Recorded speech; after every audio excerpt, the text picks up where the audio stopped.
Tokyo for the Force of Will World Championships in 2024. I'm DMO73 and I'm joined by Lance Maverick. We are here looking forward for an exciting day. It is going to be 42 players from all throughout the world. We'll see, will Mask take it?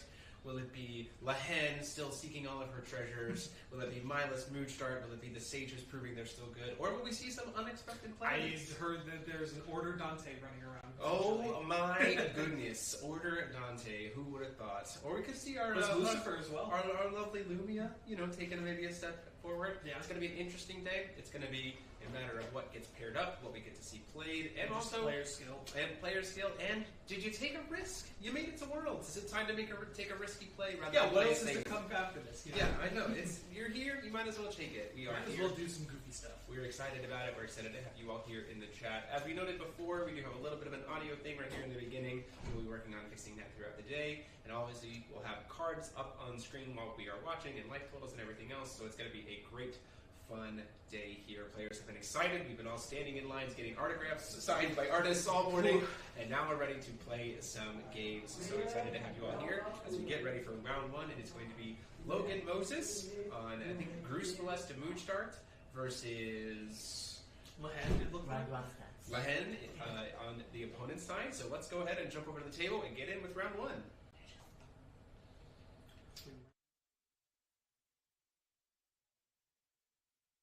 People are saying it's too soft. So we are jumping in. Logan Moses on the left. Probably not going to see a Mask this game. Probably not. Although we do see our extension rule of the Usurper, just as a nice little text card here for Logan. It doesn't do anything, but just as a reminder. Yeah, it does not not have a restriction. It just gives abilities to things. Yeah, it just gives abilities. So excited to see what we're going to play around here with today. I'm honestly maybe a bit surprised that Lahen is seeing so much play. I think Lahen is such an interesting choice because it's just like it makes sense for the type of players who make it to Worlds, where Lahen is just extra value for doing nothing. It's just I'm going to generate passively more value. Yes, that makes a lot of sense. I mean, it is certainly the chance here. So we do see a turn one Explore. No turn one Kiki, unfortunately. That would have been nice. Pull ahead and pull up Kiki. We're probably going to see this card a lot in this match. Ooh, end of turn, we have a Life Sapper Chrono Gear coming down here as well. Find the right card. Kiki's Exploration, maybe? Let's just go to Life Sapper Chrono Gear instead. Well, it's not searching. Our program is off again. Okay, we will get the card sorting stuff figured out here. Life Sapper Chrono Gear making a couple of resonators. It does get mirrored, so you can go ahead and pull down the card image. They just close out the program for right now. And we're going to go ahead. So first mirror of the game got pulled. We did expel a card to be able to do it, to kind of be able to also draw a card to replace it. That makes a lot of sense. Well, yeah, you're going down -1 instead of -2, so... Yeah. I think it was a free mulligan, right? Yeah, absolutely. So we got another blue Blackstone, it looks like, for Logan. Gonna go ahead and start with a Look of Corruption. Wow, blast from the past. Yes, absolutely. Not a card that the Team USA started showing us at the Airbnb, and I was like, oh, we're bringing this card back. Okay, it makes a lot of sense. Yes, especially with cards such as high-speed uppercut treatment. It's doing a lot of work here, and it's also this is countered by Garion. Yeah, that's totally fine. I think that's great. And you still got a card out of their hand. Yeah, absolutely. It did its job. We do see a couple of we do see a couple of Suyas in the hand for Logan. Suya kind of a huge card this meta. Yeah, absolutely. It is a very big card this environment.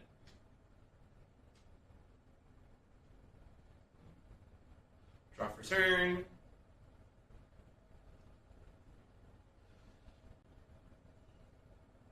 Going to go ahead and Explore for 2. We do get our first Spirit. It is on Luard's turn, though, so we weren't exploring during Logan's turn. Mm-hmm.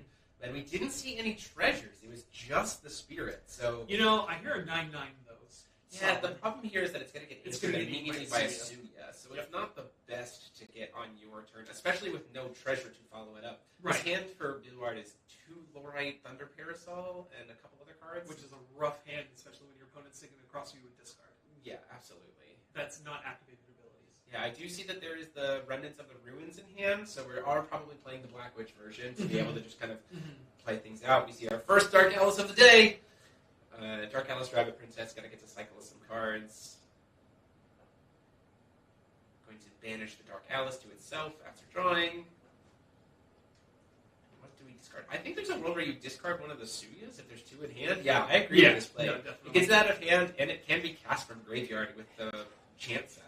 So this is a world where next turn we can see a turn Suya into a Curse of Ragnarok from the grave. So rip to RFG a card out of hand, which could be very, very good. You do see there is a mirror. There's a very reactive hand. Prisia in Lahend is a little bit unexpected. Certainly not something I would anticipate. It makes sense. I mean, it does you get to explore fix the top of your deck. Yeah, that makes a lot of sense for me. It's just not something that I have tried out in Lahend.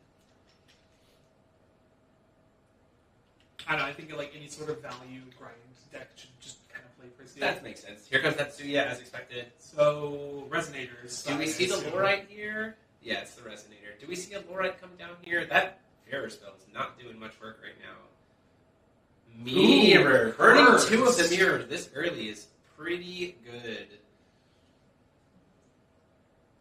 I guess he's thinking that if he has 2 Lorites in hand, he's like, well, I'm going to fight over things when you actually start trying to push value on TVs. And the other thing here is burning the Lorite would then could still be able to Curse of Ragnarok anyway, right? So then it's like kind of pulling 2 cards off of one. So doing the mirror here means that the Curse of Ragnarok only costs 2. Yeah, so you just don't have to worry about it quite as much.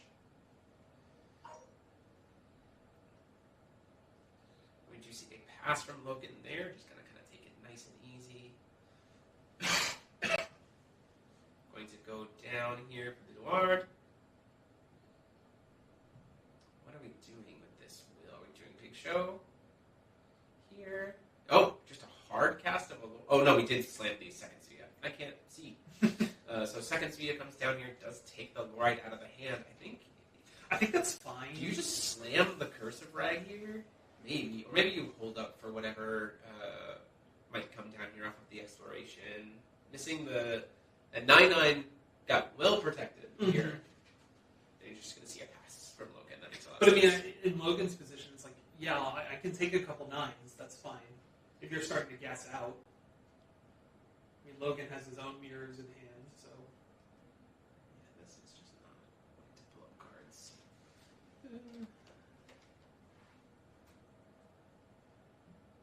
It's just taking a bit to load. Maybe taking a bit to load. It didn't load at all.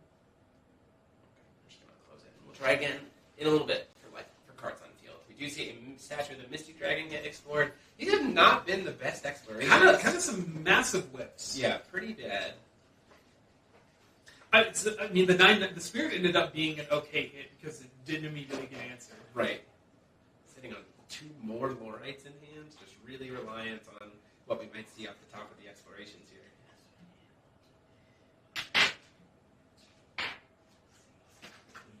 Yeah, this man had 3 Suyas and said, answer him. Yes, I mean, I'll take Suya any day. Yeah. 900? Are we going to see a response? No, you just cleanly take that. Yeah, there's no reason to stop that. I feel like trying to fight over that single attack opens you up to way less value. Yeah, especially with only 1 will available.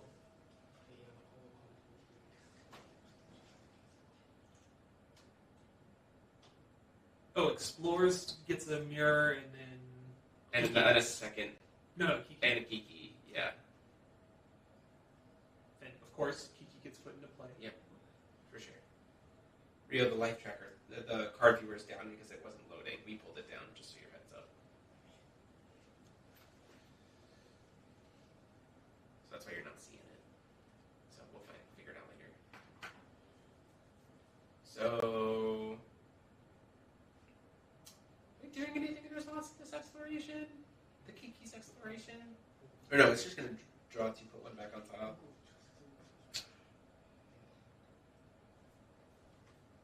Answer the 4th mirror, that'd be great. Or the third mirror, that'd be great.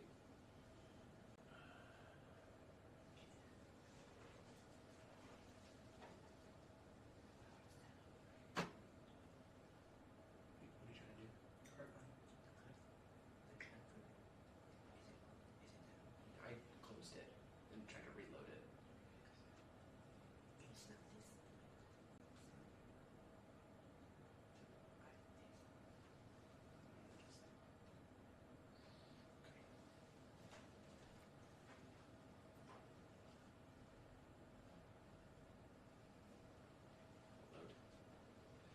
Let's see. Still thinking about it, looks like. Yep. Two friends and a cat coming down on the Suya. Why are we two friendsing this Suya? It seems pushy.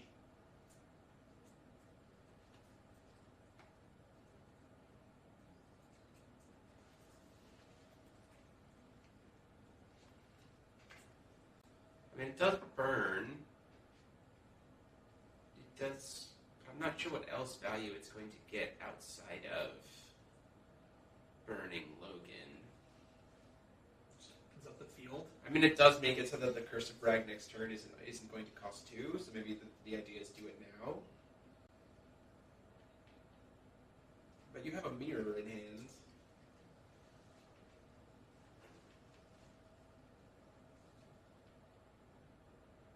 Yeah, that seemed like an odd play.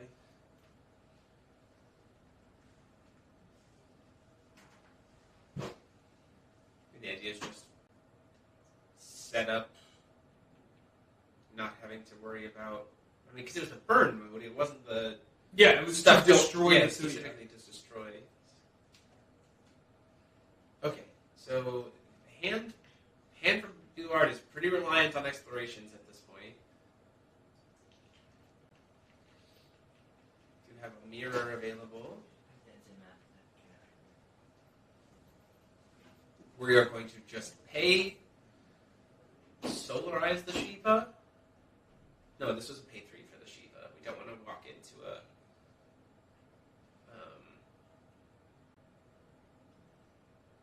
a new spirit for any instance. Lauren's going to come down here. We're going to see probably the first of Logan's mirrors. Problem becomes that we see second Lorite potentially. Or the mirror in the Explorer. Yeah, but the mirror and the Explorer won't do anything here. It's just second Lorite. So unfortunately that's going to hit here. So one Lorite still gets expelled. The Shiva gets to come into play here. It's a tap out turn from Logan, though, unfortunately. Does have access to high speed uppercut, but also Lord still has one will available, so we can use the mirror in response to the uppercut, which isn't great. High speed uppercut here. We're going to dig. Well, is it good? I mean, I don't know if it's that necessarily good here. I mean, if Lord pays 1, so we have a moment to try to rip all 4 mirrors out, then yeah, it could be very good. The problem is we would then burn 2 cards to get a mirror, to get mirrored, which is like not super great. Do you think that this is a world where you are supposed to just attack into Something that's problematic, yeah. something that's problematic here? But I also think Kiki that just blocks, right? Because Kiki can't take battle damage. Mm-hmm. Oh, we hit the 4th mirror. So Ooh. now, And another Kiki. so if that will from Bilward, like if Logan ever gets a moment to try to uppercut, he's going to take it. Like Yeah, if Bilward 100%. ever pays 1 will for anything at this point in time and taps out, we're absolutely going to see the high speed uppercut come down here and just take all of those mirrors away. And then, we're off to the races because Bilward has not been seeing a lot of his good Well, we've already seen pressure. We've seen 3 Lorites come down, and then if you get rid of all 4 mirrors, Right, that's like, a lot of the interaction gone in Lehen.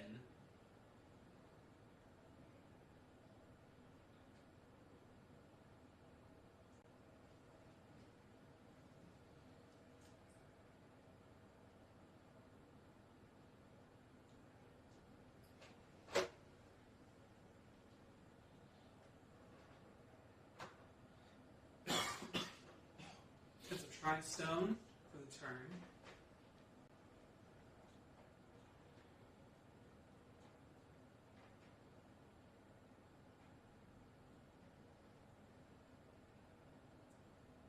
Goes for the... Thinking about doing the Explore. I'm going to try to draw some cards off of Cruz Ballesta, stacking our Reincarnation Stone to get another free card. Yet again, another blast from the past. Alright, Explore resolves. There's a Flowers, Iga, still... And see what the other two cards Still no are. dogs. Yeah. Still no more pirates.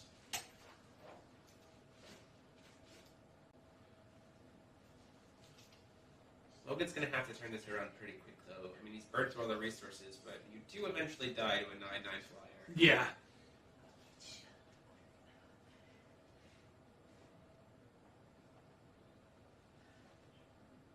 Do we know if Logan's playing like Ultra Magic Stone?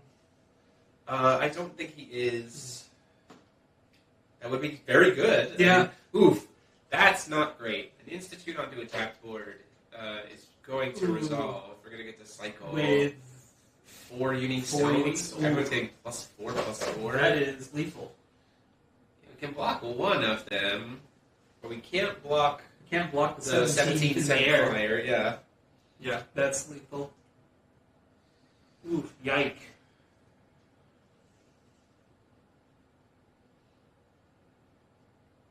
What a bizarre game. Yeah. To start off with. It was just kind of like very little action those first few rounds. Well, no, there was a lot of things happening, but it was all answers. The Institute, well, yeah, the fact that Lord is playing Institute plus, yeah, we just block with the Shiva. Won't actually kill the Lorite, it's too big because of the Institute. Mm-hmm. And then the Kiki and the Lorite can swing in for lethal. Yep. And we take it to a game 2. Oh, we tried a high-speed uppercut. No, wait, just to try to kill the 1-drop. Mirror comes down. Mirror and comes it's just, down. yeah, Yep, so okay, Logan, yeah. he says, I gotta try, right? Gotta play to your outs. Gotta play your outs. So we take it and go into game 2. Now, here's the real question. Does Logan want the coin or not?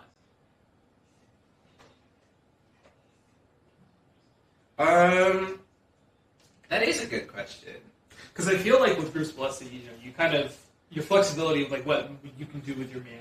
But against Lehen, it's interesting because if you take the play, although I will say, I think in this exact instance, interestingly enough, Logan was at a pretty decent spot if Billard hadn't had that one extra mana Sure, from the will yeah. coin, right? So I do think that there's a world where you take the coin just to steal it from Lehen. You give Lehen access to 2 explorations, Right. before you get to really get started. But there's some advantage in the fact that if the exploration is like 2 mirrors or something else like that, then you have a moment to be able to high speed or do something. Yeah, like it's that. true. So it would be a toss up. I'd be curious to see exactly how it plays out.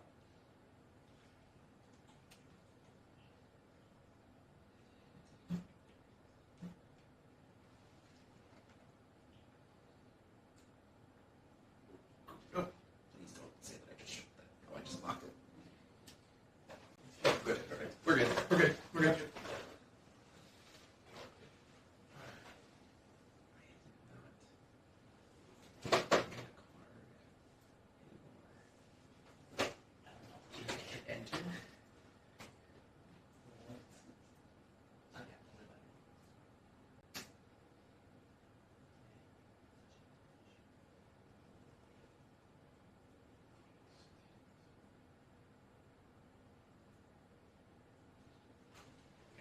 Just leave it for now. Figure it out. What are we boarding here? As the Lehen into Gruus Moonge.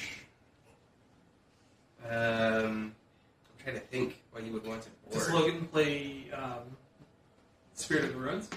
Yep, I'm moving Spirit of the Mirage Ruins. So it's not super great because it doesn't stop the dogs. The dogs are spirits. But it stops all of the casting of treasures. You talk about Therapist, you mean? Oh, yeah, Therapist. Yeah. You talk about Therapist. Therapist is certainly a card that I think would get sideboarded in here. That would make a lot of sense. Because it would let us, first off, you wouldn't be able to explore with Lehen, and you wouldn't be able to, even if you could explore, there's nothing to reveal. Right. So I do think Entitas Barrier Chant, and most of the spot removal in Lehen is chant-based. Yeah, we saw unless they're playing Dragons. Vakis, which I don't see as I'm looking through. Thanks, Billard, for fanning through your list. We love streaming. I don't see any Vakis in that list. So Yeah. a Therapist 6, which gives credence to the idea that maybe you go first, hard mulligan for a Therapist, and jam it on one. Because that could be, if he doesn't have a Vakis, that honestly might be just the game. Yeah. Like, that's just back-breaking. I don't think we saw anything with precision. So the problem is it has solo mode, so an Ega from hand could still answer it, and that's untouchable. But then you just follow it up with, well, here's another one. Yeah, exactly. So Therapist, because Billard does not appear like he's playing Bacchus, could be very, very good here for Logan going into game 2. For Billard, I'm not necessarily sure what else you would change in Lehen. I mean, it's just Lehen's one of those decks where it's just kind of... Yeah, you just play. I'll get there if I get there. Yeah, you just play through it.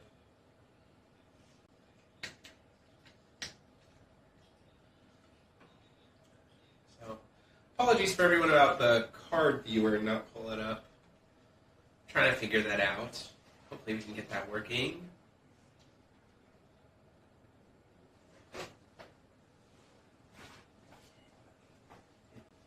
It's just not like pulling up the card as we search. So like we can like dig to try to find it, but then we're on to the next card almost immediately because there's 300 pages of cards. Like, so it's just hard. So it's just been leaving it blank for right now. We'll figure it out. Sorry. We'll figure it out in the break.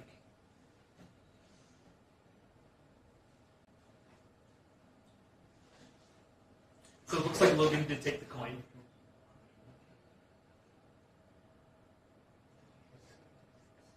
So your standard Rogue Shiva. Yep, absolutely. This does mean that Billard gets one potential explorer, right? The avenue for taking the play here is that you get a chance to play the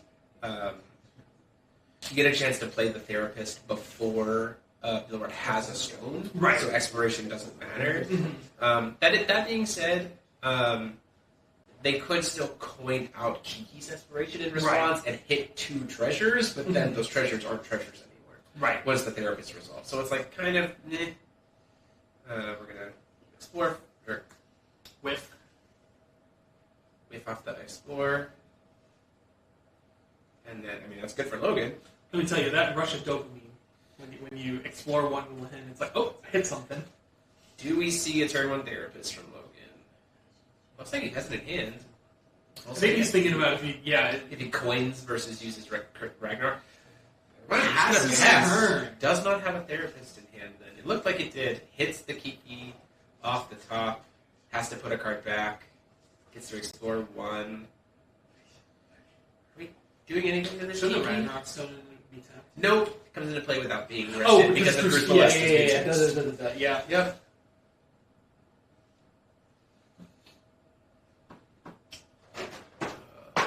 So we do have so many mirrors in hand. 2 mirrors in hand. And then 1 just got grabbed.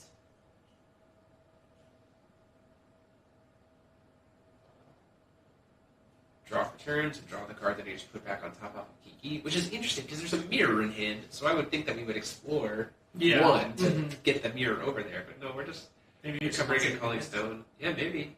Dodge high speed uppercut since he knows it's there, right? To prevent it from getting hit. Double whip. Wow. That was a... Gonna see a Life Sapper Chronoveer come down and end a turn. Some tokens. We're gonna start eating cards out of hand. We're gonna see a Lorite. Can't risk burning the mirror here. Yeah. So mirror's gonna stop the activation. I think that's okay. Or sorry, Lorite's gonna cancel the activate ability of the Life Sapper. I mean, if Logan can get a Therapist down here with this kind of an awkward hand, and like the hand from Billard is not great into a Therapist either. For sure, yeah. So, but then again, we don't see Logan's list, so he could be not playing it. It seems like an obvious choice to have it at least in the sideboard, but I mean, maybe wasn't respecting Lehen as much. It's one of those things where if you have this card that's so hard counters in a one deck, you kind of it's like how many steps of deduction do you want to go through? Right. It's like, okay, do I play this because I think people are going to play it, or do I not play it because everyone goes, oh, that's too good against the hand, I don't want to play against it. Right.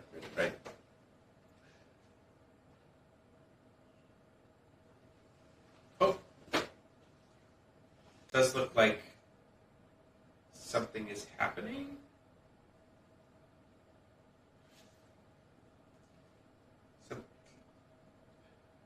Like a game loss?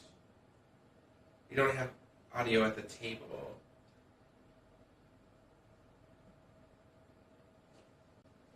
I'm gonna go find out. I'll be right back.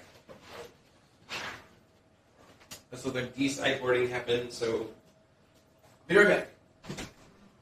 Just leave it on the main.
Yeah, so Logan scoop or game loss? So it was a game loss, unfortunately. Logan sideboarded too many cards. So it was a nerves thing, just sideboarded too many cards, had an illegal deck, and it was caught there in a moment after the game had already started, so it was going to be an unfortunate game loss. Yep. So a little bit of an anticlimactic way to start round one, but it is what it is. It happens. World stage is intensive, and it goes everything else. And so, back to us. Back to us. We are here. Quick first round. Hey, we got a nice little break for the first beginning of the day. That gives us time to be able to try to get our microphones and the card viewer program to hopefully work for round two. It's been great to see everybody here. Everyone's an amazing experience today. Germany, France, U.S., Italy, Spain, Singapore, China. I think that's every region that's represented here. If I'm missing any, Austria, I think a player from Austria is here as well. So widespread of players from all over. It's going to be very exciting to see what comes out on top. And it's a wild meta. We'll try to get a ruler breakdown as soon as we can. Yeah, absolutely. The question I think I have kind of three big questions. Okay. Which is, how many people decided to play it safe and go with a Sage Tag deck? How many people decided to be the problem and play Mask? And how many people went with the old standby of Lahen? And just went. And there's a fourth one. There's a fourth one is who just decided to go. I'm going to play whatever. I'm going to play whatever I want. I do know for a fact that I believe that there is a Broodhild Olympians deck that is being played here today, as far as I know. Okay. Hey, for like what, harvesting season? Harvesting season, get those Olympians, let's go. Question to see if we have any Zaki players today. That would be interesting to see. Of course, any Order players would be interesting if we got it. So looking forward to seeing what comes out of it. So looking to our producers to see if we want to take a break before round two. He's hard at work on his phone. So intense. And also, I do want to say before we go, the cool thing is you see us lined up here. We have acrylic standees that the company made that players are able to pick up, as well as everybody getting the acrylic Arcana rulers, which are available here, including our new Arcana Lord of Time. My guy, you can play a Void. I can play a Void deck. You can play a Void. I've been screaming into the Void for a year. And now you have the Arcana of the Void. So it's going to be great. So we're going to go on a quick break, try to get some technical stuff figured out, and we'll be back for round two. So thanks for being here.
Hello, everybody. We are back. We are about to get started into round 2, but first, we've got a ruler breakdown. We have a total of, looks like 46 players. 46 players today is the finalized count. Quite an interesting breakdown, not really unexpected. So let's go ahead and jump it in. First up, at most represented at 13 is... Lehen rocking to us at our 13th ruler. And then for tags, 6 stages are also tied at 13. That's it. So we have Milas Moodshard at 6, Almerius Groose at 4, and Moodshard Groose at 3. And then our next most represented is my favorite of the format, Glorious, rocking that mask at 6 players there. Floodgate.deck. K1 and... K1 and Seer and Fault Gold. So K1 Fault Gold is currently sitting at 3. Alice Falkgold, Brunhild, Seer, Christie, 2 Order and Yarla. Yes, 2 Order and Yarla. Aristella with Little Red, Seer Dual, Order Alice, and Astema Belial. Astema Belial! Starting the game with 2,000 life, no fear. All gas, no brakes. So that is our breakdown here. Does look like we are going to be seeing our Aristella 2 Little Red Crimson Wind, brought to you by Matthew Lindley of Team USA. Coming here on the screen. It's going to be interesting to see exactly how this breaks down. I'm curious to see what the pairing is. This is currently table 1. Both players are 1 and 0. And so, yeah, we're going to get started here in just a second. Aristella 2. It's an interesting list going into this environment. It did choose to go with Crimson Wind instead of Wind Moonchild. I know that was a lot of debate at our playtesting at the house, was whether to start with Wind Moonchild or Crimson Wind. It's like, how many gods are we actually playing now? It does look like Crimson Wind is being used primarily to just take an opportunity in the early game to just potentially just kill. Yeah. So we're just going to say, let's just go fast, let's make it happen, let's not play the game later, and let's see if we can kill on quick turns. So it's very much a mid-range aggro kind of a build. Don't know what his opponent is playing, but we'll find out very quickly. Burn is in an interesting spot here. Yeah, for sure.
The safest value deck.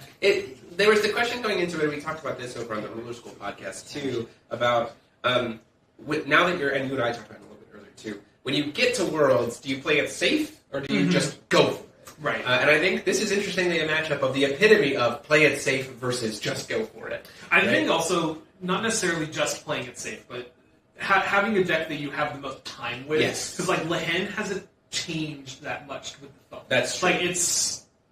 It's gotten new things, but the actual way you play the deck hasn't changed. And the other thing, too, is that, if Lehen doesn't get paired up into a mask, it's technically full power Lehen. Yeah. There weren't any hits from her last game. So we're going to see a beginning of the game. This is the beginning of a fairy tale. So what happens is here, this gets a beginning of the game trigger. So we hit the top card. If it shares a race, it goes into your hands. Otherwise, if it doesn't, you lose 500 life. And then put the card that was removed from the top of the game into your hand. So it replaces itself. And then, interestingly enough, it is an addition, which is an addition that gets to start the game into play because Matthew is playing Feasting. Right. So we can pull up Feasting real quick, because that should be in here. Feasting, 100 Years of Wizardry. Wants to count the number of additions you have. And can be really good. Now this is just a reminder that this was a raw edge. I think most people should know at this point. It is the one that counts for that. Oh, Rio, if you want to try to grab the card viewer image thing that we have pulled up over here now. I opened a different program, but you don't have to worry about it right now. I just have a program loaded for card viewers. It's in the same spot as it was before. You just have to change where it's grabbing.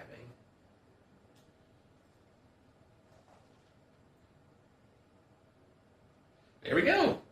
And we won't have every single card image just because of we kind of found a back way to get our program running. Yeah. But Moonwolf gets to come down here. It's a strong start. This is really good being on play because this is going to get to let Little Red flip and potentially just. The problem is here. There's nothing in field for us to burn, so it's like probably you burn your Moonwolf, which is not the best. But hey, it's something. And it could still potentially just throw down 2,400 damage. We're going to see a mirror off of the expel mode because nothing has been activated here.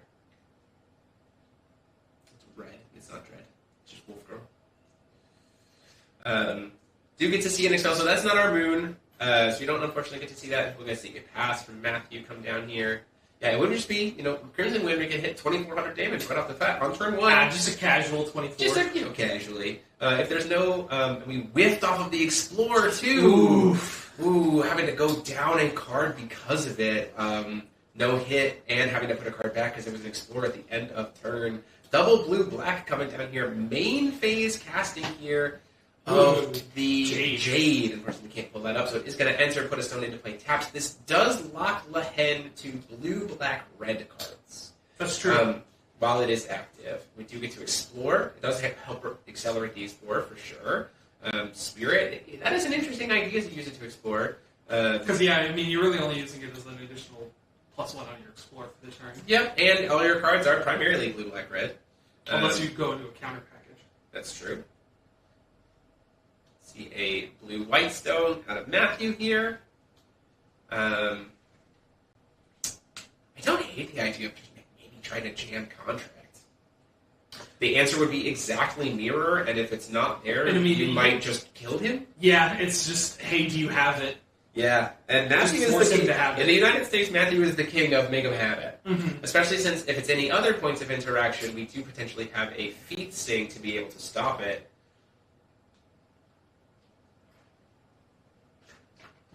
About paying 100. Yeah. Leaving up asking what the color of the will coin is. It is currently. Oh, he's filtering instead of having to pay the life. That's an interesting way to make sure that Moonshade doesn't have to, or the Pure Heart doesn't have to cost life. We're shoving the contract. Is there a mirror? There is one in hand. We're gonna explore. That's gonna resolve. See if we hit a mirror from there. Do you see a Kiki? Oh, wait, no, you can't cast Mirror right now. It has white in its cost. Yeah. We are locked out of Mirror right now. Interesting read from Matt saying it has to be something else. And if Matt has a feat in hand, the 1 point of interaction means nothing. This could actually just be the game right now, based on what moon. If Matt has the discard moon, that could be it. The Kiki... Can take battle damage. Can you pull up Kiki, please, real quick? I just don't remember what kind of damage Kiki you have to burn it. Pull it prevent all non-battle damage. Non-battle damage. So it has to be a combat. Yeah. So hitting a Kiki here does help. But if it's the discard moon, off of Matthews here, it might just be good. Burning one to try. What are we trying to play? It can't be mirror. You cannot cast mirror. Casting last movement to bounce. Wait, he's floating will, and then using last movement to target his own Jade to lock himself out of. Oh, that's an interesting tech to try to lock himself into now being able to play mirror. If there's a feat sting here, oh no! Because now we have the blue will floating, and we can now are not locked to the weird. Mm-hmm. This is a good play from Dennis for sure. That's an interesting deck build. Mirror coming down here to stop the contract. No feasting from Matt. If there had been a feasting there, I think it would have come down. So that is just going to... He's definitely thinking about it. Well, I just don't know what he would do in response. Like, it's untouchable, so Mirror can't be stopped. And we don't have setting the stage in the format. There is a Crimson Moon here. I could see us doing Crimson Moon, like coining Crimson Moon, to search for another contract next turn, flip little red. Just force him to have it again. Yeah, but it doesn't do it. The problem is it can't successfully burn the spirit out of the way. So, like, the little red's not going to be able to swing. Although, again, it does search you another copy of contract for next turn, as opposed to just maybe. But maybe it's an argument of just leave up will here. Like, if there is a problem is if there had been a feasting, we would have seen it. We're just going to see it pass from there. Oof. And is thinking about maybe exploring, but he already has explored. He hit the key. So he's thinking about maybe exploring on his turn before draw. Oh, nope, just draw for turn. No, explore. Before recovery on his turn. Mm-hmm. Now the board is getting a little bit intense.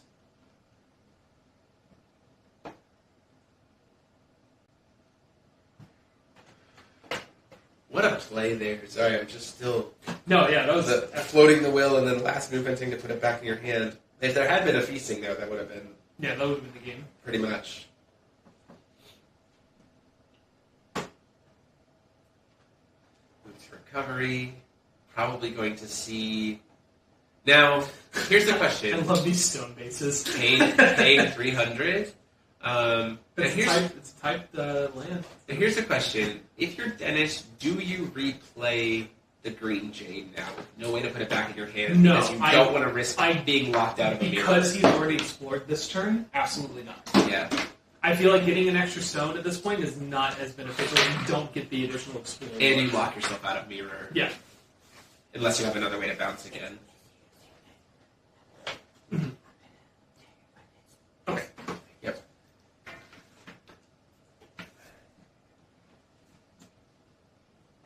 So, just going in for 9. Takes Matthew down to 3,000. The other spirit can't swing this turn. The Kikis are a good blocker in this matchup. Like, they definitely are. Outside of something like a girl staring at before recovery, and then, And now Matthew's staring down 1,800 damage on board next turn. I feel like you're kind of comfortable taking that, but it makes it difficult after. Especially if there's another spirit. Like, yeah. If we hit another spirit, we have to answer them. We're in bad shape, and the problem is Dennis can kind of just sit on this will. Is going to recommit the Jade, though. It seems like a bad choice. Unless he has another bounce spell in his hand. Yeah. But then that also means that he has 4 cards in hand. 2 of them are the Jade, and then how to deal with it.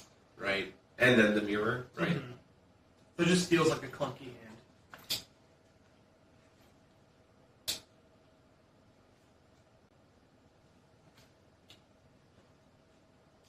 Let's see.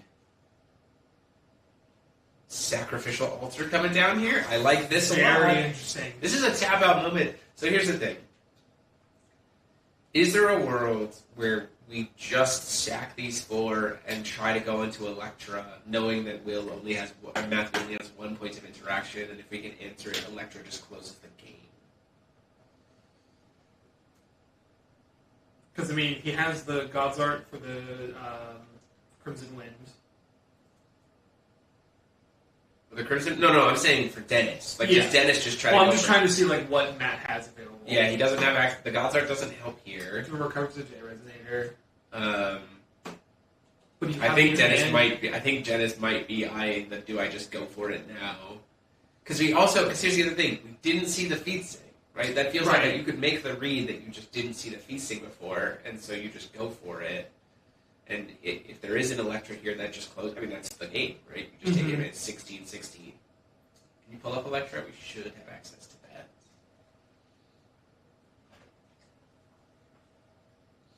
That would just close out the game. Again, if Dennis is running it. But I imagine that if they're playing Sack Altar, they have to be playing. They have to be playing some sort of large.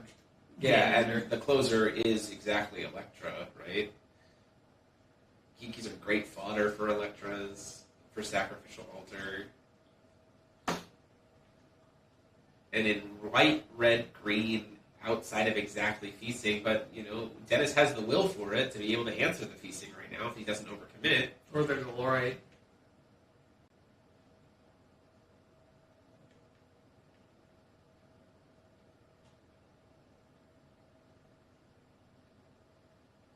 Alright, we're going to start feeding things to altar. Yep.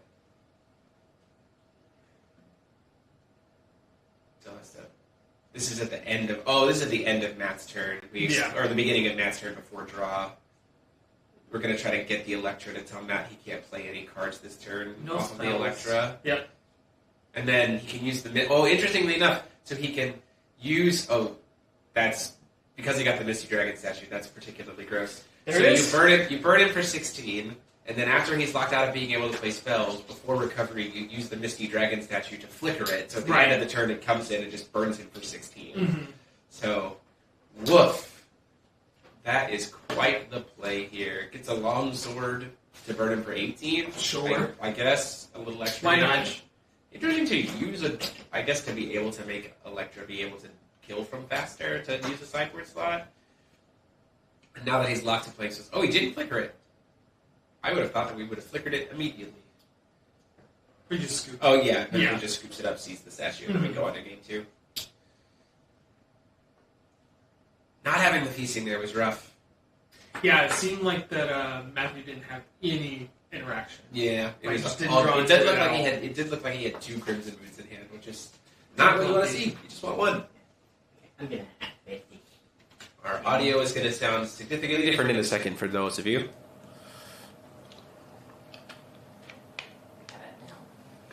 Hopefully you guys... Well, hopefully we have crispy audio now. We'll see. Our microphones have been enabled. So we'll test it out. So for Matthew, sideboard-wise against the Hen, I think it's just more points of interaction, right? Especially since he's playing against the Altar version. I could see Muse Spirits coming in. Muse, definitely good. Especially against the Altar, right? Like if he goes to crack them, you just go grab the Electra. Real microphones. Real microphones. We are back. You don't have to scream across the room anymore. Big thanks to our tech crew working today, including Rio on the board, everybody. Let's get... I don't have Kiki's in the chat, but cheers in the chat for Rio.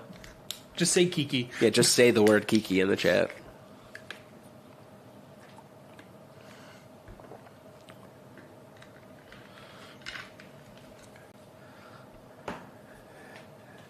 What is the... And again... Yeah, so as Dennis, what do you side into this? I don't know. I don't, like...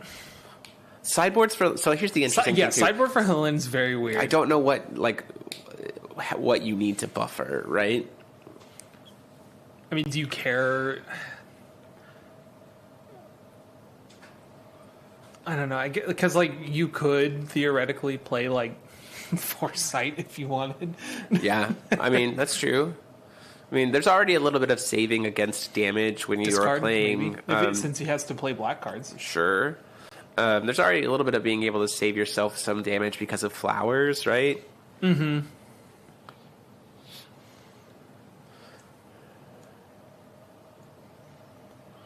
So that is curious to see what would come out of it. Do we know it's in Matthew's sideboard? I do not at this point in time. I knew what it was when we were playtesting at the Team USA house, but that was 2 days ago. And very different. Things could have changed significantly. Probably Mask and Therapist. Therapists, yes. Therapist, yeah. Mask, probably not, because it can't be cheated in, and it does then remove his ability to make cheat in moons.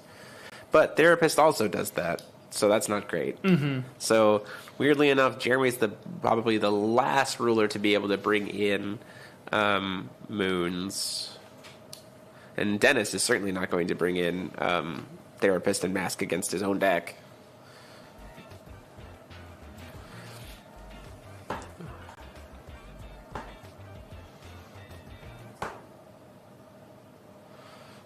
See, Jeremy choosing to take... Is Jeremy going to give Lehen the coin or not, is the big question. Because that's what we saw before, right? Do you let Lehen have 2 explorers before you take a game action? Or do you just except that you're going to give Lehen the coin so that you get 2 turns to be able to do stuff before they get, so you're up a turn, essentially, before tough. they can start exploring. Interestingly enough here, because of Dennis, he has access to the, he could coin out the Regalia, the jade, and then get to 2 stones. So he kind of has twice the exploration power fast. It looks like he gave him the coin. Yeah, which I think is probably correct most of the time against Lehen. Especially since Matthew is playing Wolf, ramp, right?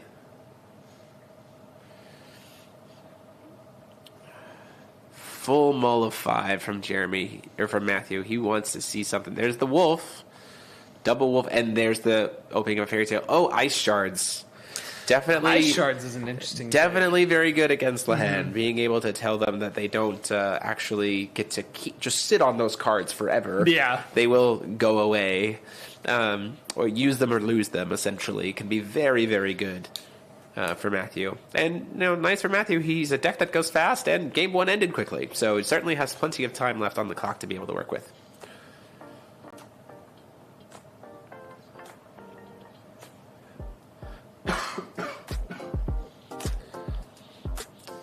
Get our Rogue Shivas at the beginning of the game. We also have the opening of a fairy tale.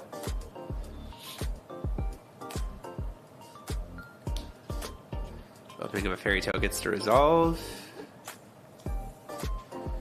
Enter effects. Does not share a race, so we do know that there's a moon on top of the deck. This is helpful. Certainly something that can be cheated in on turn 2.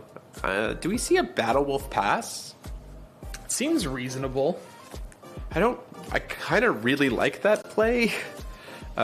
Because then we can start immediately. We're not going to judgment this turn, right? We don't really care. No, we don't need to. But next turn we'll have multiple moons available. Yeah, it's Battle Wolf. Did you pull up Battle Wolf? We do have that. And then we have Contract in hand. This Battle Wolf resolves. The Battle Wolf can then be used to play Ice Shards. That's the biggest piece here, right? So the Battle Wolf can be used to play Ice Shards to whatever Dennis does hit off that first exploration, especially if he tries to go for a Kiki. Could be very, very good. Going to just hard cast Kiki's exploration. Pull that up for us. Oh, I got it. So we're going to get to potentially reveal. So again, this is very nice because it's going to get to reveal 2 cards, potentially because of Lehen, and then Ice Shards can just take both of them and remove them both and expel them both. But he whiffed fully. Oh no, we're just doing...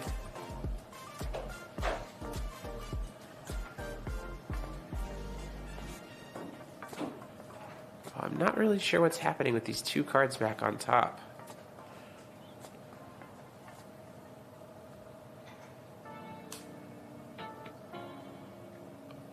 Did he cast Kiki, the Resonator? I think so. I'm a little bit unsure. He's trying to figure out what he wants to put on top of his deck then.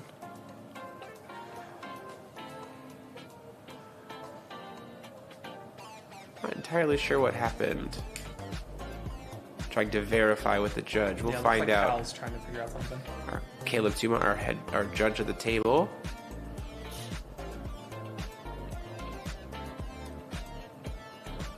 Beginning of game trigger drew. I think he maybe missed the beginning of game trigger, so it has extra cards.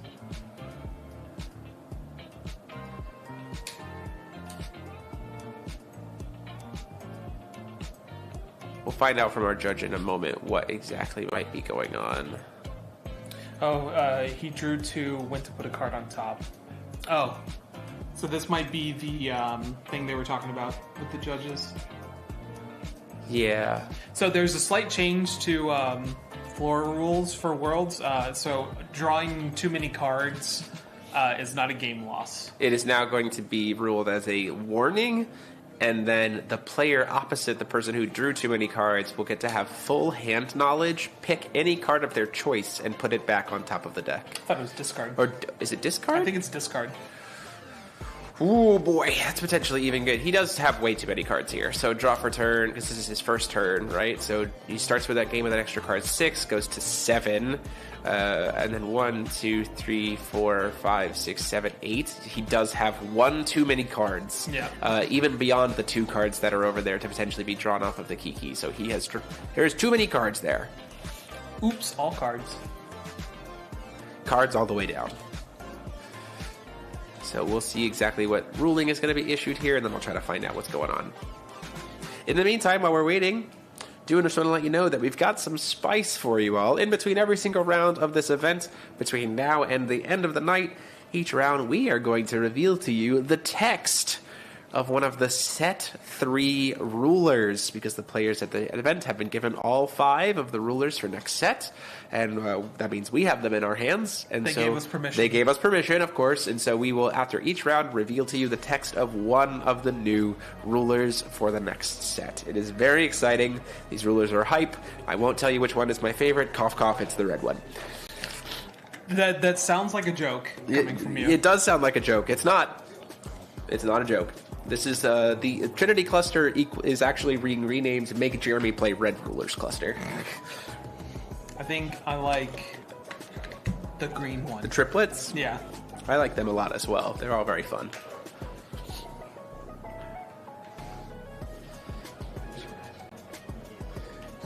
So it looks like how our table judge Drew is instead talking. of Explore, repairing game state. Oh, okay. So it looks like they're trying to figure out with the head judge how to proceed.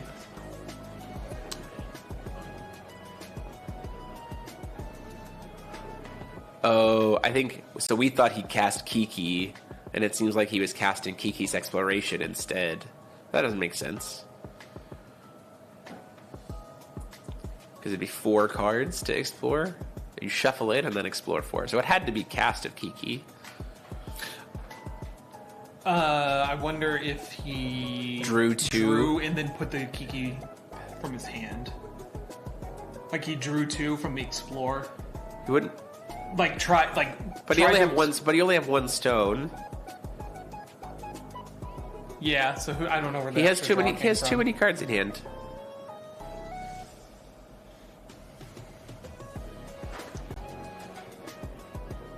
Ooh, it's possible he drew off of the Kiki already. That's still too many cards.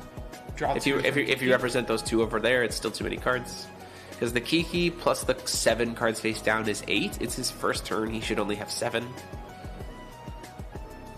So he still has too many cards, Yeah. right?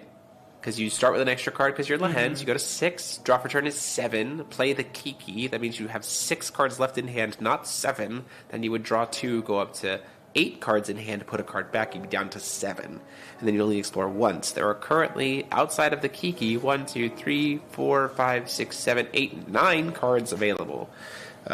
So that is 1 too many cards. It's a lot.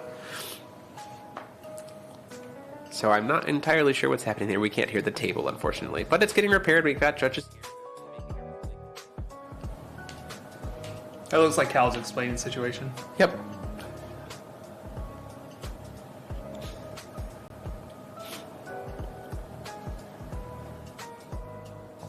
Even explore, you'd only explore 1.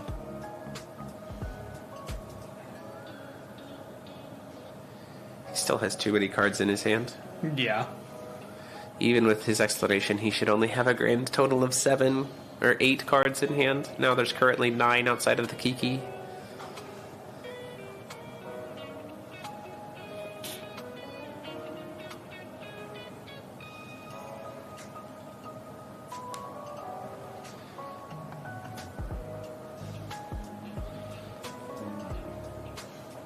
But we'll have to just wait and see what the ruling is, and they'll get a time extension.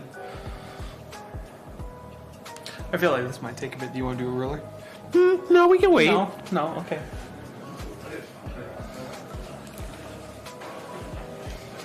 We're figuring out the repairing, or the repairing of the game state.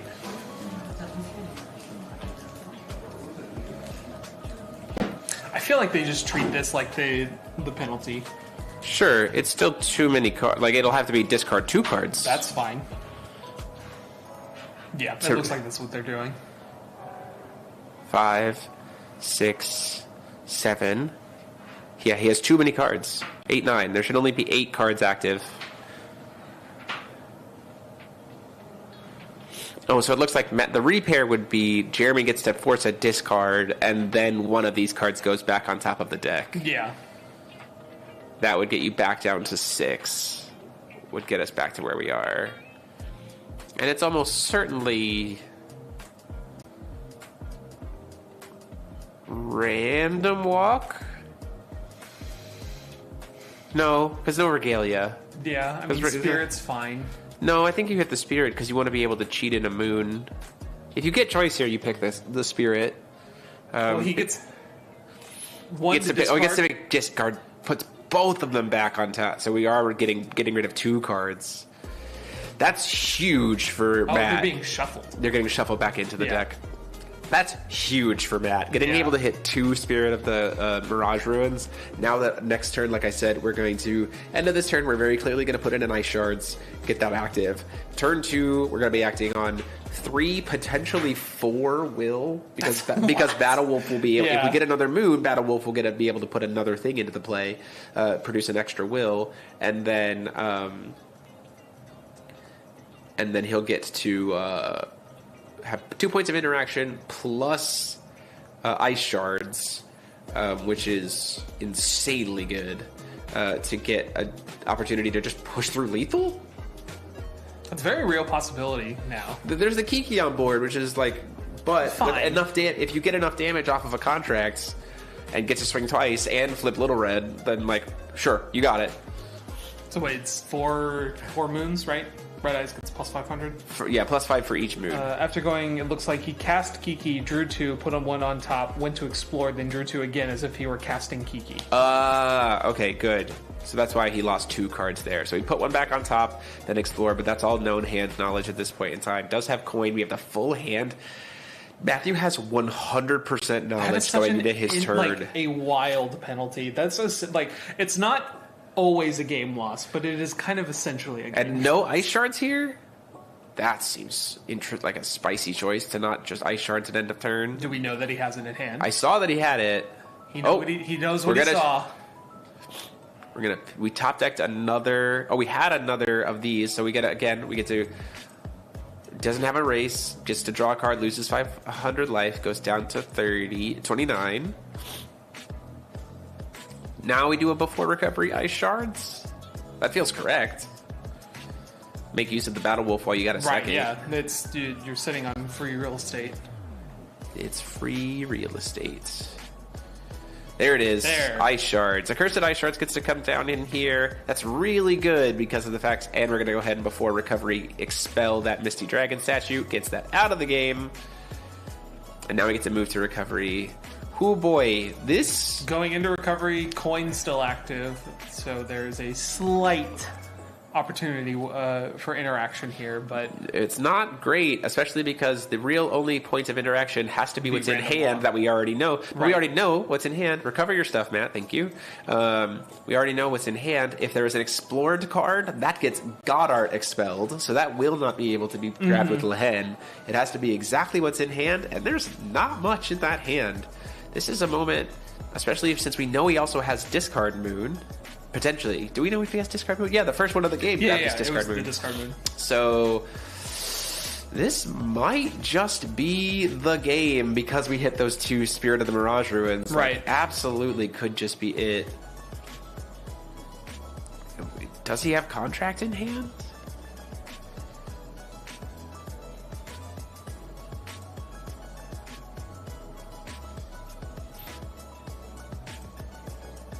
Matthew Lindley doing some classic Matthew Lindley math. Gonna just play a Crimson Moon. This searches us contract. Yeah, but now Battle Wolf produces us 2 will, right? So we still are at a point where we can have 2 white will up. So this is kind of like net 0 will to search the Crimson Moon right now. Free tutor? Yeah, because the Battle Wolf, now that it's got another wolf in play, a moon in play, is just extra free real estate.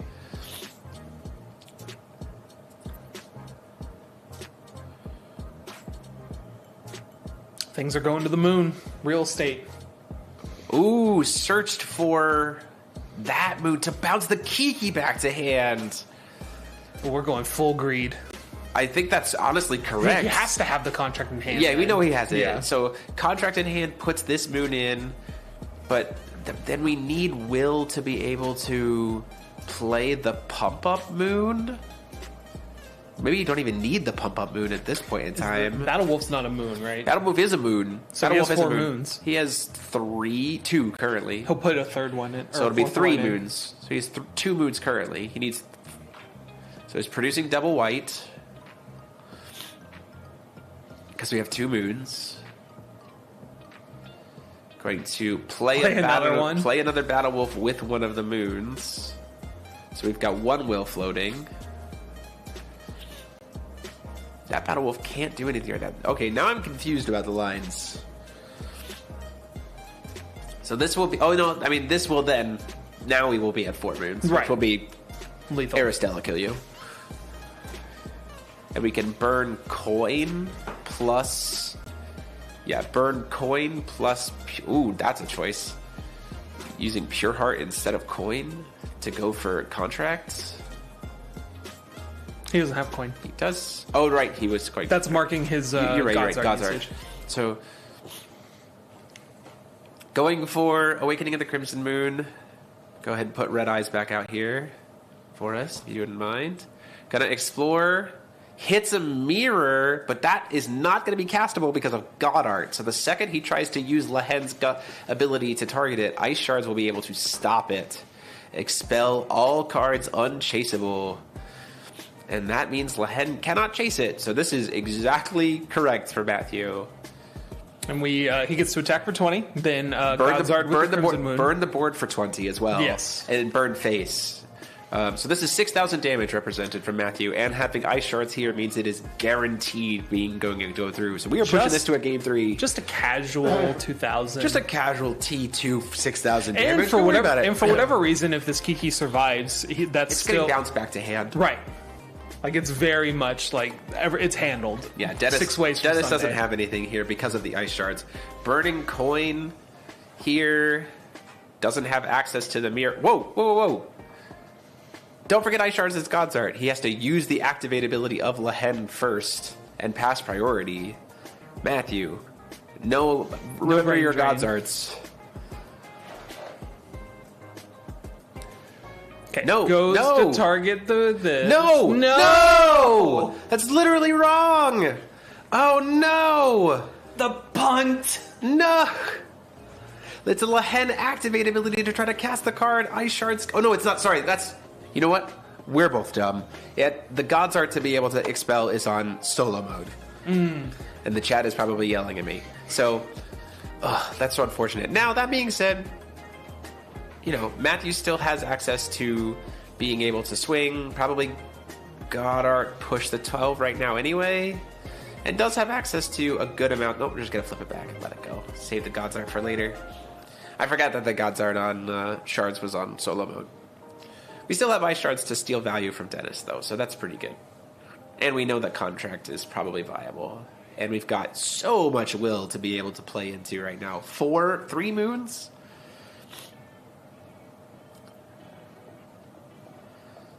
Play 1. Another Kiki. Would it cast that for us?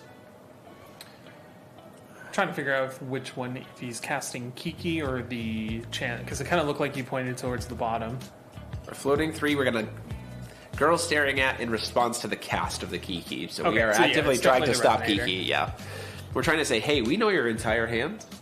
Let's keep it though. Let's keep new things out of here. I'm afraid of change. Yeah. Especially since Dennis is once again operating under 1 will a turn now, like not able to do much. So if it hits another mirror here, we're only exploring for 2.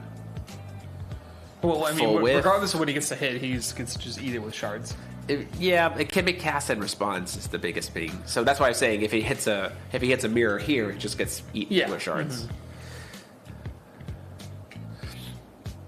Draw for turn. Do you see a flashing smile? The white will goes away. Jeremy currently sitting on a grand total after calling stone of 9 will on turn 3. Don't worry about it. It's casual. Yeah, 9 will. That's all you need.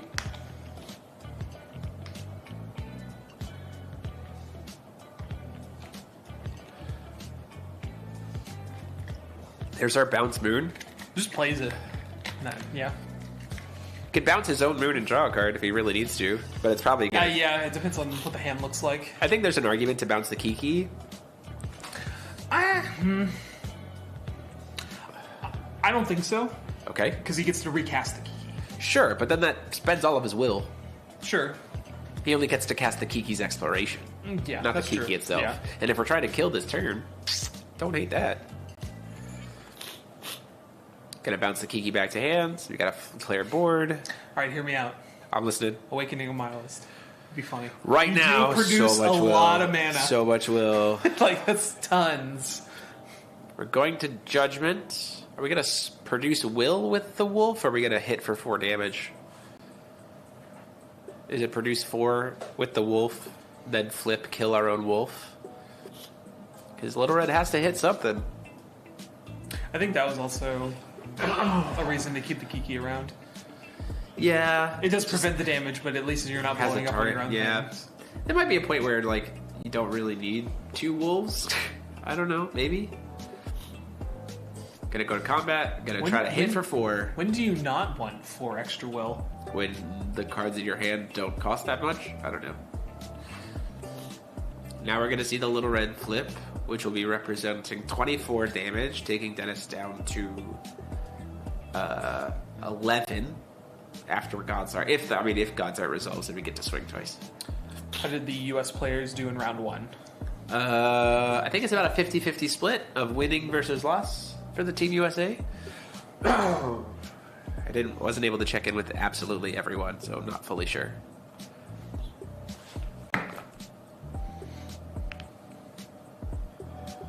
Attempting to perform Judgment. Matthew doing his math here. He's just got double Raging Messiah again. It doesn't matter. So you can't double it, but single Raging Messiah is good enough. Because that is 3,600 damage. So Little Red kills its own wolf. Gonna try to explore. Hits a spirit. Does hit a spirit. Ugh, that's Unfortunate. unfortunate.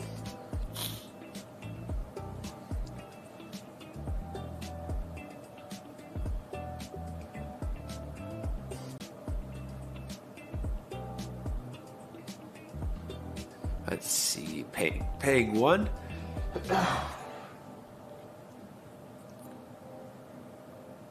Does have the Misty Dragon statue. Gonna see the feasting come down to stop that. We have 3 additions. That's not gonna resolve. Now, here would be the big play.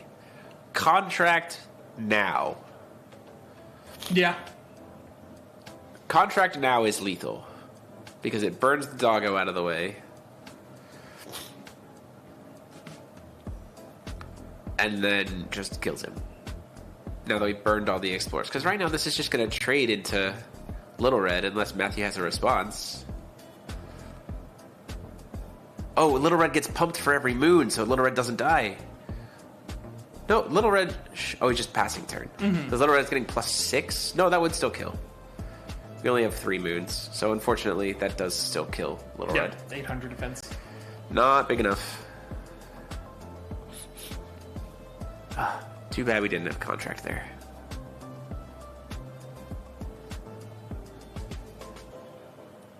Another Kiki getting cast? Another girl staring at? This one's gonna get to resolve. Gets us a couple cards back into hand.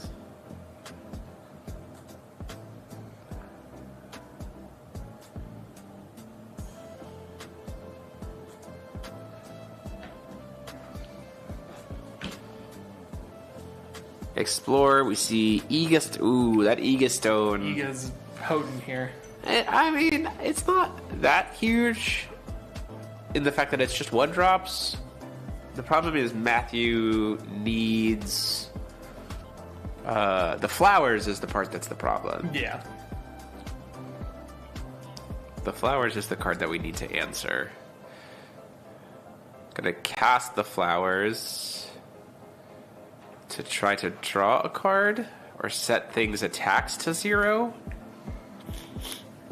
I don't know if you want to set the attack.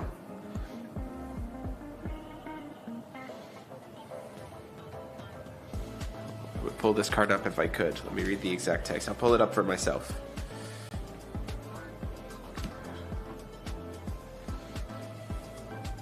I guess the idea is cast it now before it gets expelled, right?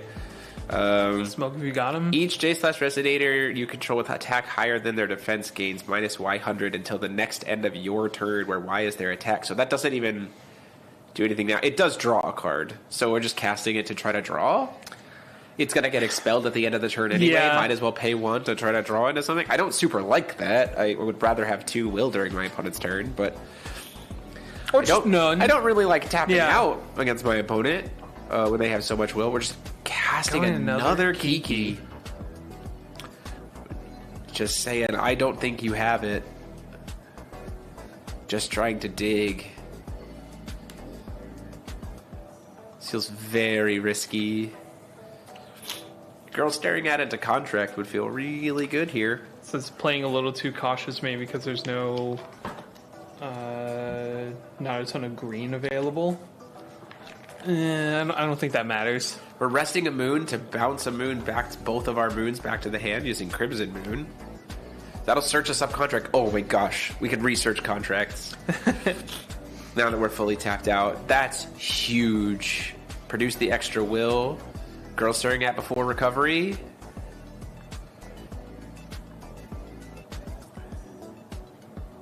Paying 100. Is this during Matthew's turn? Gonna cast Flashing Smile to cycle. Might as well. It's not gonna do any damage, but you cycle. I think he just drew into Raging Messiah like a champion. My man always has it. You still need contract though. That's the biggest piece. But Well- Crimson Moon searches it. Yeah. So if we're fully tapped out, we've got access to it's play Crimson Moon, search contract, use to get contract, play get second moon. That puts us up to 3 moons. Raging Messiah, 3,000 damage. We need a 4th moon somewhere. We only have 3. That's no moon. Crimson Moon. It's gonna get to search his contracts. Clearly. If only it could search itself. No.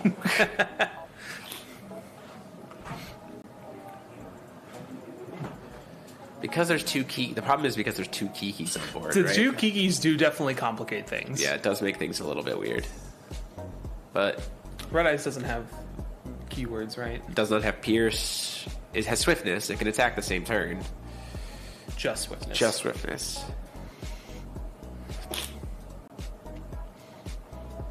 If we can That's get where we Dennis see down Claw to the Dragonoid if we come can down. if we can get Dennis into 3,200 life, I mean, then and we still have access to contracts or to God's Art, right? So if we can get Dennis with one thing down to 3,200, then there's enough attackers on board to push through all of these Kikis. Yeah. Like this is the turn. Like You have to take it. he now. has to go for it. You are like you have a full free turn. I think Dennis or Matthew's just doing the math.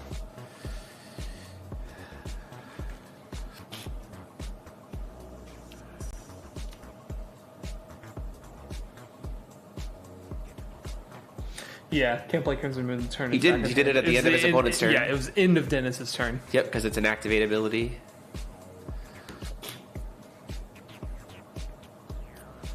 Okay, we've got access to contract will, plus a bunch of will off of.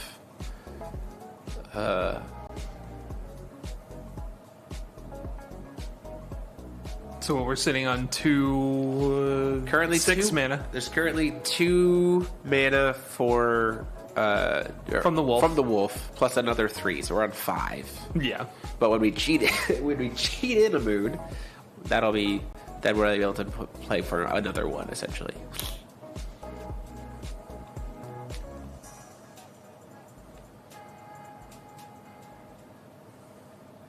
Okay, what's the line here, Jeremy? It looks like they're having a disagreement over something.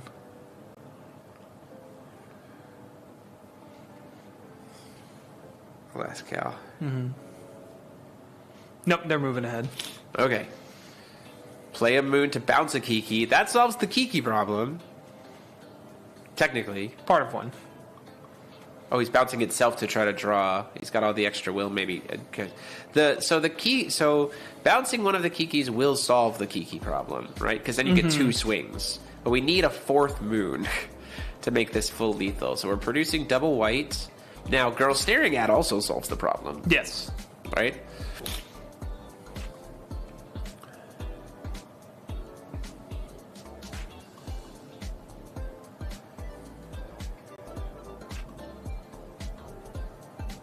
Come on, Matt. Find the line.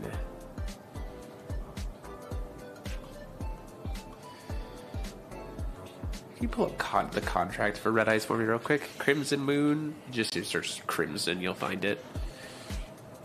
There it is. Ascending to the Crimson Moon. Draw a card. Put a non-chant moon with total cost 2 or less in your hand in the field. We're drawing another card off of... We're playing a second Crimson Moon. So what do we go get?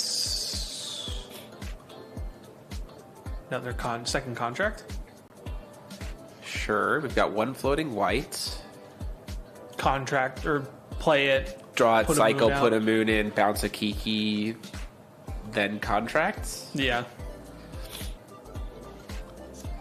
I think that's exactly it. But even the one bounce is enough, because you'll burn face, swing once, God's Art, swing again. You block the 1 Kiki, right?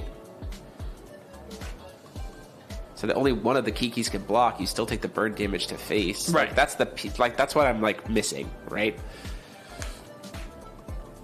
Because now we're at 4 moons, so it's 2,000 damage to face. Bounce a Kiki, can swing twice. That's lethal. Yeah. That's 4,000. Might just trying to be a little too cautious. Yeah, for sure.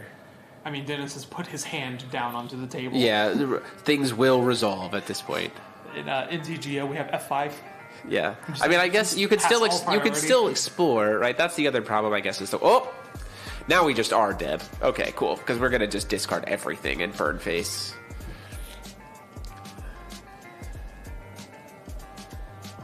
Red Eyes is gonna get the contract here.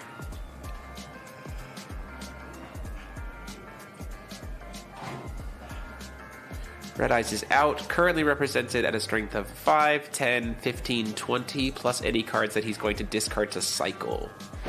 Huge. Needs a Feath Sing. Because if he has Feath Sing here, and there it is. Now we can stop the. So it's going to be 28. The problem is now... And Scales is untapped. Scales doesn't help here too much, because you just cast the... It's the matter of the dog, right? So he's going to get burned for 28, but we still have to answer both Kikis at this point. That's the biggest problem. It's only... The question is, how do we get that extra 8 damage? Could just play the other contract. You can't contract more than once per turn. You don't contract, you just cast it to put the moon into play. That he just discarded. The bounce moon. He discarded it, never mind. He put putting in the cheated moon was actively, strangely incorrect. Other than just being able to try to dig into a feasting to stop the exploration activate, to try to stop a spirit from coming into play. Mm-hmm. Oof, this is tough. This is very, very tough. Unless he has some kind of spot removal for a Kiki. I mean, if he's got spot removal for a Kiki, then sure. Then we're done. But I'm not sure what we have in terms of basic white or fire that's not damage. Right? Tinkerbell. We didn't put a 2-drop into play this turn. It's not helpful. How are we stopping these Kikis from just being able to block? Is it the spirits? That doesn't spot remove. Oh, spirits plus Tinkerbell? Top decking into that? I mean, that's a line.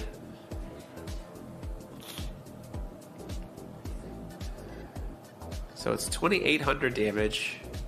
Takes him down to 8. Because Crimson is it? Can you pull up Red Eyes real quick? It might be less damage. It's 500. But I'm wondering if it's for each moon addition. I don't know if red addition. Yeah. So it's not 2,800 damage. 15. So it's 15 plus another 8, so it's 23. Yeah, he also has Messiah, potentially. He doesn't. Is Beginning of a Fairy Tale a moon? Oh, Crimson Moon was out, so Little Red had Imperishable. And now Little Red is huge as well. That's lethal. I forgot that Little Red had Imperishable. Yeah, that's the game. That's 3 swings with a God Art and a Thief Sing to stop the Lehen activation. That's just the game. Because as soon as he tries to explore, you cancel it. You're like, okay, done. And then the God's Art, one of these hits from Red Eyes or Little Red is going to get through. And the Little Red is currently getting +2, +4, +6, +8, +16, +16. Just a casual. 28. Yeah. Yeah, that is going to be the game for sure. The second the exploration comes down, it's Feasting to cancel, and then it's God's Art recover and push through. There's a misunderstanding regarding flowers is what was happening before, because it was into the end of turn. To say like maybe it doesn't apply during Matthew's turn because it was cast during Dennis's turn. Swinging for 4 with the Feasting. Trying to see if we can bait out a block of the Kiki. Swinging with the Scrape it Little for Red. got. Has to block. The Kiki has to block. That kills that. Because otherwise it's lethal. It's mandatory blockage. Lets that resolve. God's Art to recover the Little Red. Because it has Imperishable. Swinging for a lethal. Attempt to explore Lehen. Throw the Feasting. Matt! Feasting. Oh, he only hit 1 spirit. Throws the Feastings. Oh gosh, that was way too risky. I don't know why I would have absolutely done it on the Lehen activation because if it had been double dog, that's the he gets to cast both and you can't stop it both. Oh, okay. Close to the edge. We're living on the edge. Going to game 3. Oh boy. Yeah, 3 attacks, and any one of those attacks are lethal. So they certainly got a time extension, so we'll see exactly what their time... We'll find out what time it is for them.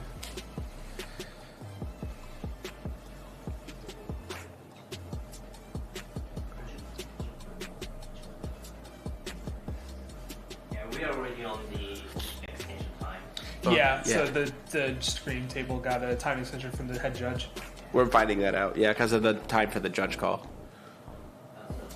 It'll probably be like 5-10 minutes. They probably get a little bit more time because of they got a 5-minute time extension. Yeah. Mm-hmm. So are we in overtime or done with overtime? Okay.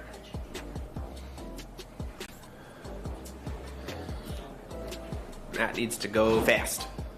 Gotta go fast. Well, I don't know if you know this. Red Eyes, kind of a fast deck. Dennis is not so much.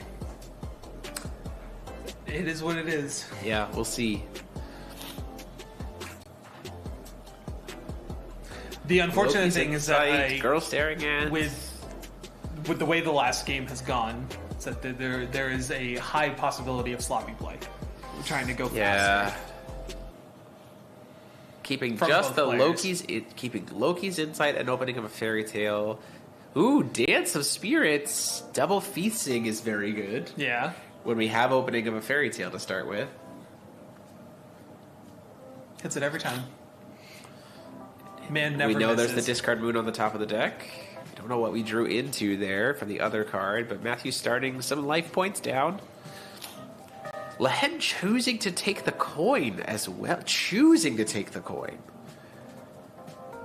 Do you just slam Crimson Moon right now and say burn your mirror? Burn coin for mirror right now? I would have, since I didn't have Feasting Will there. We got 3 turns after the timeout ends. Yeah. Plays the Kiki. That's gonna get Feastings. Because it can filter. I forget. Crimson Wind can filter it. That's very good. Yeah. Feasting to stop the Kiki. If Dennis is trying to aggressively play the Kiki, and hits a spirit. hits the spirit off the top. Draw for turn. Is it play Crimson? I think it's probably play Crimson Moon, search contract, flip Little Red, because even if it dies, it has imperishable. Right. Right? Might as well try to push, right? And if he burns coin for a Misty Dragon statue, you've got feasting to stop it, because he has double feasting. Just all the gas. All gas, no brakes. Looking at the problem-solving card text of, it looks like there's 2 spirit dogs in hand. That's probably why we went with the Kiki. Yeah, to try to put it on top. To try to stack it. Good We're just going to see Xion tricks. We didn't even explore at the end of the turn, so we just saw 2 Callstone pass from Matt. Not exploring at the end of turn seems strange, because if he's holding two spirits in his hand... He could tuck one back into the deck, at least. And then explore at the start of the turn. So maybe you... There's the key, or you just hold on to them to try to bring this Kiki. And that's going to get to resolve. Yeah. Puts the spirits back on top of the deck. Try to explore. Sees the dog. Other one goes back to bottom. Now we have 2 doggos. Goes in for 9. We're just working with what Dennis has in hand, though, which is not a bad spot for Matthew to be in, especially when we're trying to cast Loki's Insight at our turn after exploring. Loki's Insight after he's already explored. This is potentially very big. Oh, there's a Misty Dragon statue in here. We'd like to get rid of that. It seems good.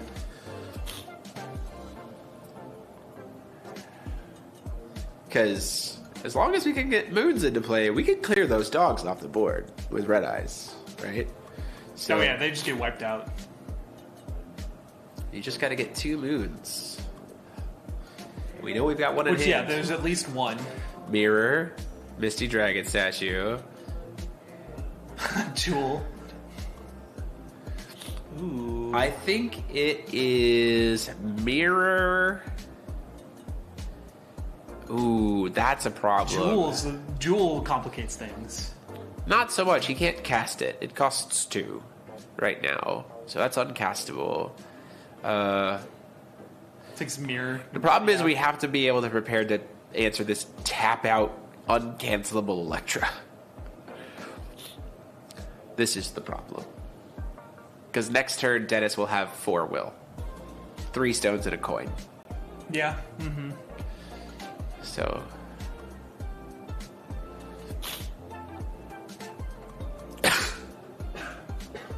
Can you look up the edition, see if it's a moon or not? Yes. Opening the fairy tale? Yes. It is an edition for sure. What if it's a moon? It is a fairy tale human little girl, so it is not a moon. Hence why Battle Wolf only produced 1 will by itself instead of right off the gate. If it was a moon, geez Louise.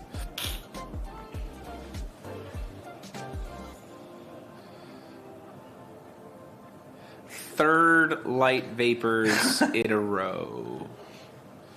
This really is clumping theory. Oh, goodness gracious. Currently taking 18 damage in the air. Has to be prepared to answer the Electro, so he can't afford to tap out. Well, the Electro is just lethal. Right.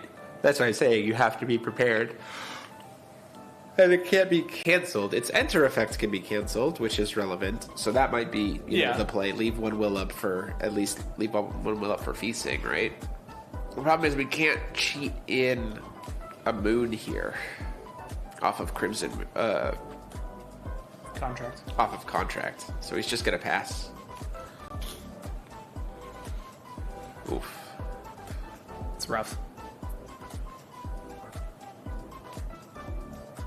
It's an Ega.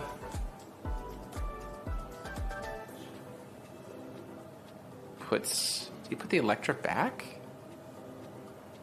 And I think he did. it kind of looks like it. Before recovery, we're going to pay 2. I guess I kind of understand that, because, I mean, if it gets answered, Oh, I tapped out for it. Random walks the feasting? Sure.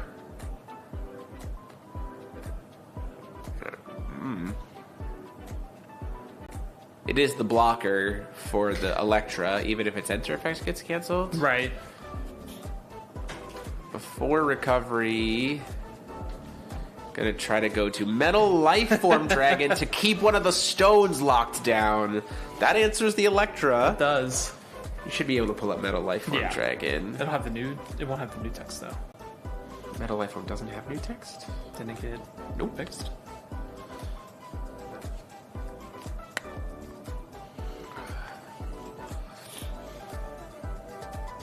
So yeah, that's a lot of cards in hand that we're gonna get to burn him for, and keeps him off Electra this turn. It's pretty good.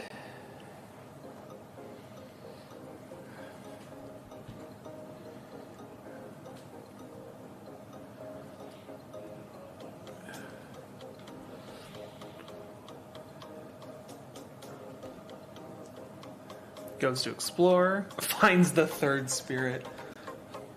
Wow.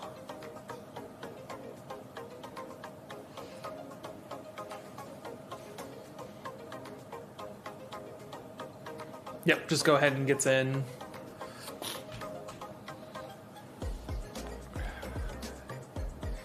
So kind of for Matthew, it's Next turn it's next turn or bust, right? yeah. You gotta it's, push you have to contract and be able to flip it. to get to 2 moons to clear all these dragons off the board, clear all these doggos off the board.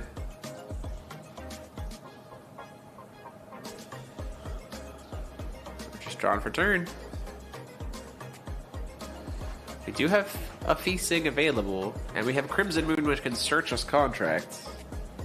But Flashing Smile would be great here. Yeah, Flash Spell would be real good. Now, interestingly enough, we could go use Crimson Moon to search Wolf. The problem is Wolf immediately then gets answered by the Ega statue. Right. Like, it's just going to make him It's expel. kind of feel bad. Yeah. What's some more life? You're already, Yeah. in lethal range anyway. Might as well spend the 1.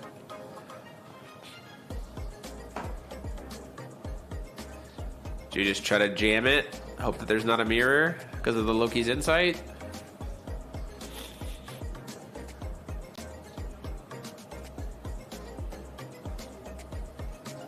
Oh, we're solarizing Shiva. I don't... That's certainly a choice. Gonna feasting the response of the... Oh, we're not solarizing. We're just hard casting.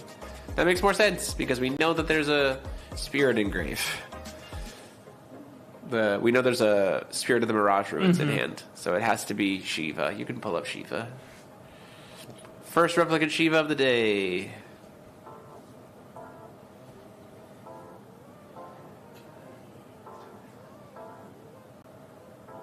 Maybe search up a replicant.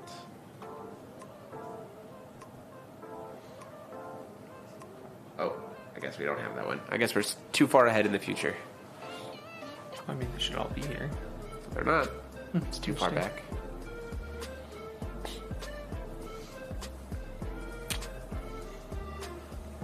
So we have Replicant Shiva. We'll get to answer these. We're going to cast the Ega statue to get rid of the Shiva, but he still loses all 3 dogs. Yeah. I mean, like, that's pretty good for... That's fine. That buys Matthew the time he needs. Yeah, I don't have to worry about Ega anymore.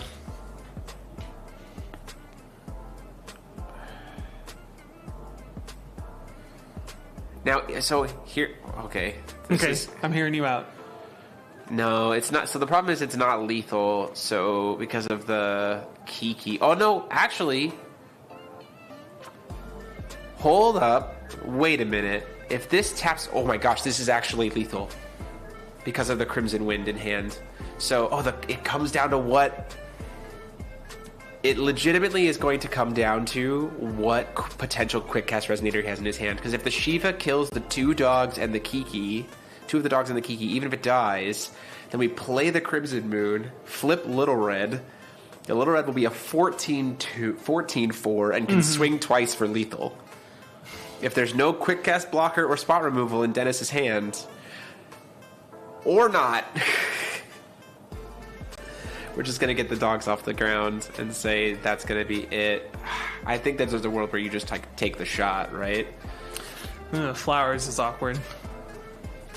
That is unfortunate because that would have stopped the little red. But we're just leaving Will open to try to. Well, no, we don't. We're one will short. If we had one more will, then we could answer any one drop he has here. Kill it with the key, and then we could have gotten there. But right now we have to save the one will for the Electra. Like you have to stop the enter effect of the Electra. But then she just swings in, and then you block with the feasting. Yeah. Right. So then you survive for a turn, and it leaves Dennis back to where he was before. Only one will to one recovery. She doesn't have Pierce. Yeah, we're just pulling it up. Yep. Oh, he doesn't have the red will for it. Didn't have a third redstone. Can't play Electra this turn anyway.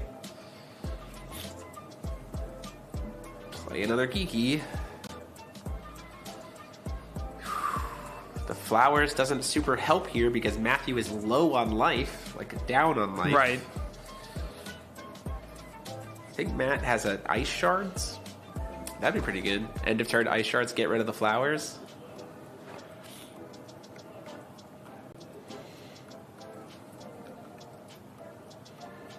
It's those greedy mana bases. They sneak up on you. Especially when you're trying to hardcast an Electra. He's going to try to explore. We're going to see a Robo-Meta at end of turn. Yes, read the card. There's a lot of text on it.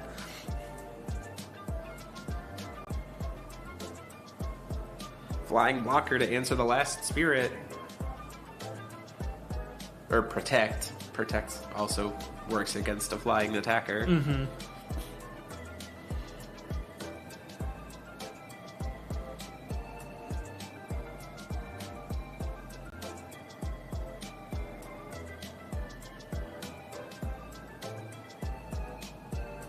Why are we putting cards face down? I think he's mapping a play line. In response at end of turn? Because this is very clearly in end phase. It's got 4 mana, or a coin and 3 stones, so It's true. there's a lot you could do.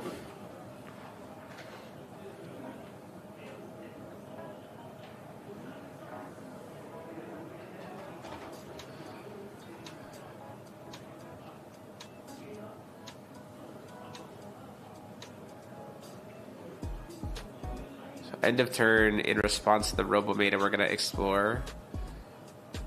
Do hit Statue and Mirror. We got rid of them, but they're back.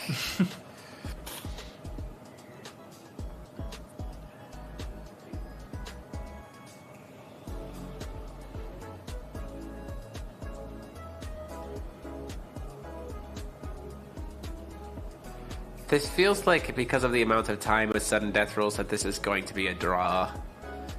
Because Matthew can just take game actions. Because we're in end step.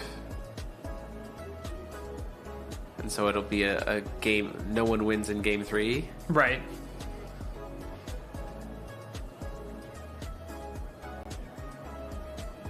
Maybe this is turn. They're in turns right now. How did we play this sack altar? We're in end phase.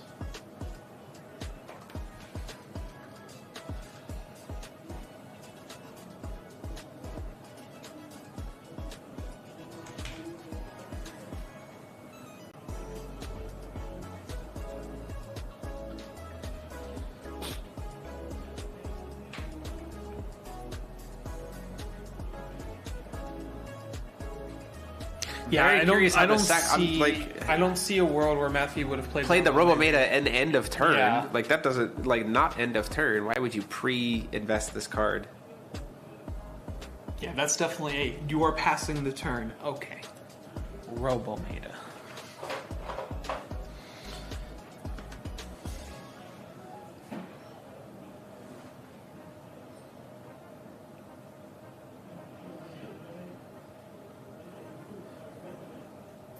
Rogue Spectator comes out as well. How did he cast the altar? I don't understand. How did he cast the altar? Altar doesn't have quick cast.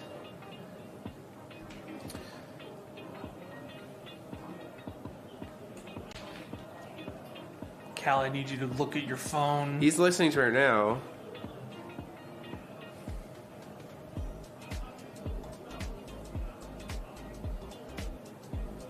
I just don't understand. Okay. Well, I'll get a confirmation from the judge, but supposedly it got cast. We were in main phase there, and we couldn't tell when the Robo-Meta was cast. So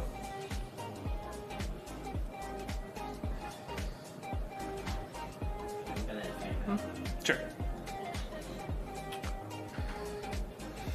So we're trying to figure it out right now. oh, Maybeto was in response to a main phase exploration. I don't know why. Seems like an odd choice. That seems very strange. Whatever. We punt sometimes. Because then we would have had a feasting to be able to stop the Electra. the Well, altar. maybe- When he activates the altar, Well, maybe he didn't think about the altar. He's like, oh, you can't play the Electra right now. yeah, maybe. I don't know. Yeah. Just tunnel vision. We saw the Electra earlier. Yeah. Maybe we thought, why would you put it back in the deck, right? Okay, let's talk about our first ruler.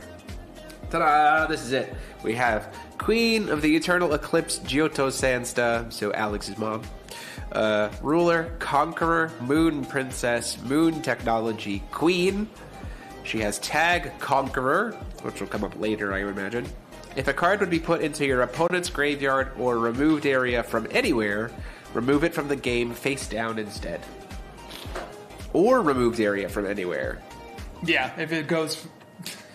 Try to explore something, goes to face down, can't be cast. Judgment of pay 1 black, play 1 white. Play this judgment process only if you control 2 cards named Pitch Black Moon in your ruler area or the field. Solo mode. As this game starts, put a card named Pitch Black Moon from your hand into the field. If you do, draw 2 cards. And she says cards named Pitch Black Moon you control gain Mastery Pitch Black Moon in all zones. So Pitch Black Moons can pay for Pitch Black Moons. And then on her backside, she has a 10-9 with First Strike and Pierce. You may look at face-down cards in each player's removed area at any time. Enter. Put a non-chant tank card from your hand into the field. And Eclipse. This card gains the following text in all zones as long as there are 13 face-down cards in your opponent's removed area.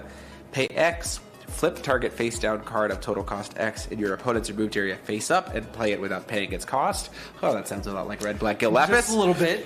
And then pay 1 black, put a card from your opponent's removed area on the bottom of its owner's deck, mobilize target tank entity, and draw a card. I just love we that have she's just instant tanks. We have instant speed mobilized for tanks now. Woo! Yes, we did say Not for golems though. tank. Sad, unfortunately. But pay 1 black, mobilize something. You do have to be able to target a tank, and then draw a card. So pay 1 black, cycle. It's pretty good. Yeah. And Exciting that's Queen. That's our Queen. After next round, we'll do Moonglow, the king with no throne. The red ruler. Red ruler, and then we'll do blue, and then green, and then end today on the black ruler. So pretty exciting stuff. We have our regular microphones back. We're ready to go. Robo-Meta did make a short appearance. There we go, my man. For a small amount of time, and then proceeded to get burned to death by an Electra. So we'll see what comes out of round 3, and we'll take a quick break. So I don't see think you all in a we'll little see bit. any of these. You don't think so? Maybe. No. We'll find out. All right.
Hello, everyone. We are back, getting ready for round 3. Very short interval. The short interval this time around. We will be jumping into table 8 with 2 players playing Mindless Mood Chart versus Glorious Mask.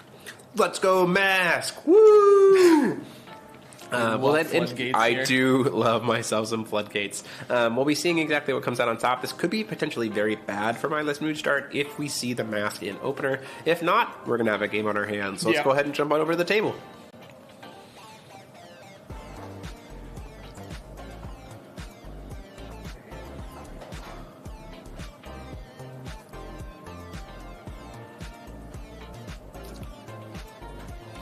Getting things started up here.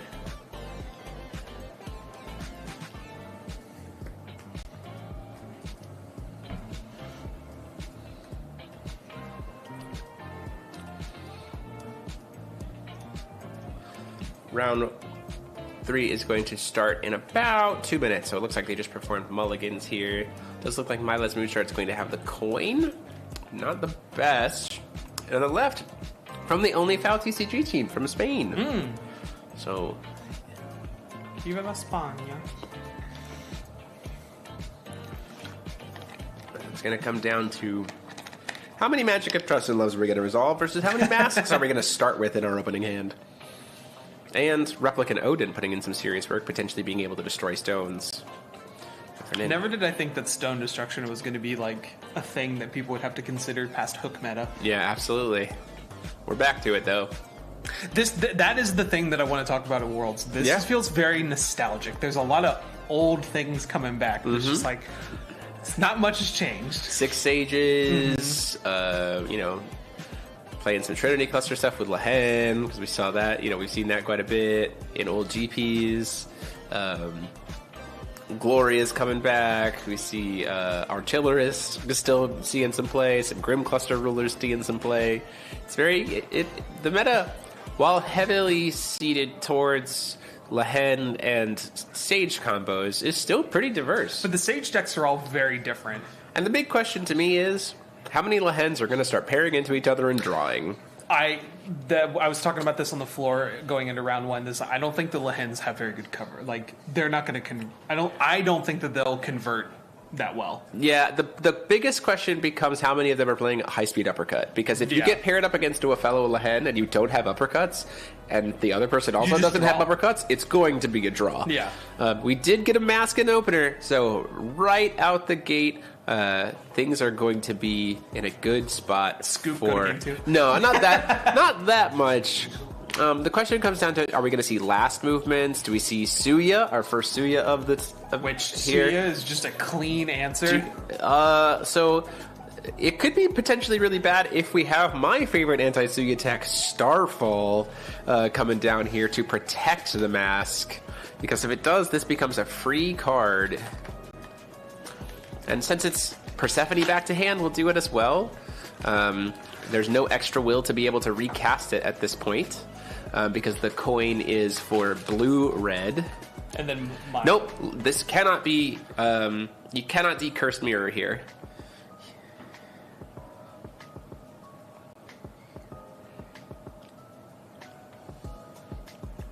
You cannot curse Mirror because he already played a card, yeah. You cannot do the expel mode of Mirror here. They caught it, thankfully enough. Cal's on top of it. Yeah.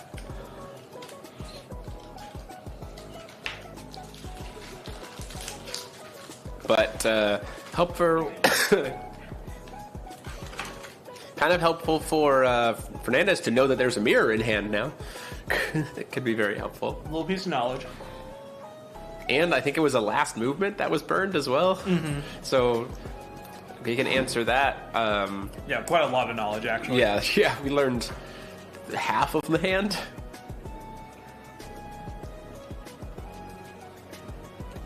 Going to see, taking advantage, just slamming a Tendon of Asmodeus now to get the cards into the RFG while Sang is tapped out. It's not going to recover as much. It's only going to recover 2, but it does get us our 5 cards for Solarization. And gets to recover, essentially become a free body if you want to pull up Attendant. Garion Life Sapper, there's the first Odin. Another Mask is a great thing to hit, and Dark Alice being hit from this there. Gets to recover. Plenty of will to be able to play through into Sia's next turn.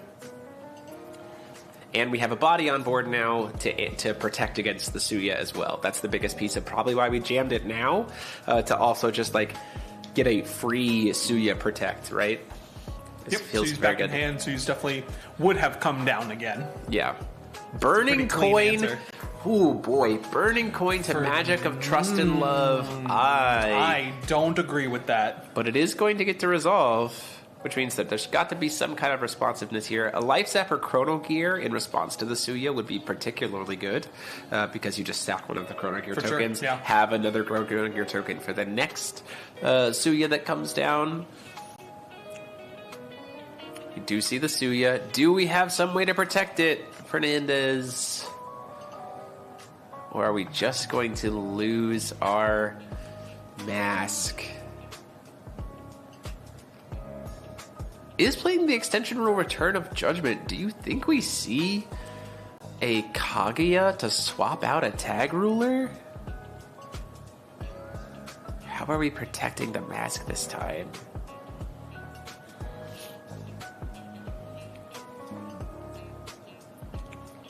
No, We are just Yeah. losing the mask. Oof, rough.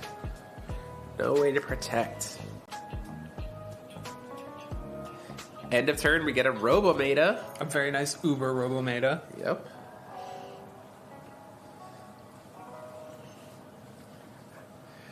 Do we see the mirror come down to stop it? Double check that he can cast it. Yep. Is going to use the mirror here to answer the Robometa. I'm not sure. I think I'm fine with that. Like me casting Robometa, I'm like, yeah. If it resolves, it resolves. And now we've burned a no. mirror out of hand. Yeah, I'll 100% trade a mirror for that.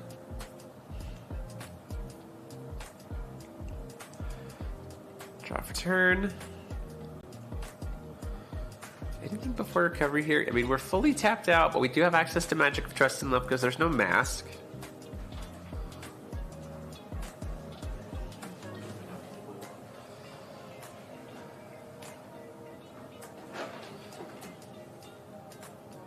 Before recovery, we're going to main deck play a Hide, or get the counters from Hide. Shooting Star of Light, you're not going to have it, unfortunately. No, Oh, we are. because we have an Electra. That's true. Hide Shooting Star of Light. Putting a counter on one of the stones for Sia. That's an interesting way to kind of, at the end of your opponent's turn, try to buffer for Replicant Odin. Tap Yeah. down their stones and then kill them? Mm-hmm. Tap down their stones and then destroy them? That's not... I don't hate that.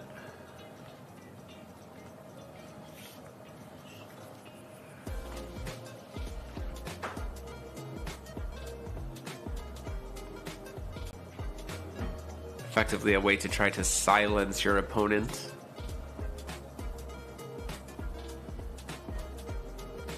I mean, do you think we see an Odin come down here? But you can't come down here because it won't actually blow up any stones because Sia only has 2 stones. So you need the 3. Because if it comes down here, then next turn just becomes Replicant Shiva and kill the Odin. And Right. It doesn't help you at all. It's essentially just time walking yourself when you didn't blow up any stones. Now I could imagine we might see the Hide come down here to try to tap some stones down. The end of the turn. Yeah, for make the it- quick cast, yeah. Yeah. Call stone with Mylist.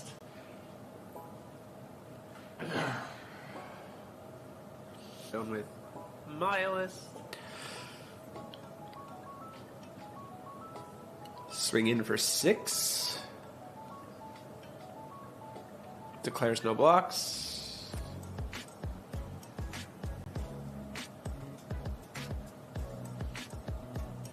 I mean, if you're just see, I feel like you can't just pass here. I guess it depends on what the hand is, but I mean, like, what are we trying to push? You're the burn player. Yeah. I think the burn player is not going to try to do anything. We're going to end of turn, use Hide again. Probably try to put 2 counters on another counter on one of the other stones. Oh no, his own stone on this time. And so 1 on Sia's stones and one on his.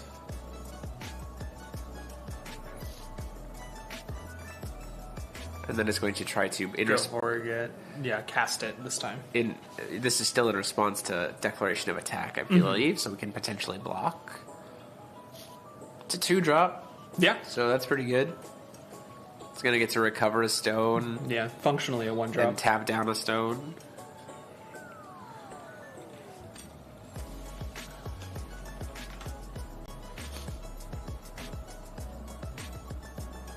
We're trying to get Sia to burn his will during his turn. So then we can Odin from in hand into a free board. Because if you can, just push it. Yeah. Jam the Odin and blow up all the stones, that's pretty good. So we're going to Misty Statue the Hide in response to its enter effect with the stone that's going to get tapped down anyway.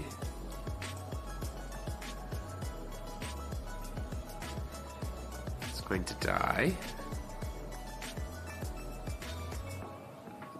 Gets to recover the stone.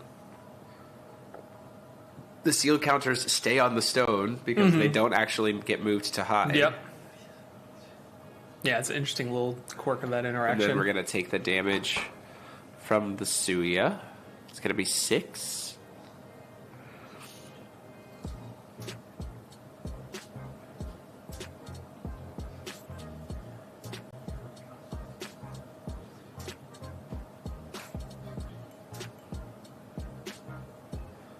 That just means the next hide has 2 counters already on it to try to remove. Wow, look at all this work I already did.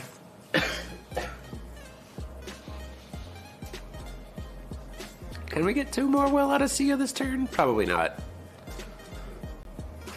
Unless we throw down another Robometa. Don't hate it. We didn't. We didn't throw out another Robometa. Well, there's still a recovery phase. You know what? You're right. I should never have, this is Force of Will. We play in the recovery phase. Okay, maybe not. There was no maybe not. 2 Moonshades here.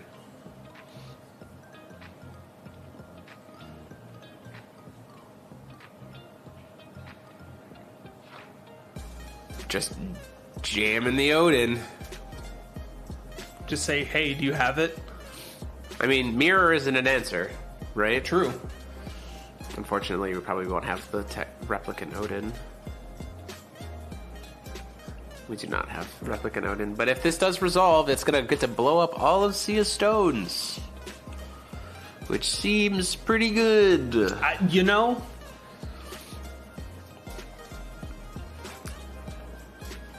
Being up 4 stones might be alright. Seems pretty decent. Just say, let's jam it. See if you have it or not.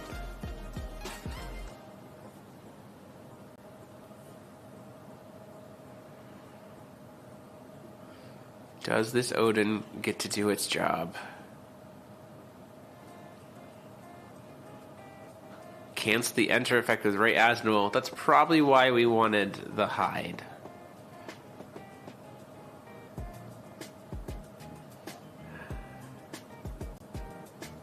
Oh, Zia was wiping the sweat off his brow because now Odin did not get to kill the stones. That's really unfortunate because now with the Shiva, Shiva just eats it. Shiva's just gonna eat it and get huge. Yeah, we'll make everyone huge. Yeah, because there's the Lucifer 2, which is gonna drain 5. Oh, that's unfortunately just lethal. The Shiva will come down and give everyone 5 counters, so that's 15 represented, and then the Lucifer will get to swing 9, that's 24, and the that's 37 damage represented because the Suya already has 2 +1/+1 counters on it. Unless there's exactly Persephone and there's no mirror in hand. No, well, there's the Trust and Love. Well, that'll also do it. Yeah. Now, in response to this, we don't have enough Darkness Resonators, unfortunately, to be able to... Nope, just takes it. 5 to the dome. 7 to the dome. They were just slow on that one. Yep.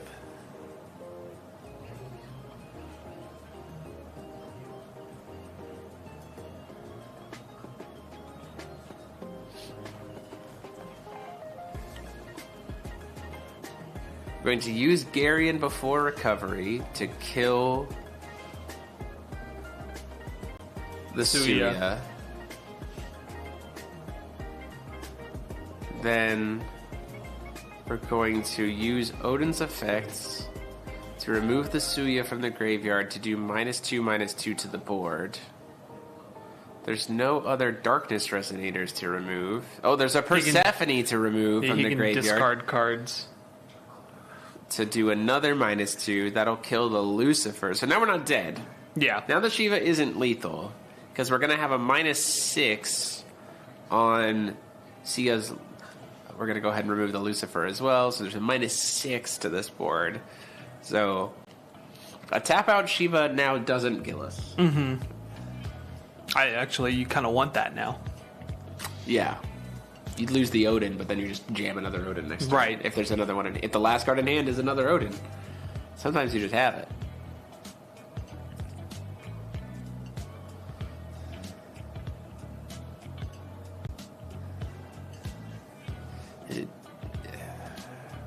Judgment Moonstart doesn't get you there, though. No. Or Judgment Mylus doesn't get you there, No. because the Odin will be able to pump himself to be big enough to survive the Mylus burn. Just play a Vacus. That's certainly a choice. That gets to survive. We don't have enough of a stat egg, unfortunately.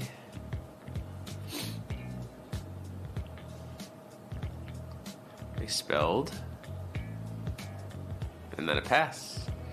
Do we have another replicant Odin? It does actually look like he does. Which would be hilarious.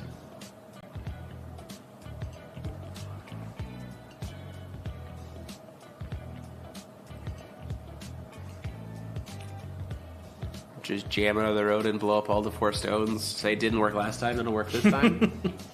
Yep. Wow. Just straight up. We are solarizing it. We do have the ability to do that. We have the cards that we removed from the graveyard to the last one to be able to solarize it, which is very helpful. Is this one gonna get to blow up all the stones? Is that a girl staring at in response? Main deck girl staring at would be so weird. Metal life form dragon to try to burn him a little bit. Oh, it'll burn him for... He has 2 cards in hand, so it burns him down to 1. Mm-hmm. And then Mylus taps for lethal. Yep. He's going to try to cast a card from his hand. But yeah, there's the Mylus tap for burn for lethal. Those Moonshades punishing him. And we go into a game 2. Fernandez is definitely going to take the coin. You want to be able to buffer... you want to have access to the coin to be able to... First off, so that you can Odin on your turn 3. Yes. Does take another card away from the Mylus Moonstar player, and also does potentially set us up for being able to do something like Starfall, which you can pull up, which is an excellent protection against... an excellent protection against a Suya, because it just turns into a free card. Yeah, You just make banish the free addition token Yeah. and then draw a card. It does burn your coin, but then they've burned a Suya and you're good to go. And you drew a card. And you drew a card. It does look like we might be seeing a sideboard of some rulers, though.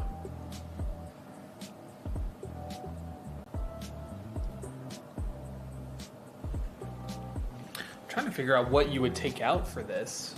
Gruus Ballesta. You switch to Gruus Mooge in game 2, since you won game 1, just in case game 2 goes long. I don't know. Maybe. That seems like an odd choice. I mean, the stone base kind of... It can't be Almarius, because you're playing Mooge Dart. Right. It seems like the stone base would seem like it was all singleton, so like Gruus might be a thing. It might be Gruus. We might have just boarded out Mylist. Or even funnier, we're just playing, we're switching to Mylist Gruus. I don't know. So we can turn on Judgment Mylist as fast as possible? I don't know. I don't know what world we do that. At Worlds, 2024. Oh, man. Is that where we're at?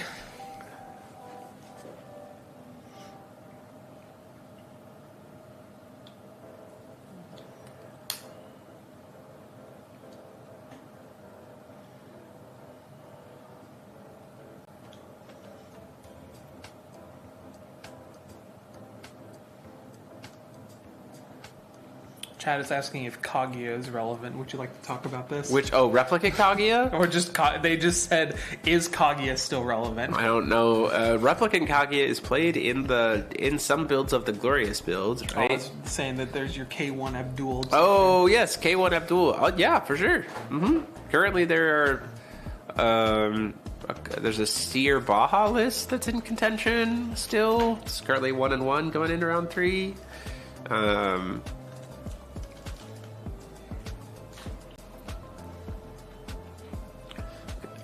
Christy Seer, I think, is still being played, right? Yeah, Christy Seer. Yeah, Christy Seer.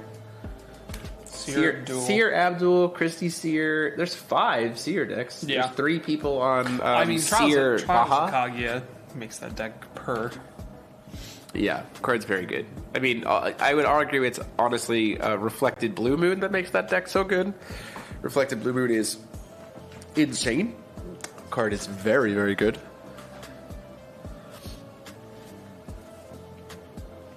We see Windia come in. There's the Mask. There's a Robometa. Double Windia. Those are probably getting mulled because there's no protection in that hand for a turn 1 Mask. Oh, that was post-mulligan. We did see the Mask off the mulligan. Did we see any protection for it, though? We did not. Are we seeing a turn 1 Black Source? That's a Moonshade. Is there a Suya?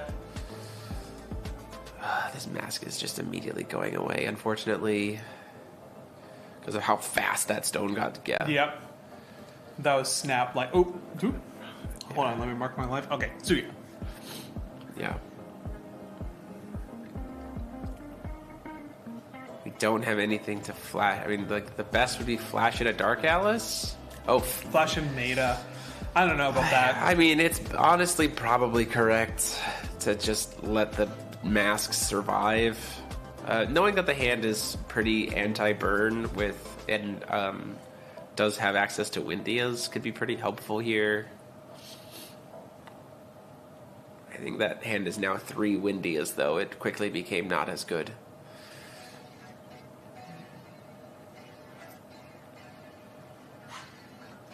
Is that a 4C stone? Wow, these guys are not respecting Star Scale.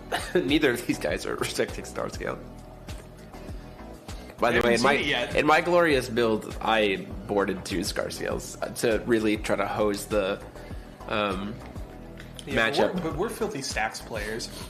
That's true. Well, I mean, against Mindless Moonshard specifically, if you do happen to open up the nuts of Mask versus Star Scale, it's kind of just like, what are we doing here? You're in for a bad time. Yeah. Like, pick your poison. Oh, you tapped your Moonshade that you hit on turn 1 to get rid of my Mask? Okay, I'll get rid of my Mask. Star Scale sticks around. That Moonshade won't untap. Right.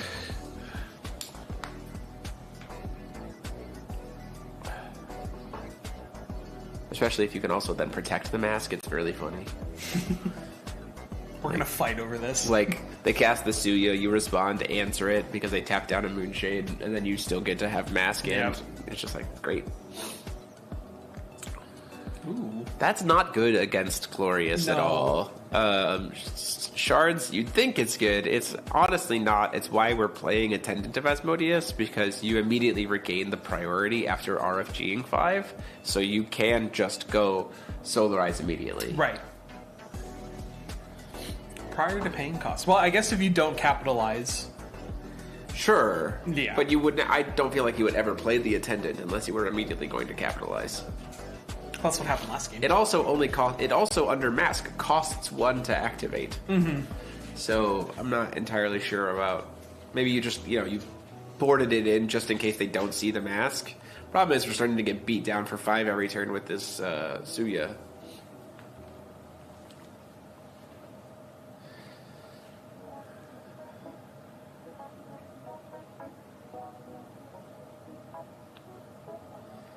Paying 2. Bacchus is not good here. Because the Godsart costs 2. We're literally tapping ourselves out here. It can't hit the Mask. Can it hit Mask? It's a Regalia. It's not an addition. And it has Barrier J-Res, so it can't be hit. Can't even do it. So that honestly might be a backbreaking misplay. Because if there's a...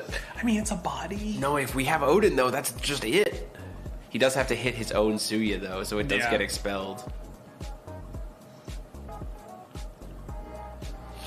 Because if there's an Odin, if he has attendant Odin, this gets to resolve, blow everything up. He's taxed for everything.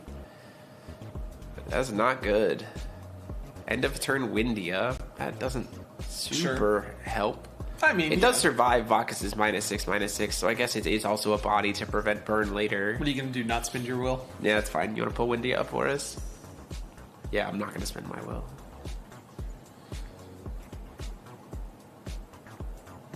Yeah, that if there's an Odin, that might just be game losing. Okay, Fernandez, do we have it? You have Attendant. Do we have the Odin to back it up? Do we have a way to draw into the Odin to back it up? And to see it not have an answer. Under Mask, there's no way. There is no answer under Mask with only one will. Lori? That seems unlikely. In Mindless Mooge, that seems incredibly unlikely that that's being played. I mean, if so, Rayasm costs yeah, 2. Wait, yeah, the discard costs 2. Yep. If we see Odin, we're gonna just get to blow up these stones. Oh no! Did not have anything. Could not capitalize on a free turn. I wonder how many inheritance cards he's playing. Because I would think that we would just try to dig. If you had any inheritance card, you'd just try to dig.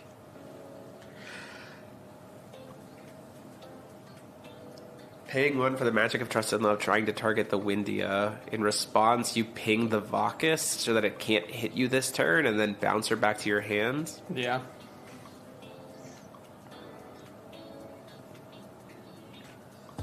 So he can't do anything this turn, and then we'll just pay 0 to put it back in our hand.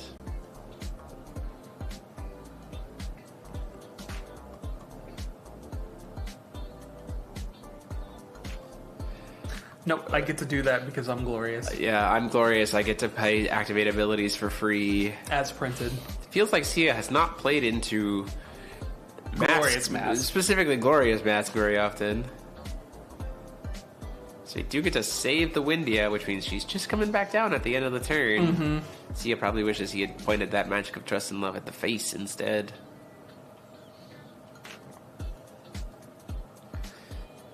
Does get to at least cycle a card, though.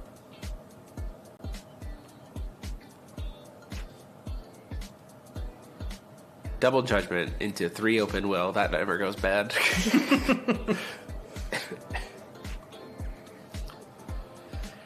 Every turn that Fernandez gets to potentially try to play into this Odin it's weirdly... Yeah. It's just like the mask has survived. Sia isn't putting much pressure on us this game as last game because we don't have the multiple Suyas.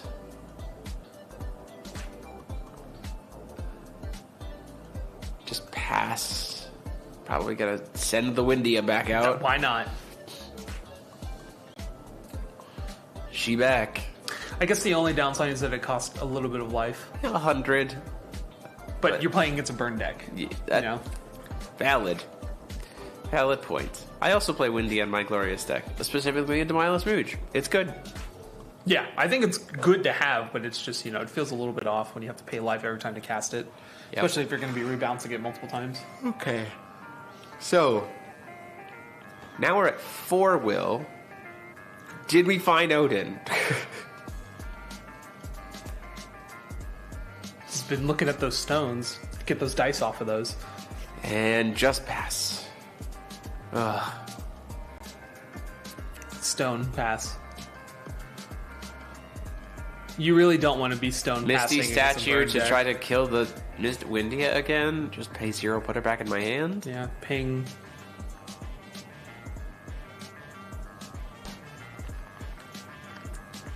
I think you just put her back in your hand. There's no reason. Dude, we're gonna do the same thing. We're gonna stop him from being able to do any damage this turn that he can't do any damage, and we're gonna pay 0 to put it back in hand. I don't know why I would do that with Sia. And then this still goes back to bottom of deck because of Misty Dragon statues resolutions. I understand. It's a burn player. You need to play the cards in your hand. You just gotta get rid of him, I guess. I'm Playing a jonesing. Lucifer.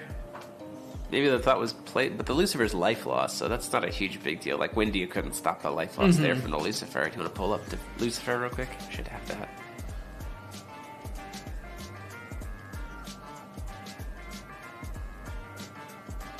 Like we're still going to get to drain. And we're going to make 2 dudes with Life Zapper Chrono here, but it costs 2 wills. You can't do that. It also costs 1 to banish the Life Zappers. So that's really not great. Rough.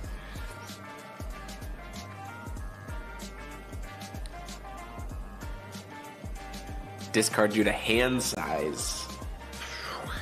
It's an odd game. This is certainly odd. Yes.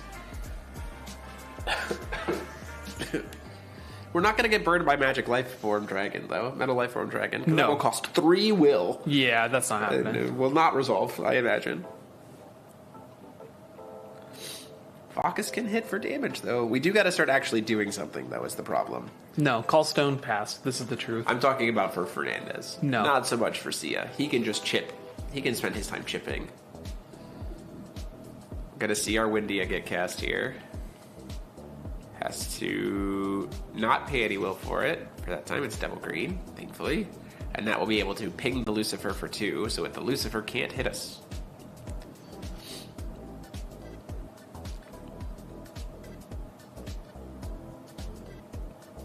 So there we go. Nice and safe. He proceeds to pay 4 for an Electra, then we Persephone back to his hand. And right.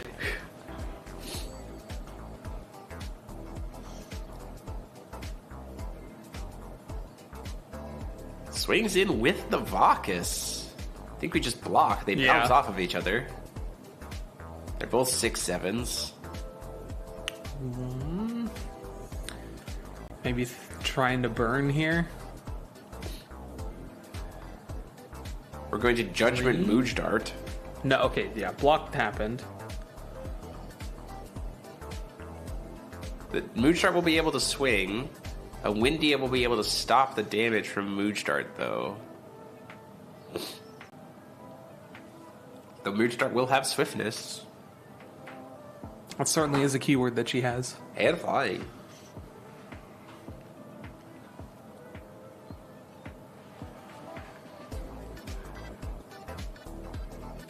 I think we do have a second Windia in hand. That's just rude if that's real. Has 4 cards in hand, so we'll be hitting for 14. We're just going to try to bounce the same Windia back to our hand. Can we bait Sia again?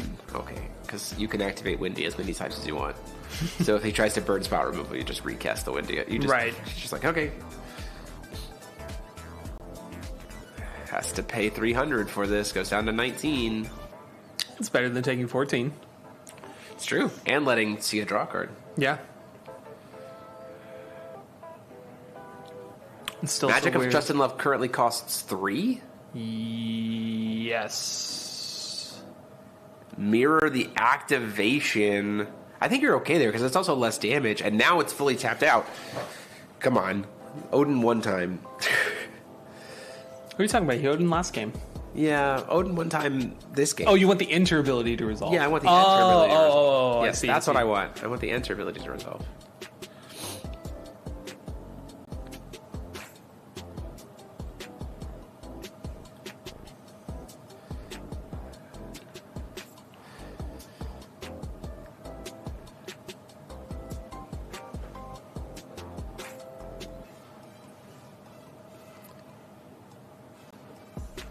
Down to 7's not a comfortable place to be if there's not an Odin here. Because that's Magic of Trust and Love range. And there's plenty of will to pay for it.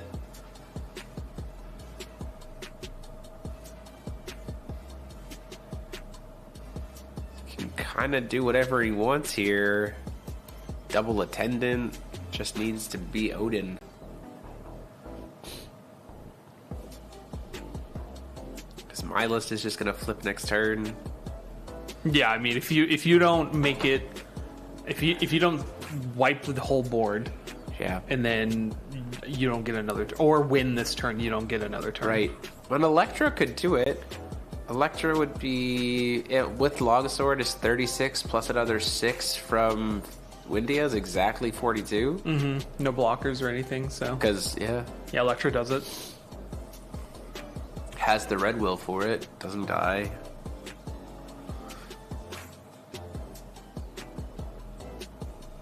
Dark Alice to dig. Electra's still alive. Yep, Electra is very much still alive. So, you need 3 will for Odin. And then you also kind of need Attendant. He has Attendant in hand. Right. That I know. That's a hide. That's not super great. Though that does answer... Ooh, hide's not actually... Oh, I would have maybe kept the hide. Yeah, hide's a good backup. Because you pay 2... So, you pay 2 to put... I just don't know if you have enough life. The problem is there's the Mooj Dart activations. We see Attendant. We don't have to pay any life for the Attendant using... Oh, we're paying double... Yep, okay, we're hitting 5. We're not floating any will. We're just hitting 5. Replicant Dante could reset your life to 2,000. Recover our 3 stones. No floating will. He's got another Attendant in hand, by the way. So we could really go digging. Yeah. We need to see Odin.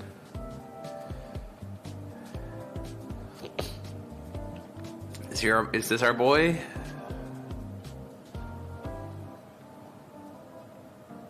There's one. Can't go down to 200 life, though, is the biggest problem. Yeah, that's a magic. Another Attendant. In response, we float a black. Persephone, Lorite, Garion, Odin, Lumia. The fact that we're floating a black here makes me feel like we've got it.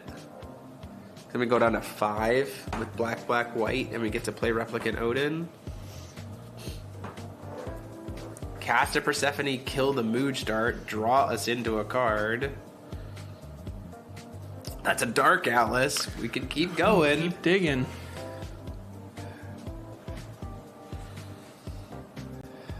The problem then becomes he still gets 1 stone, and you're tapped out, so he could just pay 1 for Magic of Trust and Love for lethal. Mm-hmm. So you need Odin plus interaction here. Or you just sit on my list and just, like, what are you going to do? Playing Dark mana? Alice.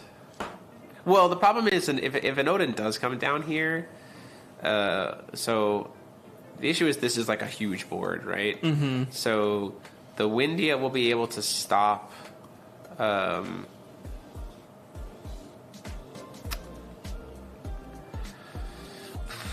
the Windia will be able to stop the Milas from being able to ping something. Yeah. And then you'd have a flyer to be able to block the Lucifer. The biggest issue is really the Trust and Love without any will to protect yourself. So at this point in time, the line to win is another Attendant, float a will, play Odin, but it's not there. So unfortunately, Fernandez just not, even with the mask, just not capitalizing on the early protection of mask, and is just going to get slammed out by a Judgment in my list, really. Well, Judgment, I still think you just Judgment my list, because then you can use him for Magic of Trust and Love still. He still has the name my list in his name. Because then that forces the Windia to be used on the my list, and then you just swing with the Lucifer and take him down to 1. Or just do that. That works too. Lucifer will drain 5, and that's the game.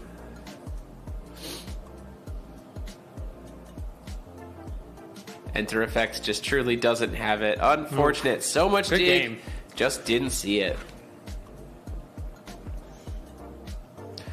So Yeah, he has some early punts, they ended up not mattering. listen, unfortunate. Yeah. Yeah, for sure. That's the thing about the Glorious deck is you do have to acknowledge that you're going to try to run hot. And again, if you can't capitalize on the early will deficiency, then eventually they do just get enough will to be able to push through. Yep. Right? It is kind of the inherent strategy of the deck is try to capitalize early, and if you don't get it, you don't get it. Shocking little amount of inheritance cards being used. That's the thing. I would really be considerate. Like, so in my build, we're playing. Well, because it Persephone- converts just cards into cycles. It makes your deck small. 4 Persephones, 3 World Tree Phoenixes main boarded in like my version of the build, and then the 4 Life Zap or Chrono Gear. So you're running 11 cycles.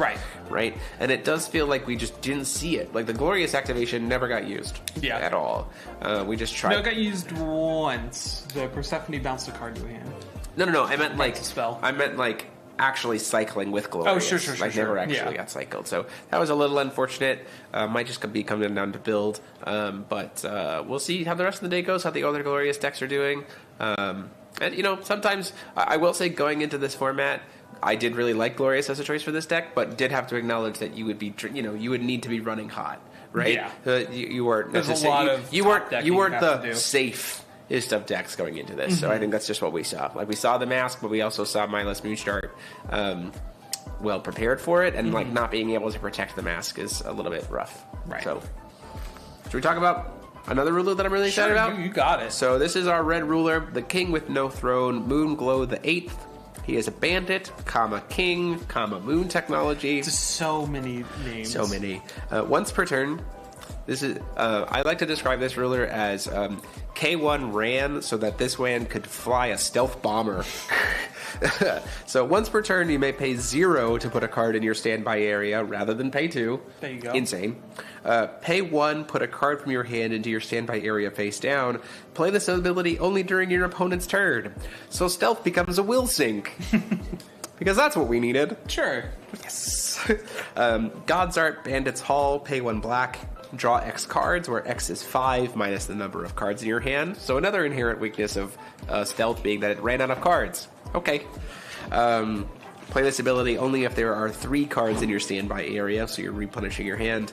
And then you can Judgment for red or black only if there are 3 cards in your standby area. Which is funny that you have to bank them. You gotta bank it. Yeah.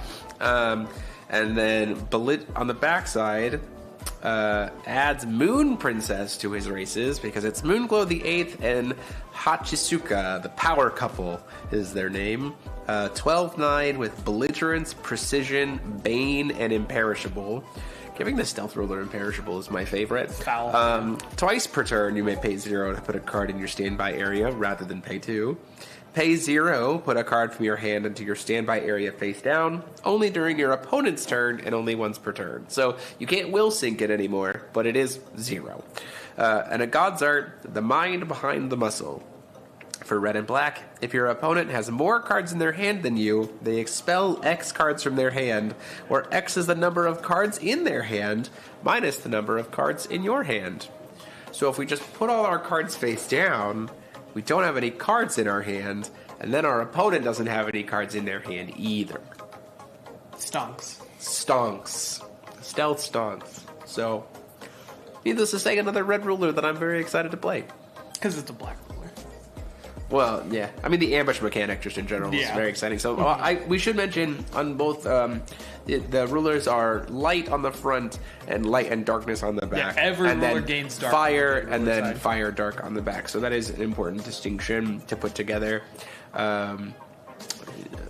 Speaking of fire darkness, guys, I don't know who this is. It's a card. He got it. But I got it.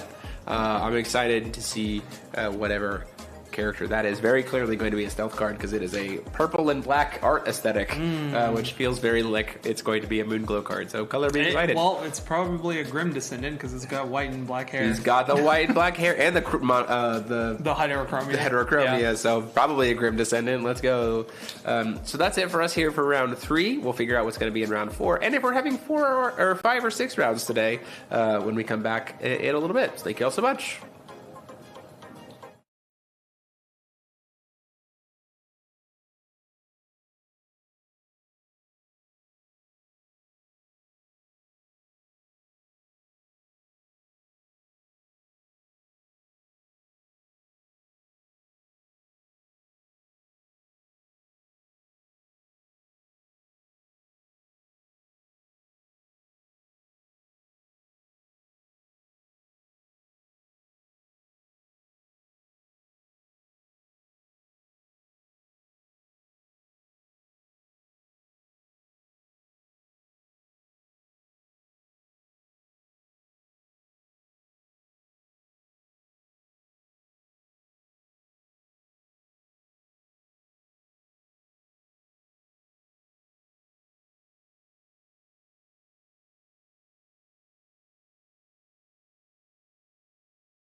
Hello, everybody. We are back going into round 4, and boy howdy, do we have something different for you here.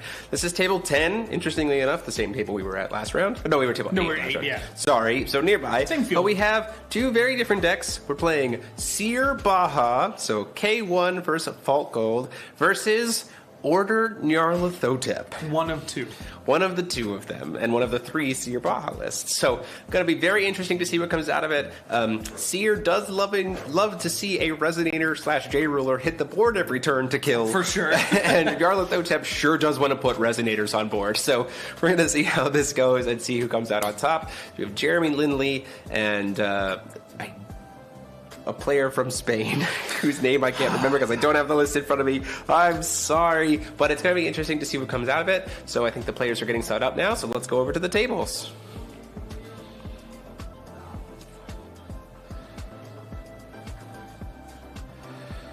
So Seer Baja on the right with Jeremy Lindley and Mile Mallet Just on the so left. many cards in the ruler area. Just so many. And very interested to see how this goes. Jeremy doing very traditional Seer Baja things with the great cards like Thunder of Zeus and Apollo Sphere and Artillerist and all of that jazz. Never end, all those things. Did you know that sometimes when you get instant speed Thunder of Zeus's by killing something, it wins the game? Does it? It does. It Oh. does, in fact, win the game. So we're in for a good time here. I'm very curious to see what Order Nyarlathotep is doing. Both of these players are currently 2-0-1, sitting at table 1. The last time... Or sorry, 2-1, sitting at last table time 10. we saw Order Nyarla in like a big major competitive event. Very different. Deck. You and I were commentating. That deck we does watched, not exist and we watched Falchion do very cruel Falchion things. Red, White, and Breads is already what I'm seeing. Looks like we're probably playing into resonance-heavy stuff here, which I like a lot. Doesn't have to worry about a mask in a resonance deck against a deck that has 2 rulers. Mm-hmm. So you just get to kind of do your thing. Curious to see what comes out of it. You want to pull up Red, Wine, and Bread for those of us who might not remember been a exactly while. what that card. It does look like we're playing Hyper Cthulhu Destruction. Jeremy, very familiar with Nyarlathotep decks for all his play testing once the image for Red, Wine, and Bread loads here. Or it's just gone. So you can pull up... But the text is in there. The text is there. Yeah. Gets a free stone, and then at the end of the turn it goes away. And in reading Mile Mallet, reading Trials is not a good sign for Mile at the beginning of the game, not having play tested a lot against Trials. Now, I will say an advantage is that there is the Cthulhu card that turns your kills your J-Ruler and turns it into tokens based on the number of stones you control. Could be very good as a potential response to a destruction spell from Lindley to steal him being able to Trials trigger. I'm trying to remember exactly which card that is. Let me look it up real quick. You're going to get a lot of searches. I know Cthulhu is going to be a lot. We're going to dig as fast as we can. This is Rebirth of Flaming Disaster, if you want to pull that up. And so it looks like Jeremy's on the coin right here. That's exactly where he wants to be. And we do see a Rebirth of Flaming Disaster. Could be very good as a potential response to a destruction spell, right? Hitting the... green-red Forestry Stone, Resonance Reincarnation Stone off the top there. Gonna burn the 3. We're gonna just start right off the gate by searching for a dragon, never end. Know that it's not gonna get to recover the Fault Gold at the first time. Picking up the promo, maybe hasn't seen the promo never end before. As the game goes on, it's also, the other thing to note is that Jeremy has, the Lindley brothers, when they've been testing this, well, not Matt, but he was helping them test, and then Misha and the other players on Seer have been using this to, it's a dragon, but it is a water card. Yes. So it is can be used for a lot of the like expel cards like Zaki's New Plan, or they can search Sealed One-Eyed Dragon to use it for Uppercut, or Mirror. Or Mirror, if they need to, once we get to 2 stones. There's a lot of stuff that you can do here. Pure Heart Stone, not choosing to search for any other just to stone. That climb makes the sense. Draw for turn from Mile. Looks like that might be Kilo of Fossil Golden City. Haven't seen that card in a bit. Last Love to Secret see Sword? it. Is there? Does look like No, there's- that's Kila, yeah. That's we do have our Red Riding Hood. The problem becomes trying to get the Red Riding Hood. Gonna, before recovery, try to Fossil Girl here to dig into another card. I think you just let that resolve. Yeah, I don't think you fight over this. Although apparently we are. We're going to mirror with that never end that we saw before. Might as well take advantage of it now. It's going to expel it and does get to draw Jeremy a card. So, and it does lock them to main phase until the end of the next turn. So Jeremy will also not be able to do anything before recovery, but he doesn't really care about that because his Baja's already tapped. For sure. So kind of take advantage of using the mirror while you can. Ordering Thinking out. about it. There's not a ton in the hand. It might be cast red, white, and red first. Yeah. The reason why I like this play a lot too is we have a second stone to be able to sack and keep our stone because Rebirth of Flaming Disaster does pay alternate cost by banishing a stone. So now we'll have a second stone that we can sack without losing our actual stone of the turn to play. We're going in. Second red, wine, and bread. We have one fire resonance trigger. So now we've got another pump. And we have two stones so we can sack. Double Rebirth of Flaming Disaster. Ordering out. I think you're thinking of a different card. I'm thinking of Rebirth. Rebirth, you can. No.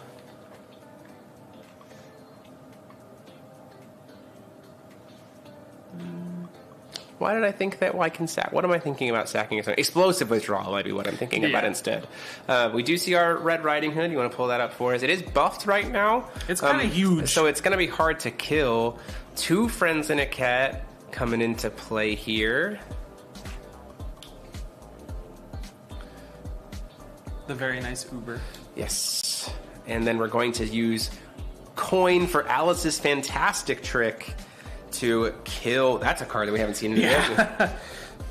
So two Friends and a Cat to lock them to if a card would get moved anywhere and gets expelled instead, and then it's our second card for the turn, so we can cast Alice's fantastic trick to destroy. Now, we do have a J ruler on field, so we do get to draw two cards because of the two red wines, red wine and breads. But this is going to have to tap the order to now call a stone, which is not great. Kind of gives Jeremy free turn.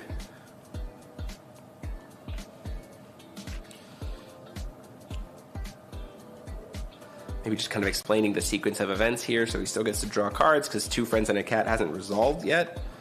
Even then, they'd still get to draw the cards anyway. It doesn't matter.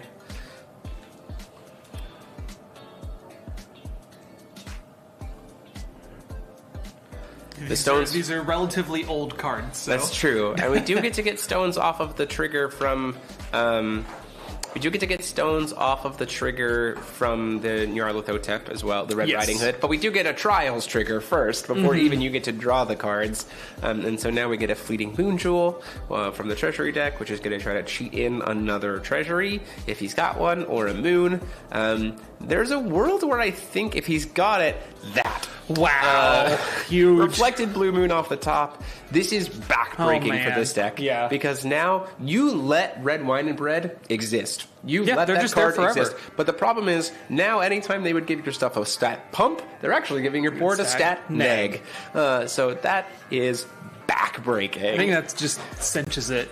That might just close out game one, just like that, especially if there's nothing to be able to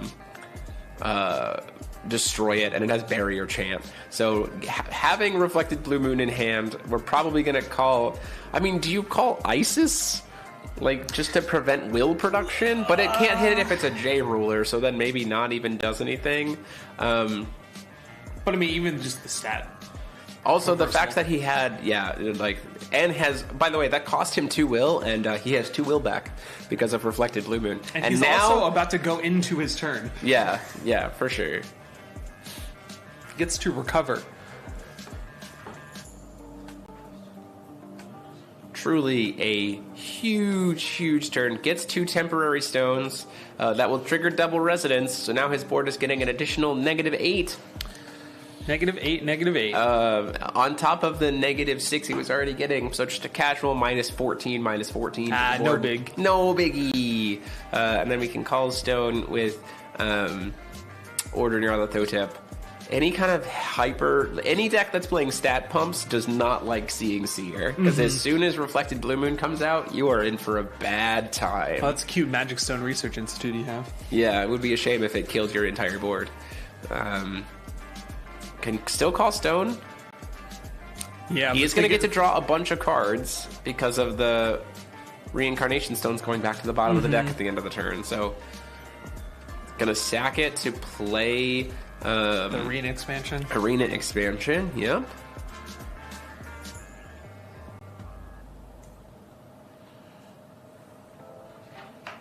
Relay. It feels like an odd timing for that one. I mean, Because I would try. I mean, it's possible he doesn't have anything else in his hand to sack, but right. I mean, we just try to draw a card now, right? Banish the stone now because it's going to go away. See if we can draw it to something else. Call stone for turn. Another Firestones. We're under neg 20. Neg 18. And Game Master is currently tapped. And the chat, please. Okay.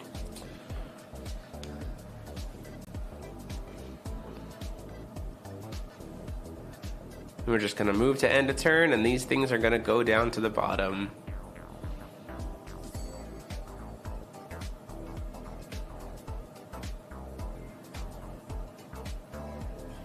I don't even know what you do here.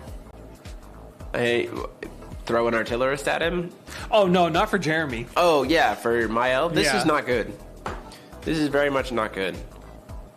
It's just going to be Call Stone Pass from Jeremy. That makes a lot of honestly, sense. as someone who plays a lot of aggro... Suya, but there's already a Lunar Lake on field. Like, you'd have to... Well, so, no, the Lunar Lake has Eternal. Or, sorry, the Fleeting Moon Jewel has Eternal. And so then the Lunar Lake would... Or the... If a Suya would to come down, it would just force the banish. Maybe not, though. Loki's Insight... Do we have something to stop the Crimson Moon? Oh, we have Rogue Spectator. We can just cast that in response, I suppose. You're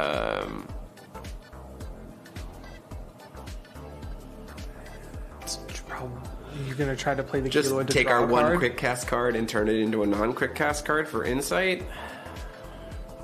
It does have Potentially. Barrier Chant. So it cannot even be targeted by We saw that. Kilo of Fossil Girl. Reading it out loud. Barrier chant. Oh.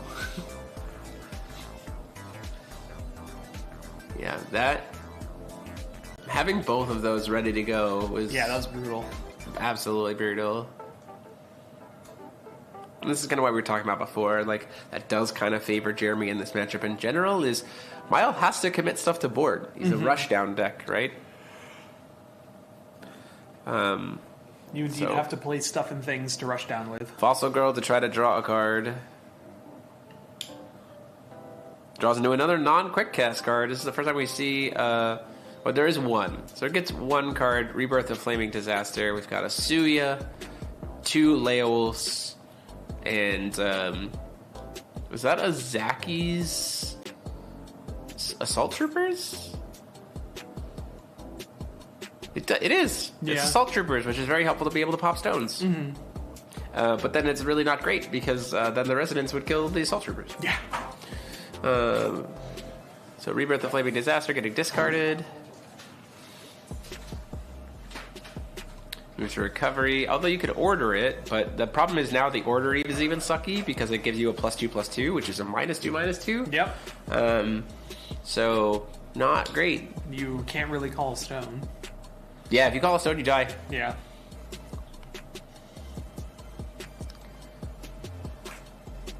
Which we do get 2 extra Red Will because we ordered. Do we just not call stone?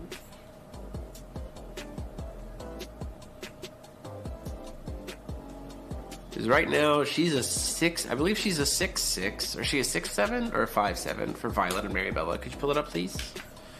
She's a 5/7, and she goes down to being a 3/5. Which I guess you could technically Call stone yourself. once. Yeah, 5/7. Yeah, so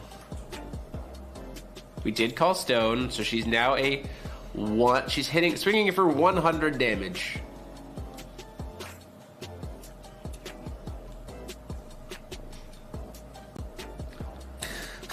We're still trying to explain this. Reflected Blue Moon, every stat pump becomes a stat neg. So the Suya could help here, but the problem is there's a rogue spectator to protect it. And the Suya will immediately die as soon as it hits the field. So the Suya dies to stat-based effects. We're not even going to... Just live zapper. We're just going to put out 2 tokens instead. Are we going to catch that the Suya dies to state-based? I will message the judges. No, it's alive. They're -4. Suya is a... No, Suya is a 4/4 at base.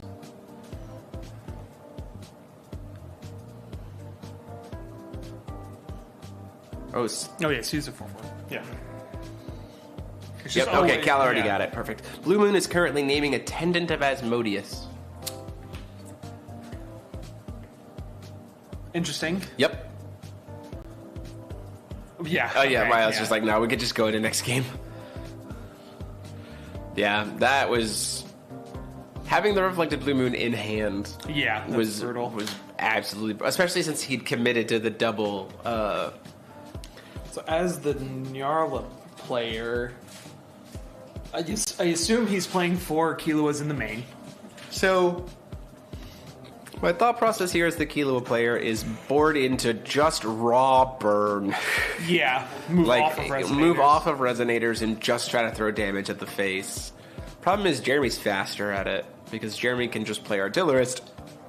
Currently, if you can pull up Artillerist for us, everyone's favorite little one-drop I think cannon everyone knows boy. what Artillerist does. Yeah, but we'll bring it up. And then we just search up Yamadas, and then we throw them at our opponent's face.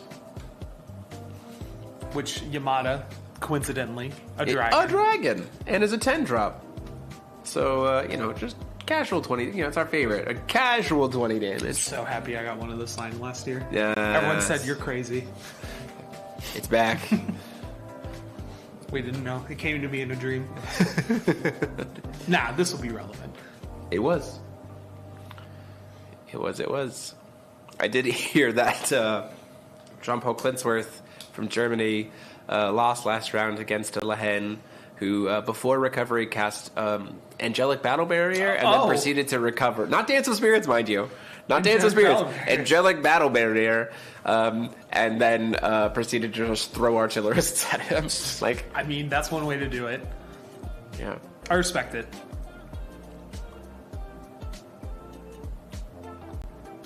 Some boarding here. Yeah, a board to raw burn. So then you just, your one ordered card is exclusively something that can't die. Like the Violet and Mariabella. Leaning into that, I think would be really, really powerful. Here, Eternal in general is just very, very good against, especially since Reflected Blue Moon can't name a J ruler, so that even if you call order like Violet and Mariabella, it's a J ruler now, so it still keeps all of its abilities, which is very, very relevant.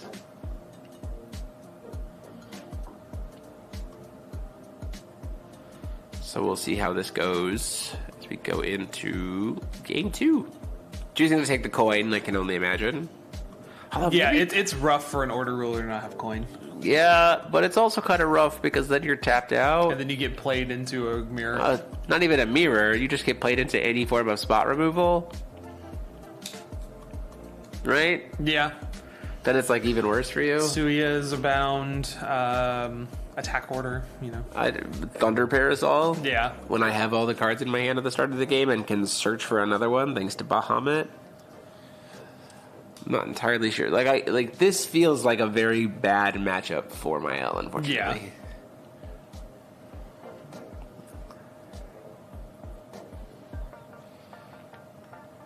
But it will come down to, are we boarding a burn package? We are operating under a lot of assumptions on that end. For sure. Very much so. Felt very much like a rushdown deck. Not really quite sure how a rushdown deck suddenly full pivots to burn, but maybe. Well, what's burn if not damage that's thrown at face? Yeah. True. Now, the other thing is Jeremy could just not see Lunar Lake or Reflected Blue Moon. But if I'm Jeremy, I might just hard mulligan for it because of how good that card is, right?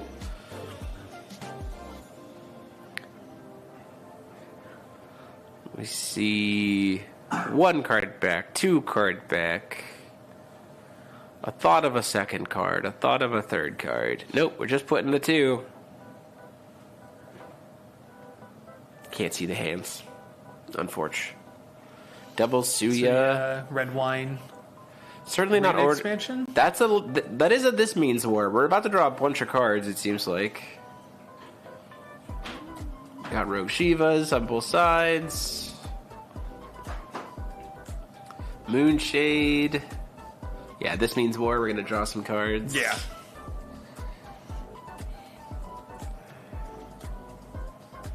Third Suya. We're certainly going to be able to answer the Reflected Blue Moon that way.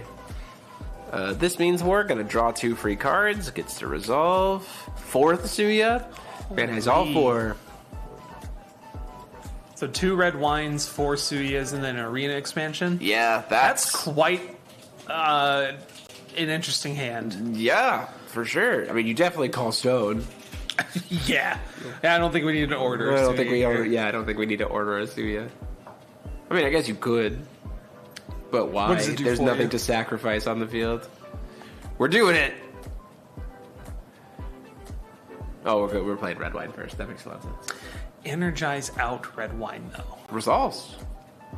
Yeah, I think Jeremy goes, that's fine. We saw what that turned into last game. Yeah, it didn't work out super great.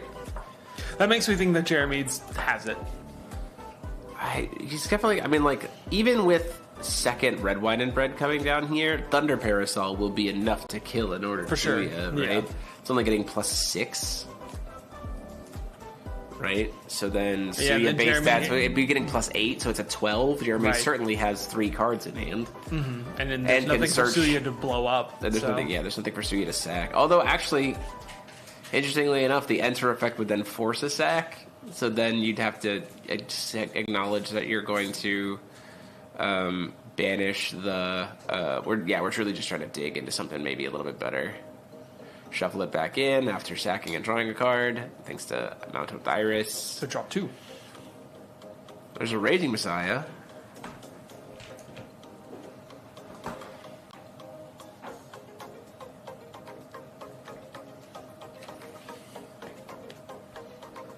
Now, do we slam the little red that looks like it's in his hand? No, I don't think so. Or do we just call Stone and pass?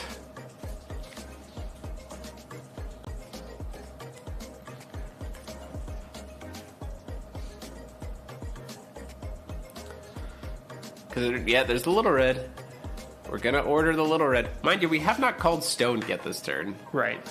We burned coin to play this. Do we have spot removal? This currently getting +6, +8. It's currently getting +8, +8. So how big is this little red? Or it might be Red Riding Hood, not Little Yeah. Red. Yeah, Crimson Wolf.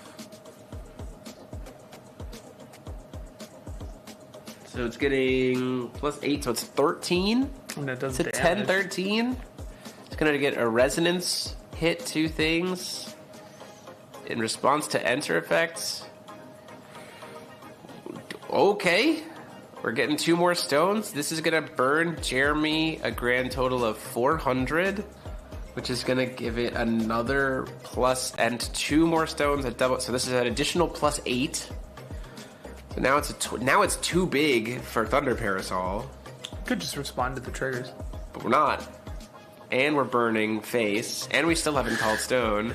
Hear me out. I'm listening. I'm Split in it. Lumia. We do have a Moonshade. I mean, like, this Red Riding Hood could just kill him. If we call Stone here and we have Rebirth of Flaming Disaster, Jeremy does just die.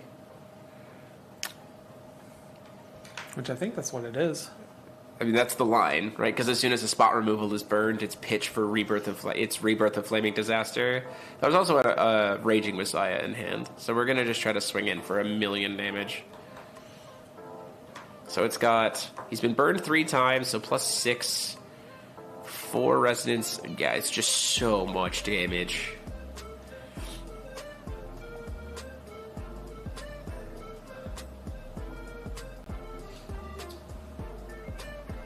Life Zapper. That will be able to block. Yeah. Those guys will be able to block. Yeah, that Red Hood does not have Pierce.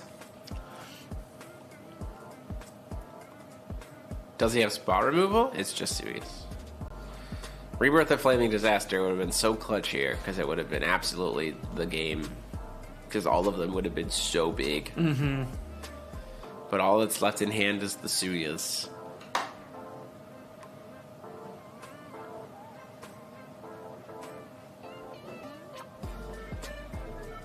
Gonna attempt to move to end a turn. That was a brutal turn. There's the Rebirth! Oh no! Off the top. Off the top, but we're in end phase. It doesn't matter. Literally one card short. Ugh. Try to put that stone back in.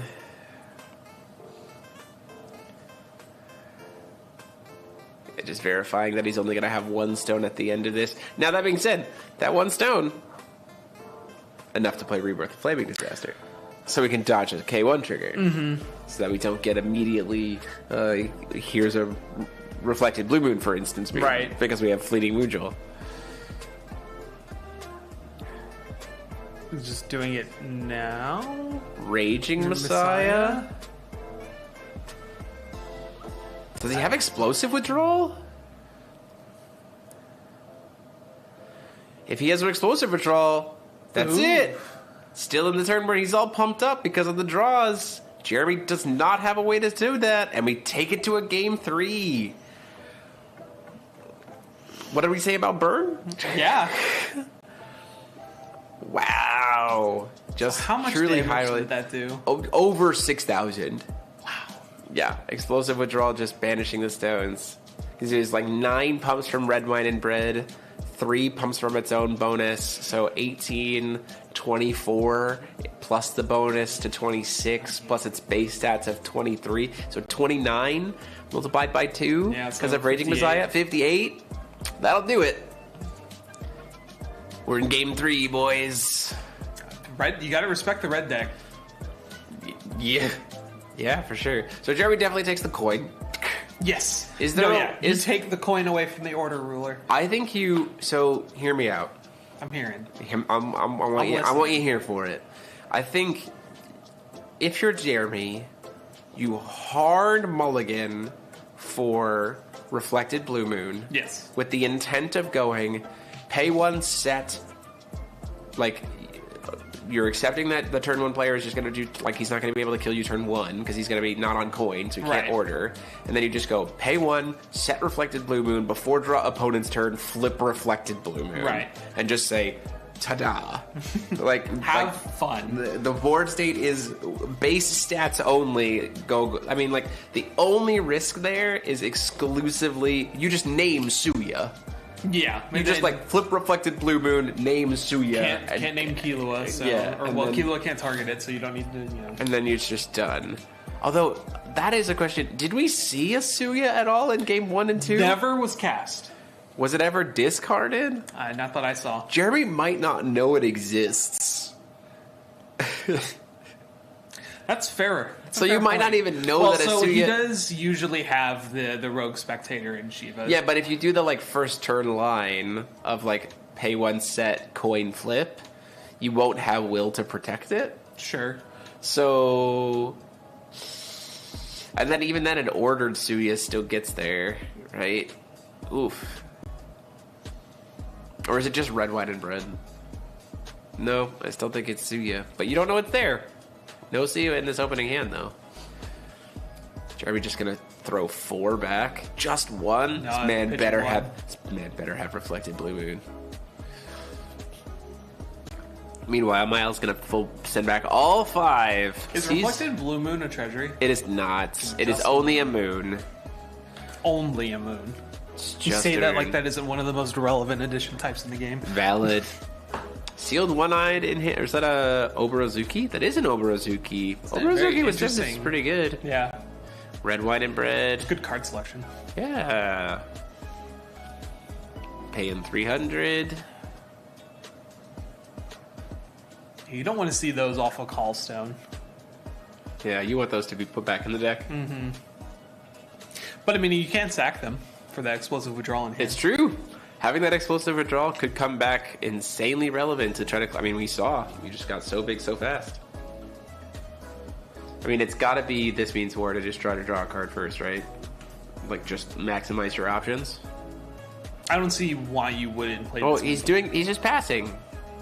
Maybe it's to try to... You can still do This Means War. Yeah, it hasn't. You haven't cast a spell yet.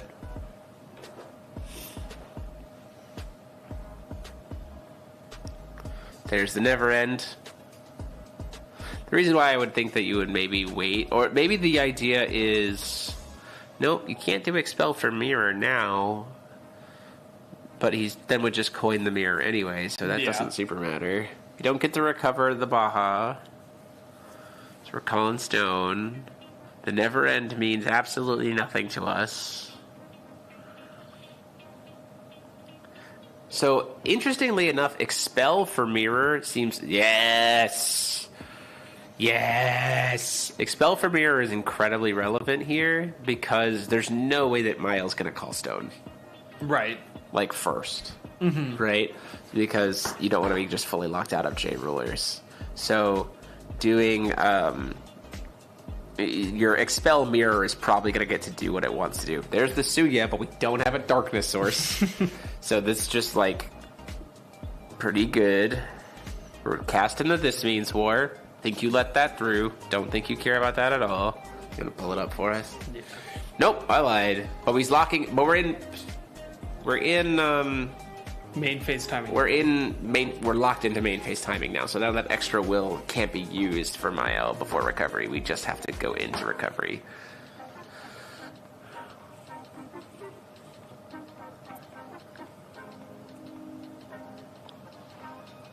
Recover.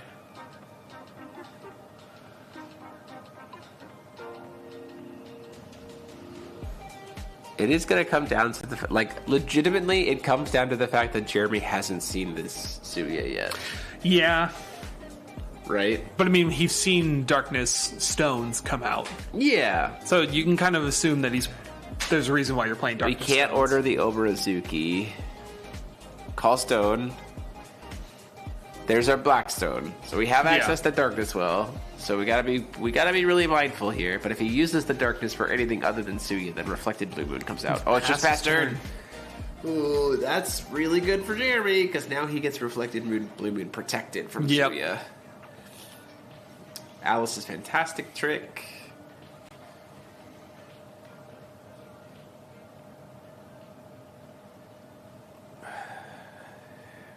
And this is certainly more exciting than I initially thought when we saw the Reflected Blue Moon. That first game was just way too much of a blowout. So. Yeah, and then game 2 was the reverse exact blowout. Same blowout, yeah. We just did it in reverse. Ooh, drew into another This Means War. That's never good. It was alright when we had Chivalry's Tears.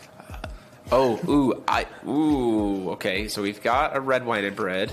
Hits another green, black, red stone. So this is potentially wild. It's going to come down to Reflected Blue Moon. Yeah, Paying 2. We're ordering... Okay. Ordering the Violet and Maribella. So now... It doesn't use the chase. So 2 floating red will. Can call Stone. Reflected Blue Moon still very much live, plus 2 extra will. There's an explosive withdrawal. So explosive withdrawal is nice with Violet and Maribella, right? Because you destroy it, and then you don't actually have to successfully destroy it. There's another Darkness Stone. We're up to 2 ticks, so she's currently getting plus 6. Which means that if we flip Reflected Blue Moon, she will be a -1/1. Yeah. So that's not super great. I don't think you take 1100 damage here. I think you absolutely pull the trigger on this Reflected Blue Moon on swing. Especially since she has Eternal, which is your least favorite keyword as the Seer player. There it is! Bam! Reflected Blue Moon. What is it going to call is the question. It can't call Violet and Maribella. Well, it can name Violet and Maribella, but she just won't lose her abilities. Right. But she is only hitting for 0 damage at this point. And I mean, how often are you going to cast those out without ordering it? Yeah, for sure. You could Explosive Withdrawal to just try to get some damage out, but the Suya is going to be able to protect the Reflected Blue Moon, and the Suya will immediately die. So we're verifying. So he's verifying exactly how Reflected Blue Moon works. It's pay 1 blue, Okay. attempts to cast it for free. Oh, sure. I assumed that it was already cast. Yeah. Well, because the second the cast resolves, the stat neg is active. Sure, yeah. So responding to the activate or the cast is very relevant because of the explosive withdrawal in his hand.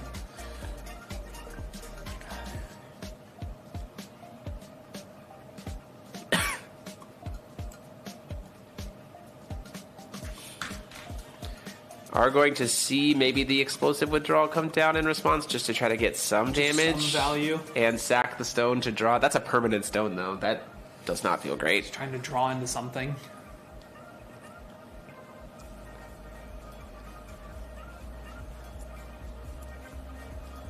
I mean, Jeremy still has a will open, so... 2 will, technically. So you're going to take coin you and... take 11 here. Shade. Yeah.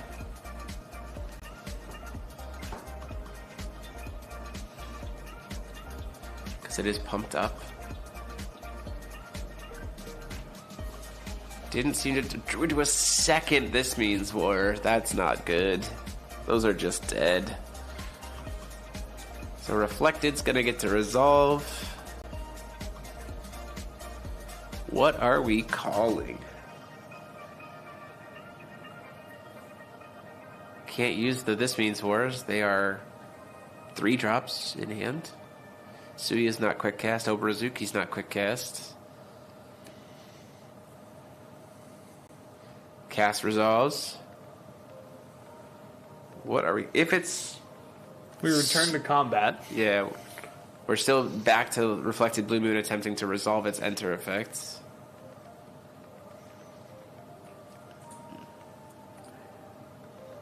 He could have in response paid the 2 Red Will to pump it up for the explosive withdrawal just to get a little bit of extra damage. Yeah, because it's only attack. It's not defense. Yeah. So like it could... I guess it depends on what you want to use that red minute or the red will for. Maybe something a little bit better next turn. Yeah. Because, I mean, that Eternal makes it so that the Violet Maribel is not going anywhere. Yeah, for sure. We are certainly not getting rid of that card unless we have Girl Staring At. But the Violet and Maribella will go down to being a 3-7 or 3-5 starting next turn. Mm-hmm. What did we call? Suya. Yeah. Okay, well. Hard read.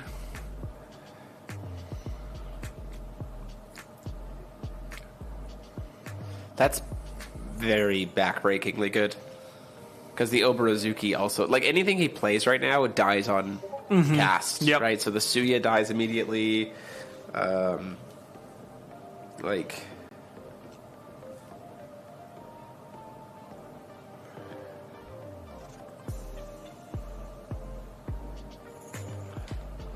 Life Zapper Chrono Gear at the end of the turn to make a couple bodies to start rushing in. Search for a dragon. Are we just artilleristing next turn? You think? If he grabs Zubata, we're certainly artillerist. Yeah. Okay. Oh, yeah. Cool. Okay, Well, we're yeah, artilleristic next turn. We're going to deal... So that's 4, 8, 10, 12. Currently, with artillerist, that is 35... Or 3,200 damage with the artillerist and the life zappers. I really just would have said you don't need to read Yamada. Yeah. Also, oh no, that is unfortunately just lethal here. Oh, Dogra Magra was the other card in hand. Gonna try to gain some life.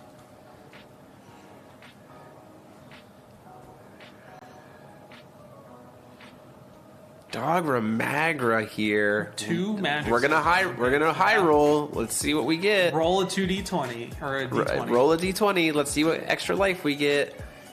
We gambling. Do you mirror it? I think you mirror this. If you have it, I think you do, actually. Mainly because of the life gain piece. Do you coin out Rogue Spectator in response? Actually, I might do that. That's not a bad call. To stop the life gain and put another on body on board, Dagra can't possibly kill you. So they're just tracking life totals. Yeah, that makes sense. Coining out Rogue Spectator here makes a whole lot of sense. Because that is lethal, actually, if you stop it. Because it'll be 4, 8, 12, 16, plus the 20 from Yamada. So that's 36. Oh, no, he has 37. Yeah. He's one shy. What did we roll? 8? We'll see. Oh, 16. That's enough, though. That's enough. That's all you need. Because now we're going to be able to... If we already got Artillerist in game, we just search Sealed One-Eyed and kill him with that. Yeah. Because the updated... Well, it won't have the updated text. But Sealed One-Eyed can still just burn his opponent by paying a will and paying some life. Right. So you have enough life here that you don't die. Paying 100, go down to 9. There's an Artillerist. Does he have Raging Messiah too, just for the funsies? Aren't those combo banned? You're right. Yeah. So 2,000 damage goes down to 17. Needs to find 100 damage from somewhere. Because what's represented on board is currently 1,600. Oh, you attack with the Rogue Spectator. No, including the Rogue Spectator, it's 16.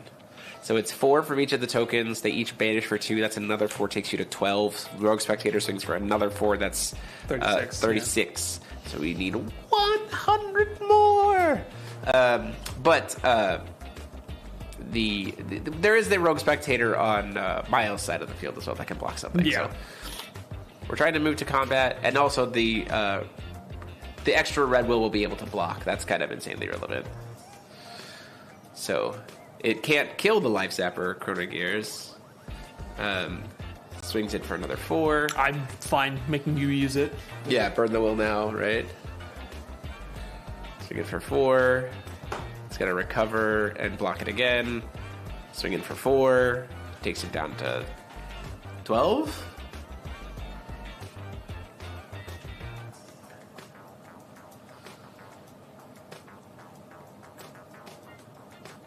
What's going on here?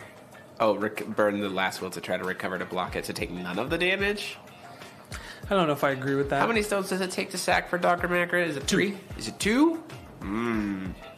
We just gonna roll some dice and move some ice? Nobody gets hurt? Yep, 2 stones. We'll call a second stone. I mean, it's a slightly above 50% chance that you lose out on it. Especially if Jeremy has to pay any more life here. Never end. Draws us into something. We need a mirror. High speed uppercut. Ooh, high speed uppercut the Dr. Magra. Make that read. Rebirth of Flaming Disaster does not help here. Make the read of the Dogra. Yeah, here's the uppercut. High speed uppercut to rip the Dogra Magra. I think. What was that about? High speed uppercut? It's a pretty good card. I think it's good. I didn't say it wasn't good.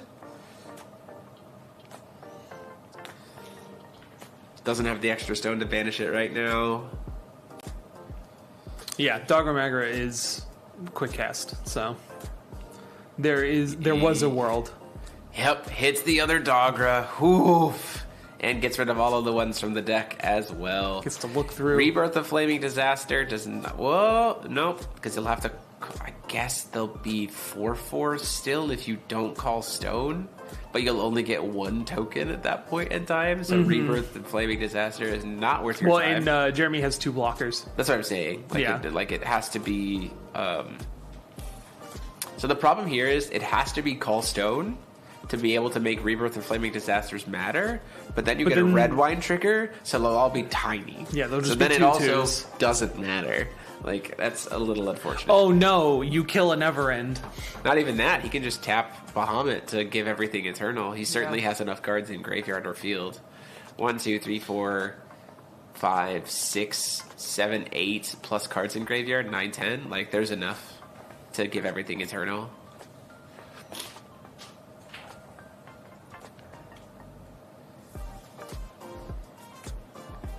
Solarize Shiva. Die to the board gating eternal. Call Stone. Then he looks at it and goes, oh wait. Reflected Blue Moon, 2 blockers.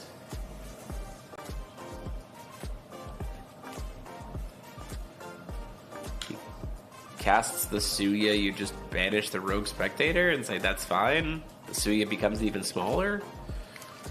Oh, Suya is also Suya's blank, turned off, so yeah. yeah, it's just a body at this point.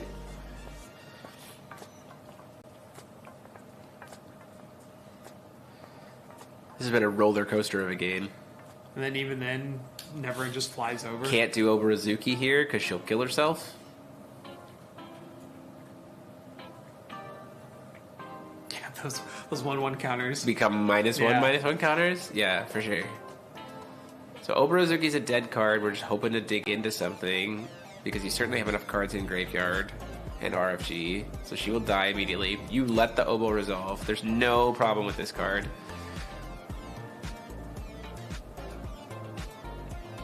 I guess the idea is that you're 2 friends and a catting just to even prevent you from being able to dig that'll with do it. Wow, that's risky. Oh no, he's doing it to destroy. So do we have Thunder of Zeus in hand? Is this man about to end the game with Thunder of Zeus?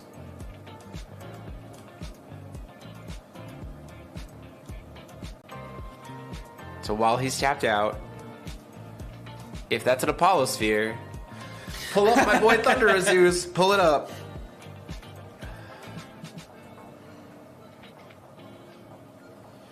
Pull it up. Thunder of Zeus, 2,000 damage and gain 2,000 life. And that is going to be the Brutal. game. Fully tapped out, no will to use it. Rebirth of Flaming Disaster doesn't get you there, and that is the extends match. the handshake. Wow. That was exciting. Yeah, it was a good game. That was a really, really good match. Well played from both of them. Mm-hmm. We saw both decks just really like explode out the gate. Very hard to And then pendulum. in a game 3, I mean, good read on Jeremy on the Dr. Macker there with the high speed, for sure. Very good read. You want to talk about another ruler? I do. Let's do it. We're talking about Shark Lady. This is the advisor to the Underwater Federation, Rucheel. Okay. Or Rucheel. It's I don't know. Ruceel. I can't read, I can't pronounce. Here we go. So, J/Resonators your opponent controls cannot attack unless your opponent pays 1. Each attack costs 1. Very good. So just slow it down, buddy. At the end of the turn, expel the bottom 2 cards of your deck. Very strange. The end of turn. Sorry, not the end of your turn. So every turn. Yeah. 60 card decks incoming. Pay 1 Not black. for her. Maybe not. Pay 1 black. Shuffle any number of cards from your graveyard or hand into your deck. Play this ability only once per turn. So she's the one expelling her own deck. She doesn't Yeah. make her opponent expel. So any number of cards from your graveyard or hand into your deck. So she wants to rebuild her deck. And then depths. She gains the following text in all zones as long as there are 15 or less cards in your deck. That's why. At the beginning of your turn, draw a card and pay judgment for blue and black once you hit 15 cards or less. On the backside, she is an 8/9 with terrifying, imperishable, and barrier. Rest all We've non-magic. gotten terrifying before, right? It's just cannot be attacked. Yeah, resonators your opponent's control with an attack less than the attack of this card or with total cost of 1 or less cannot block this card. Yeah, kind of a pseudo unblockable. Yeah. Enter, rest all non-magic stone entities each other player controls. They don't recover during their opponent's next or controller's next recovery phase. Just stun them down. Stun them. Here we go. Depths, Shark Folk, J/Resonators you control, gain +3/+3, which she is 1. So she's actually an 11/12. And then, As long as you have depth. Well, you Judgment's End and you have Depth. So You that's never true. know. You know what? Valid. And then God's Art monsters from the depths. Pay 1 blue, pay 1 black. Expel the bottom X cards of your deck, where X is the number of cards in your deck minus 1. Then put a token copy of each expelled sea monster resonator you own outside the game into the field. Players cannot chase to this ability. It's a very interesting ruler. I'm very excited to play it. We're just gonna get rid of our entire deck at the end of your opponent's turn, after tapping all of their stones down and not letting them recover, make 1,000,000 sea monsters, and then draw our last card of our deck so we have no cards left in our deck, and then kill our opponent. Hopefully. Fingers crossed. Fingers crossed. And then our opponent, in response to the answer effect, just goes, Flash in Muse Spirit. All my stuff Cannot gets be tapped. chased. No. In response to the enter effect, Oh, to sure, tap all sure, my sure. stuff down. Yeah. Just like, okay. We lived. that's the hope, right? Very neat. I'm excited for Very, that one. very, very cool card. I'm excited for that one too. Well, we've got 2 rounds left to go. We'll see what is sitting at the top tables. We also are going to, experiment and see around. We can see some fun stuff because we're certainly, obviously, tomorrow in the top cut going to see the best of the best at the top tables here for day 2. So we'll see what we find in here in round 5. But until then, let's take a little break.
Hello, everybody. Welcome back. A little bit earlier than we anticipated, but We're trying to gain a couple minutes. We're trying to back gain here. a couple minutes, and the round ended faster than we anticipated. So we're jumping in here with round 5. You're going to have 2 U.S. players facing off here. This is Daniel Moreno versus Ayush Dalal. So we will have another Seer Baja list, but Daniel is playing a Brunhild Olympians build.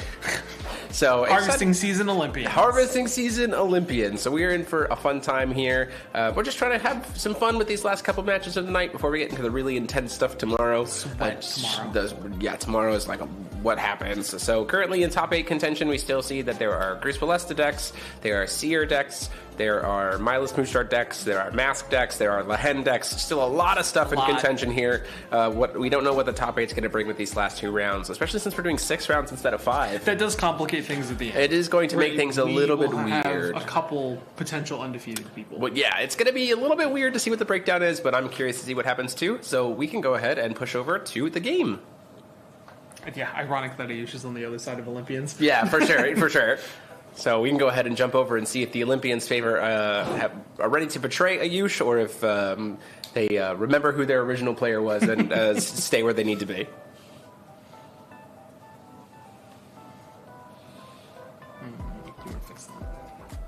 That's fine. So Ayush is on the left playing Seer K1. Going into this weekend, he was already thinking about playing Mooshtar Gruus Ballesta or Glorious, and ended up on this. Listen, those testings in the Team USA nights, those change people's hearts. Yeah, they went deep. They went deep in the testing. So let's see what comes out. Obviously, we're going to try to play Olympian stuff with Harvesting Season. Of course. So, again, for those of you who don't remember, Harvesting Season just says we're going to send the top 10 cards of our deck to the graveyard and hope to hit as many Olympians as possible. And if any of them are humans, it means you can potentially reanimate them for free, which is pretty great. As long as there are 2 or less. Of course. Yeah. But most of them are. So, it'll be okay. Great to see these 2 guys having some fun.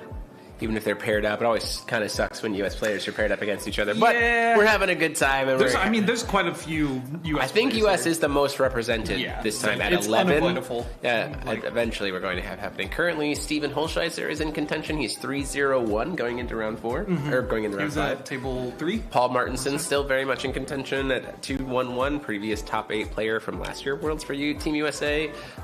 Currently, Also Seer playing Olympians. no, he's not. Yeah, that last year. Yeah, Seer Abdul with Misha Collins is currently in the bracket for there too. Seer Abdul, let's go. Amazingly using a lot of Grail. Yeah, and then blanking it using Abdul. I love Grail. Has been doing a lot of heavy lifting, being able to just tell these control decks, that's nice that you tapped down. It would be a shame if only one of them got to recover, but all mine did. It's really unfortunate for you. I love Stack. I love Stacks Bros. So, Rio, it's Ayush with an H at the end, not a J.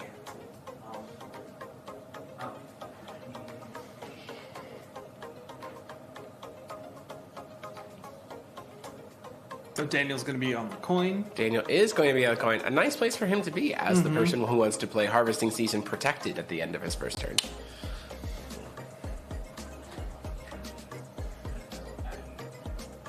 I miss Rune Rulers. They were fun. I mean, you can still play them. I know, clearly. yeah.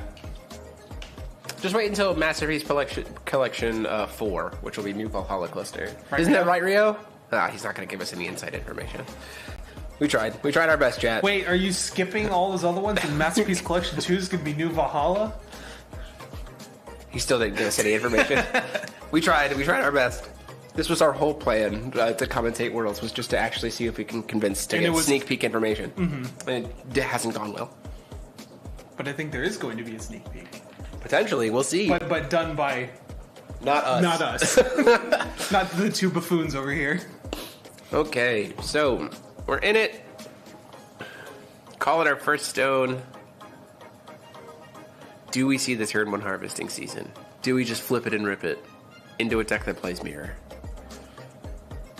Zeus Alice in hand, High Speed Uppercut, Dark Alice. Oh yeah, We're flipping and ripping.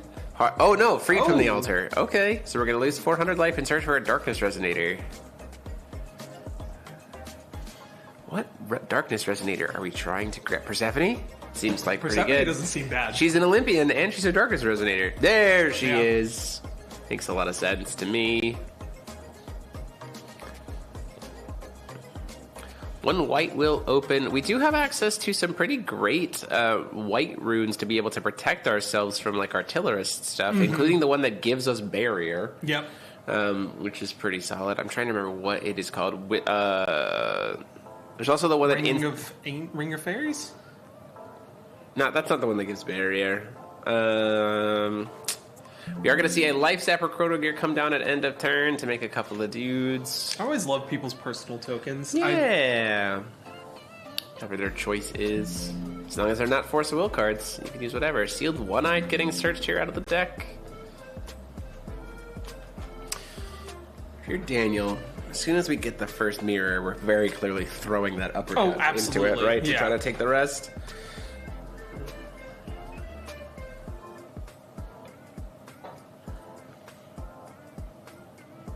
Yep, there's the uppercut. Oh, we're just going to use it right now, or we get it so clearly we're taking Life Sapper Chrono Gear? Just to say we don't want to deal this anymore. Pitching Suya. Or no. Yeah, that's Suya. Yeah, not going to do too much in this matchup, potentially. Light of the Moon is apparently what it is. Yes, I'm currently trying to go through every single rune to see if I can realize what card it is. Just, It's Light of the Moon. you want to pull it up here so we can show it off? Uppercut. There's a reflected blue moon. Is that 3 Ray Asnables? No, it's 2 Ray It's a Ray Asnable and double Lucifer. Plus sealed when I drain. So a lot of burn here, but not a lot of interaction. Harvesting season Kind of just goes off. gets to kind of happen next turn.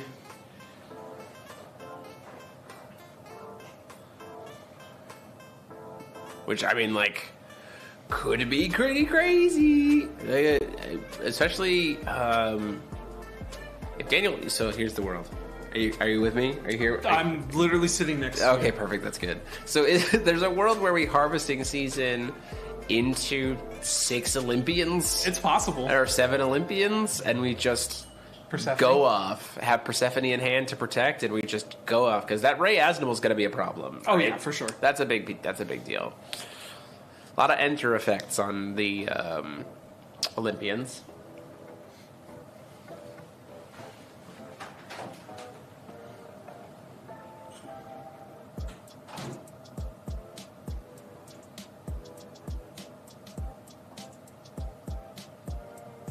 Gonna chip in with some damage with the tokens.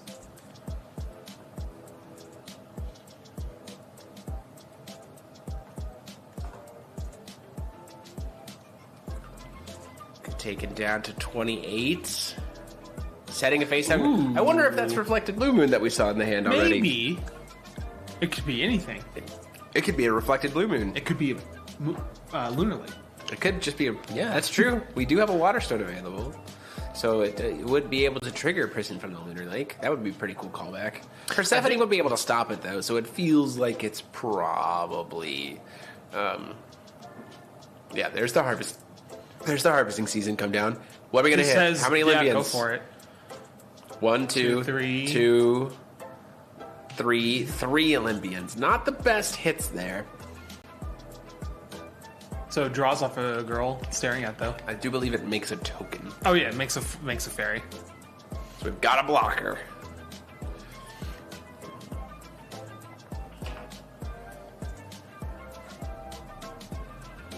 We've got a blocker for the other token, or the Lucifer that's going to get quick cast.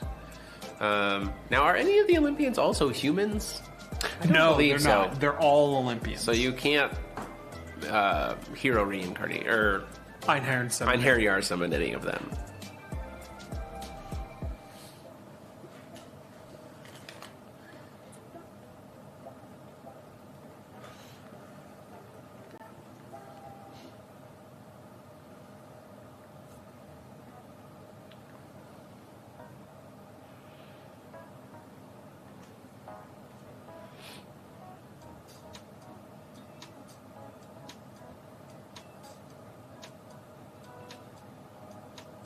All right, tutors up another sealed one eye. Just kind of banking those burn spells. Yep.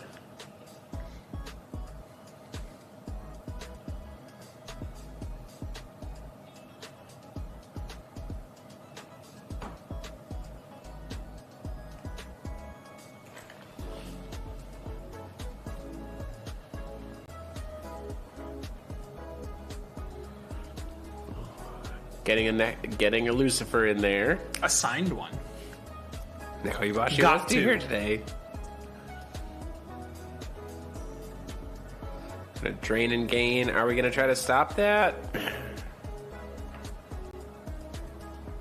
Dark Alice in response to the saying if we can draw into something. With the no open will. Well, I guess you have coin, but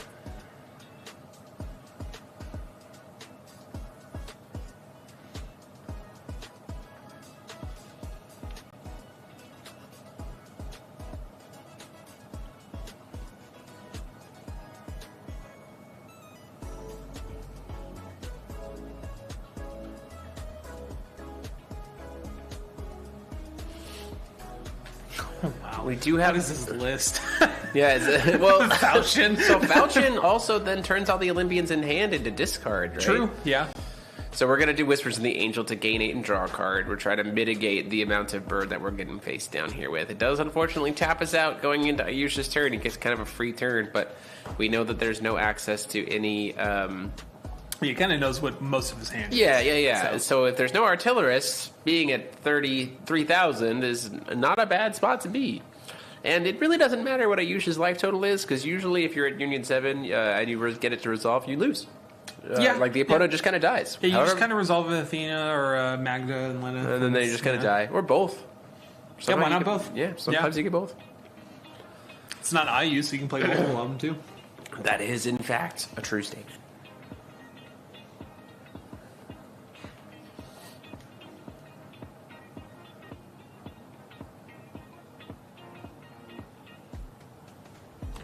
Gets in with the token, blocks with the fairy.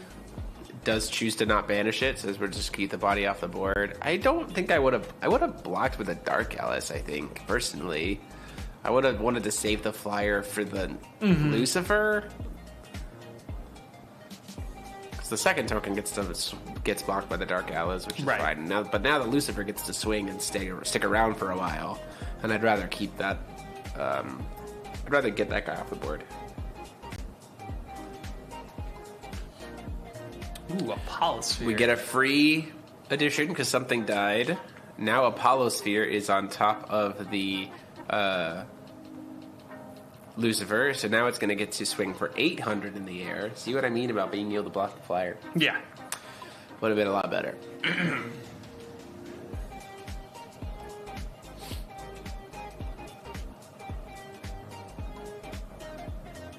Swinging for 8. Is Lucifer a 4/4 or 5/5? 4/4. Okay. So takes Daniel down to 22. And then Ayush got to sit in pretty here. Free will open.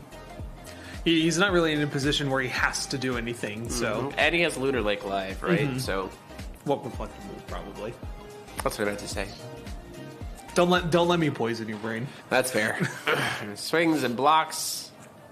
Do we have a spot removal spell to really just hammer this damage home and also get a Trials trigger? Ayush looks like he's thinking about it. He's like, nah, it's fine. They can bounce off each other.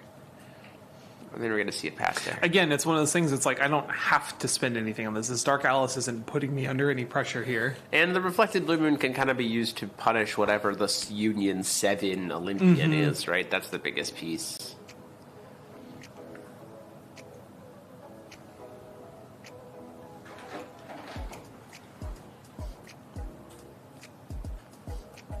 And here you are, someone on the Falchion. That is a human. He definitely is a human. That is a man.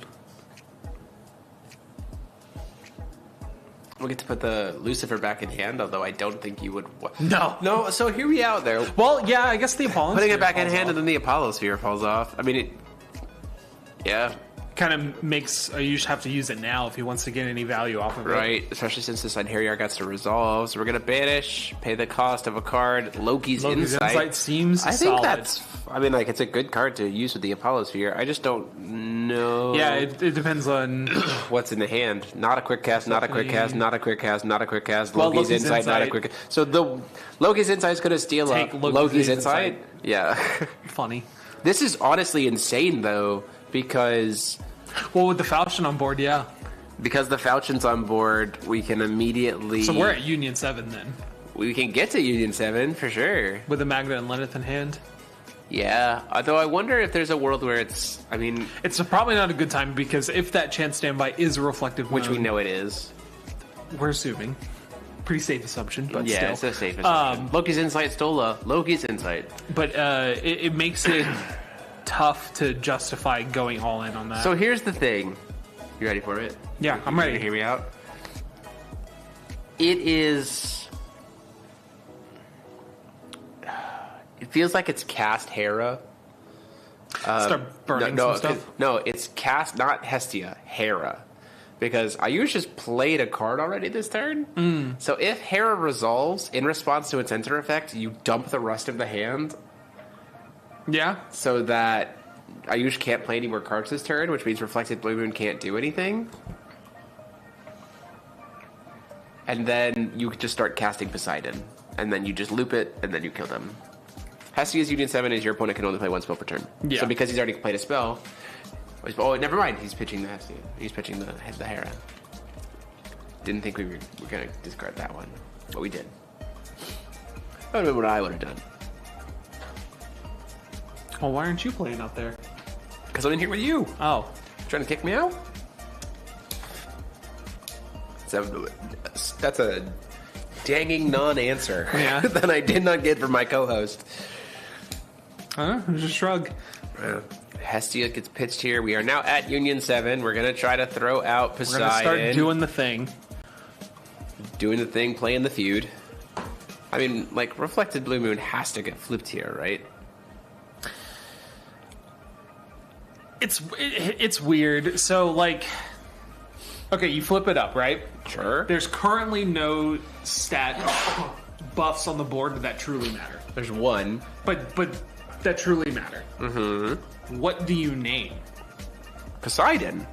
And just have, okay, and then it's like, okay, well, I'm no longer at Union 7, you know? But then it's Well, like, it's okay. still an Olympian, so he'll still be Union 7. Right, So, but then we just in go res- Magna Lenneth. That's true. It's not enough damage to kill, though, is the problem. Magna Lenneth does have quick cast here. Can you pull up Magna Lenneth for us? God, that's too much text. I'll also pull it up on my phone.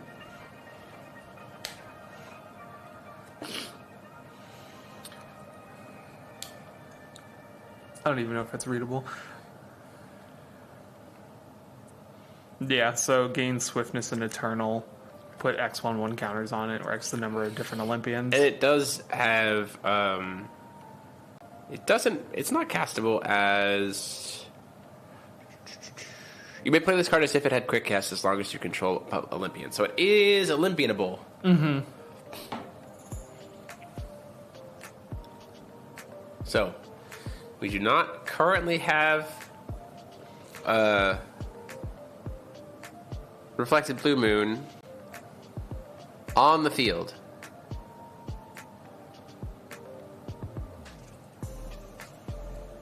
Has to call Poseidon here.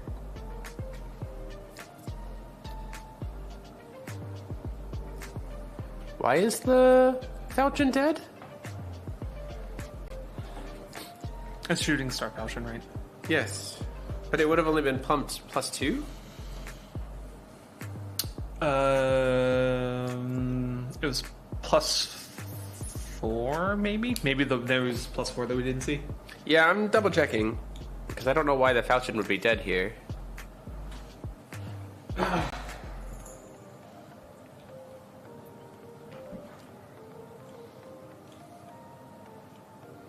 Yeah, we know stat buffs become stat negs, but we just didn't see With only it two +1/+1 Yeah, counters. we didn't see unless he enough. unless he had already discarded to give it +4/+4 Yeah, a just couple didn't times indicate instead, and we just didn't track it. By the way, you messaged me.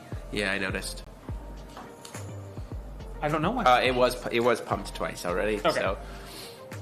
Okay, so he named Poseidon. So it was +8/+8. Yeah.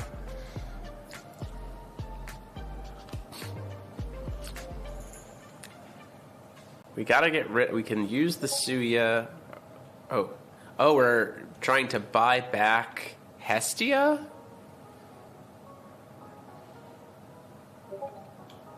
With the spell to be able to. I don't even remember what that one is. The rune that lets you buy back a resonator.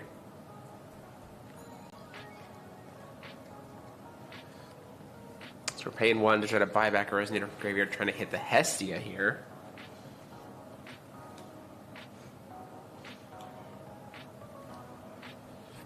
Casting Hestia. That is gonna burn. I mean, 15 dome to something. It's gonna burn the board. It's gonna burn face. Everything's gonna be able to swing. It's just not enough damage. And if there's a mirror here... Oh, Ray asked able to stop the enter effect that we knew about.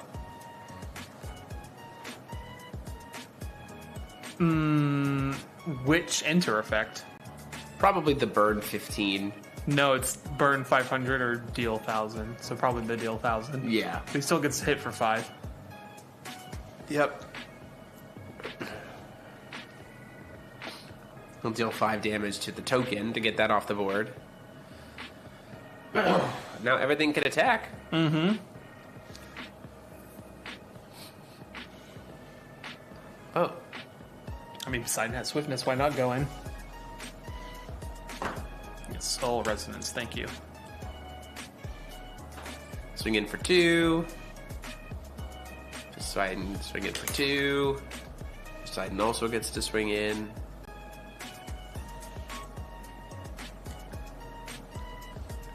I mean, next turn, potentially huge. Yeah. Because we are at Union 7. So, I mean... It's the rare instance where you got to Union 7 and you didn't die. Reflected Moon Blue strong. Moon. Good Yeah. card. Pretty good. Good card. Searching for a Never End here. I think the Never End gets cast. Probably. I don't see why not. It's a redraw. Although I think Reflected Blue Moon might make stat pumps on either side stat makes. That doesn't seem necessarily correct. It's a 1/1 flyer. I mean...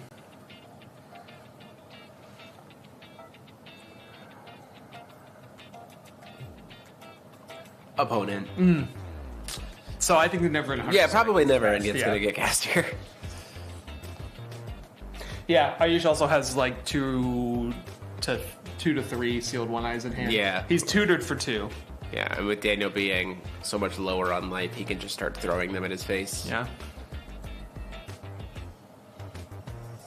That's why the Hera was interesting. Because Hera would have been some life gain. Well, the Hera also is just like... If the Hera resolves, then like as soon as she hits the board, then you just discard, and then you can't possibly... and then you can't possibly do the Reflected Blue Moon at that point in time, because Right. you're just at Union 7.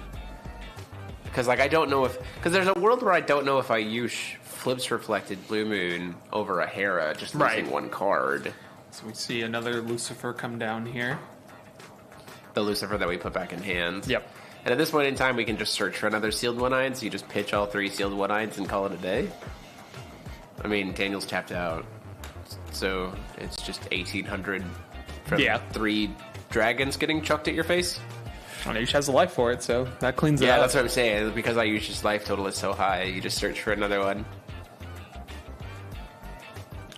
Good spirits here, though. I feel like they've done a lot of playtesting together. Yeah. That's always an interesting situation where you walk into the event and you just know the result of the match.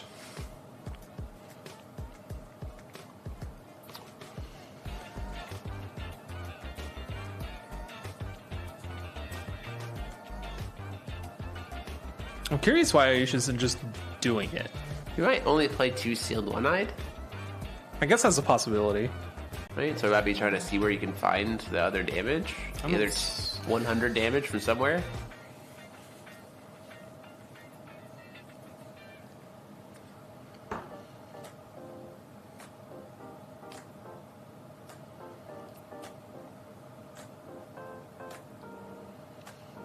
I mean, Shiva.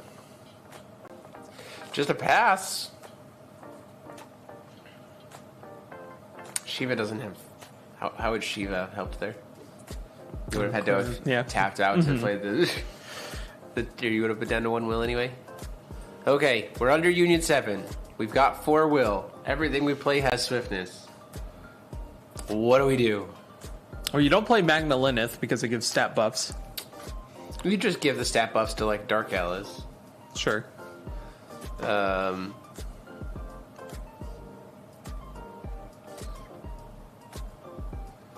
that an Athenia? Did my boy just top deck Athenia like a champ? Truly, the soul of IU lives on. He did. Oh my gosh, man has it all. Does he have the will to pay for it though? I don't think so. No, he does. Oh no, white, red. Yeah. Pull her up. Athena finds the girl. And he has Persephone in hand still, but no will to play it. Athena. Yeah. There she is. So 600 target player J Resonator, you gain 600. And anytime it deals Prevent damage, all it deals an damage. extra 1,000. Yep. So it's actually 16. Did Daniel just find the top deck to close this game out, even under a reflected blue moon? No stat buff there. That's just cast resolves, enter effects.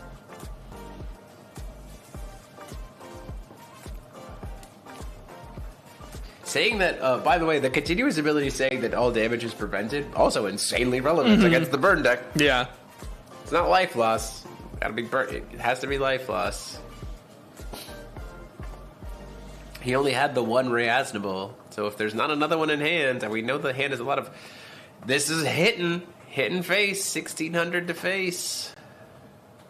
27, those blockers don't mean anything. Well, that's not entirely true. They will be able to block, but you're still taking another 19 from the swing. Yeah. And then calling it a day. Because you certainly won't be able to kill the Athena.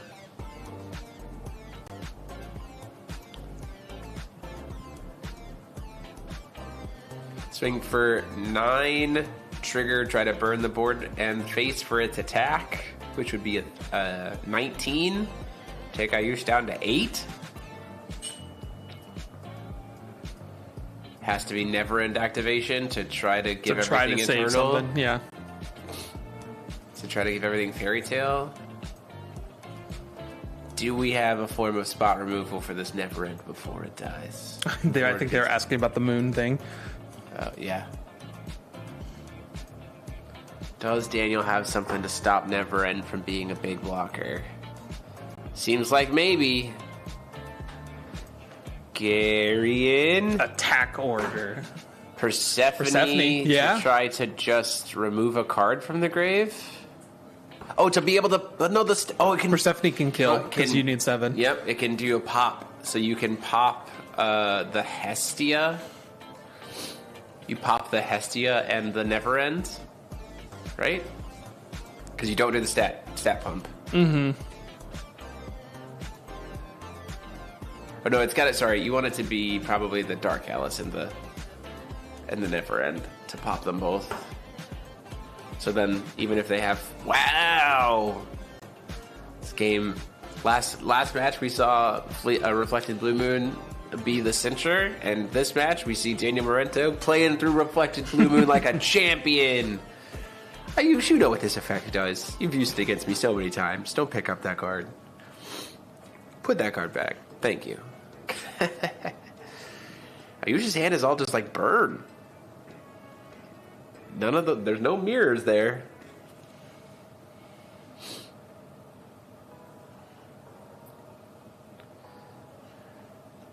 Ooh, and a Loki's Insight. Which does not The silver bullet. Yeah, the silver bullet was a Loki's Insight. We're just going to try to dig for a mirror. Yeah, because we haven't seen any mirrors yet. Sealed one eye to try to draw. But it prevents all damage. It has to be the draw, right? Would you pull up Athena again real quick?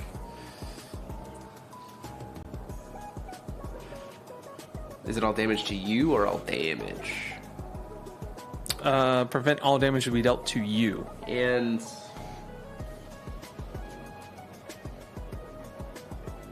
while it's under, if this, yeah. So Yeah, it, Union so, 7 is just if it would deal damage, it deals 1,000 more. So we're picking up cards. I looked away for a second. I didn't realize who won. Chat, help. I'll ask.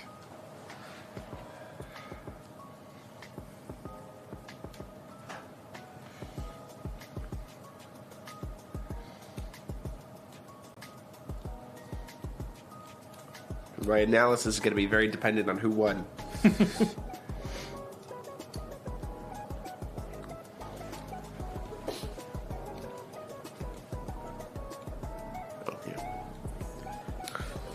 Let's see, going into game 2.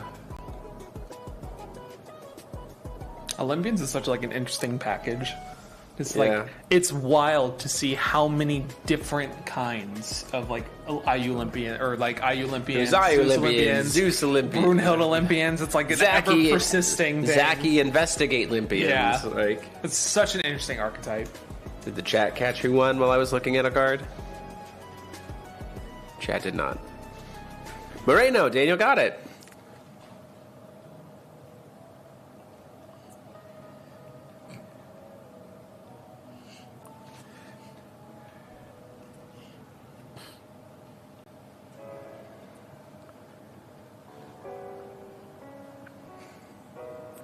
So use it for the draw to try to draw into a mirror. I mean, like, if he had drawn into he had essentially had 2 chances there to try to draw into a mirror, right? With the 2 sealed one-eyed dragons. And just didn't find it. I think Ayush didn't have enough damage to win on the spot there. Well, also, it didn't matter. Yeah. Because the burn had to be... the burn to face wouldn't have done anything. Right. Well, no. They're saying that he should have burned in response to Athena cast, but I don't. He didn't think have enough in hand. He was 100 short. Yeah, he was short. He also, the enter effect had resolved, so he doesn't take any damage until the end of the turn. It was a cast. They're saying he should have. Oh, in response to the cast of Yeah. Athena. Yeah, no, for sure. Just not... His opponent was at Huh. 13. Oh, Ayush was at lower life? No. Or Daniel was lower? at 13. Did we miss... did you remember the life gain from 6 off of the... Oh, at the time of cast. At the time of cast, he was At the time of Yeah. cast.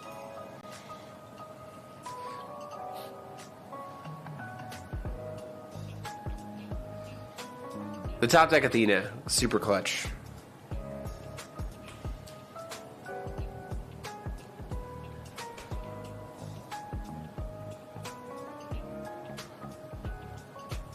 So... Oh, the opponent paid 100 to cast Athena. Brain drain.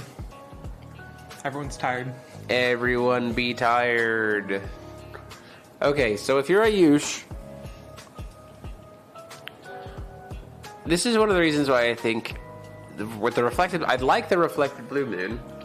I think you have Didn't to do much. I think you have to save it until the lethal Olympian is coming down. Yeah, I think you have to save it as and use it as a punish rather than like a setup. Yeah, I think you use reflected blue moon to say like, okay, you've extended to the point where you're trying. Yeah, you're Done. overextending to do like a Magna Lineth, all right? You're done. No. Yeah. Also, Ayush just not getting many trials triggers that game. Got one Yeah. off of trading a token. Just did not have the interaction. Yeah, did not see it.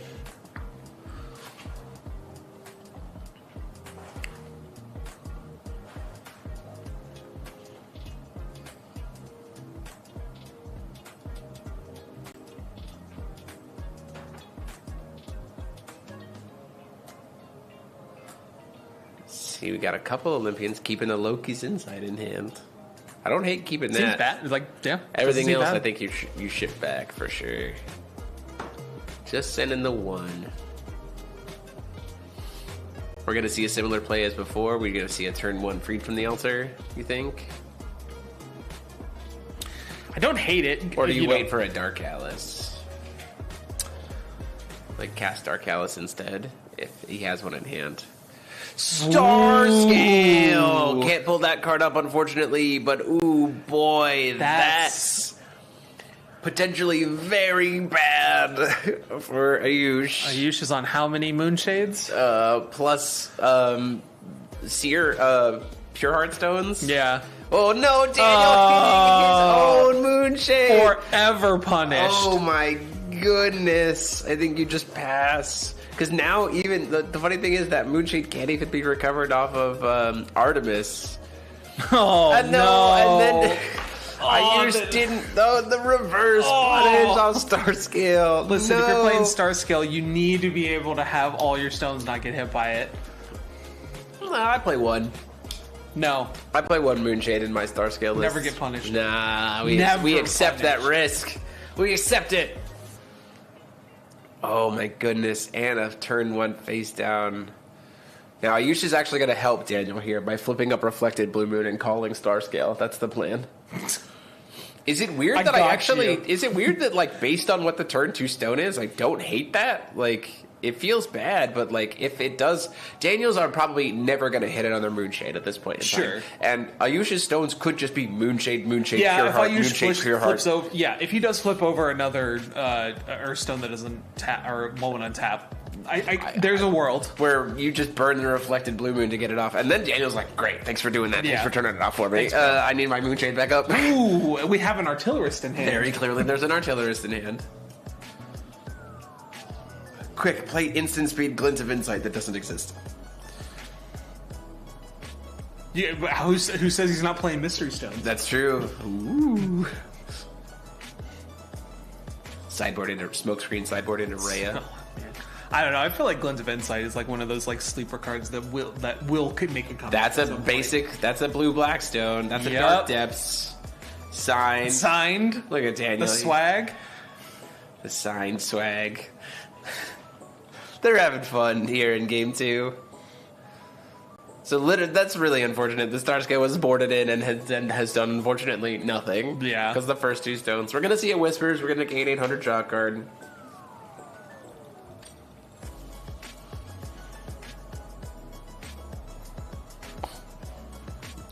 Draw for turn. Keeping that Moonshade live. When you really need it. Yeah, for when that one last point, right? That push.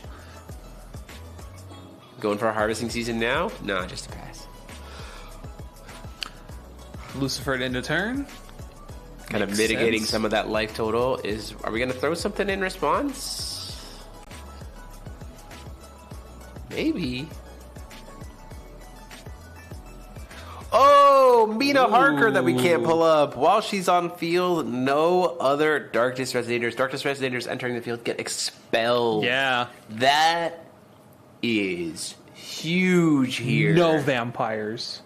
No Lucifers. No Life Sapper Chronogear tokens. We're going to try to make some tokens while we can. Second Mina Harker. No, just kidding. You let it resolve. That's fine. The 2 tokens come in.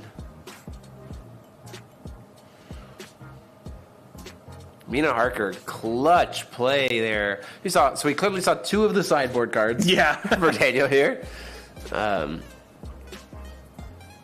Search for a dragon.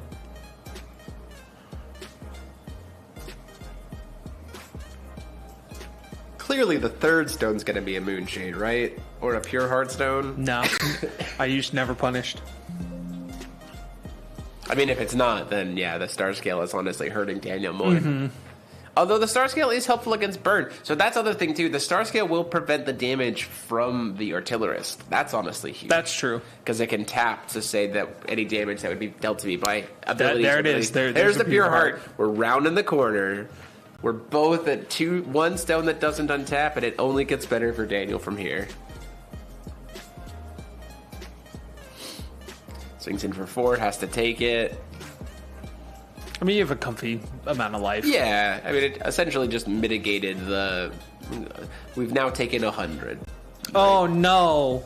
So much... Devastated. So much damage. I'll pay 100 life to draw a card. Yeah, for sure.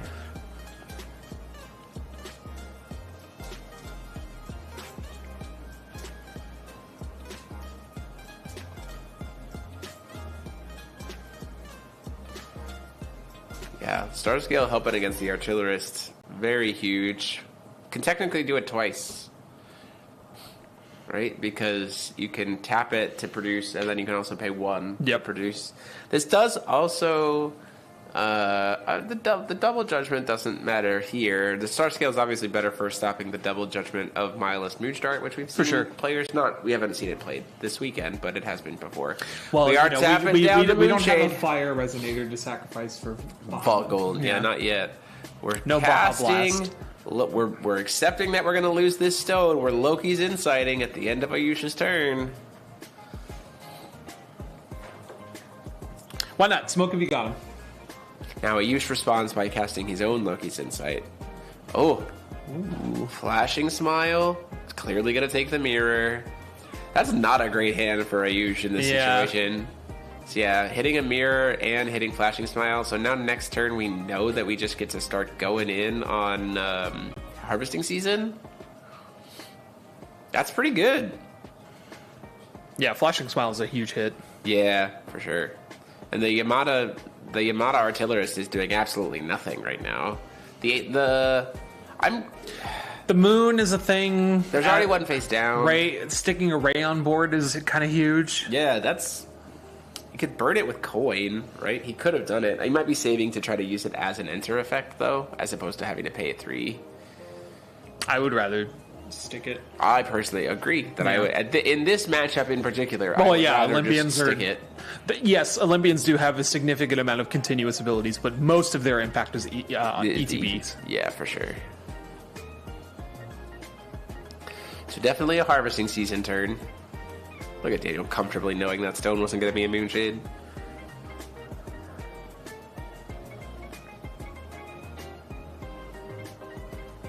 Harvesting Season into Falchion would be legitimately insane here. Because you could bounce the Chrono Gear tokens. Target the Chrono Gear tokens, anyway. Ooh. And a Damascus Moon. This man saw literally all of his sideboard and said, bet. Like, we're just going to jam all of it. What is a reflective moon against a fake moon? What is... Jeez Louise. That's so good. It has to be Reflected Blue Moon now just to try to draw... I mean, do you name Damascus Moon? Is that really how bad it gets? Just so you can have the stat meg piece and at least have that be live? Yeah, I mean, if I was Daniel, I'd be fine with that. Because obviously we saw how well, like, it didn't really matter last he game. called Damascus Moon straight up. Yep. Damascus Moon, it came into play. I mean, it... Oh, boy. That's a good force out for Daniel. Now you're Harvesting Season. Yeah. Right? Yeah, I mean, there's nothing else in the hand. It stops it. And if you hit a Falchion, interestingly enough, if you hit a Falchion, you could put the Reflected Blue Moon back in your hand and shut them off for the rest of the game. Because it only has Barrier Chant. We're just hard casting the Falchion. That will also do it. Yeah, that'll do it. Answers the but no, that gets answered by the Ray. Do we pitch the Ray Asnable here to stop the Falchion? Yeah, there it is. Yeah. But I mean, the Falchion's still on board. Yeah, still on board. Answer effect, we're gonna try to target the Reflected Blue Moon. Gets answered by Asnable. The Blue Comet. The Blue Comet. Man, if we had been able to successfully bounce that Reflect Blue Moon, I kind of think Daniel would just like extend hand. Mina Harker live, Starscale live, Damascus Moon saying no. It's rough, yeah. That would have been so bad. It would have had to be like top deck girl staring at, right? That's a rough position to be in. Yeah, for sure. So let's see. We got to dig before recovery or not. We're not even gonna try to search. Maybe we just have all the dragons we could ever we just need. know we have all the dragons. There's the possibility that the Sealed One Eyes came out. That is also true. They didn't do super hot last game. Now we're at a position where we can protect the meter Harker. This is relevant. I wonder if can the get- artillerist stuff is in the side. Because he never went for a Mio out of game 1. That's true. Although we actually can't protect the meter Harker with Falchion because the stat pumps would become stat negs.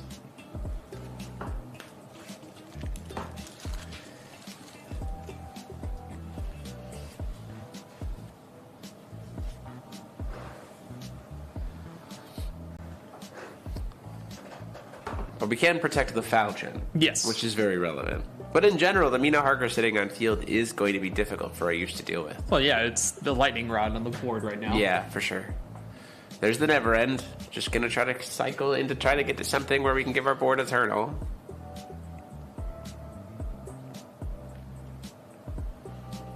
Our favorite fairy tale dragon. I love that, man.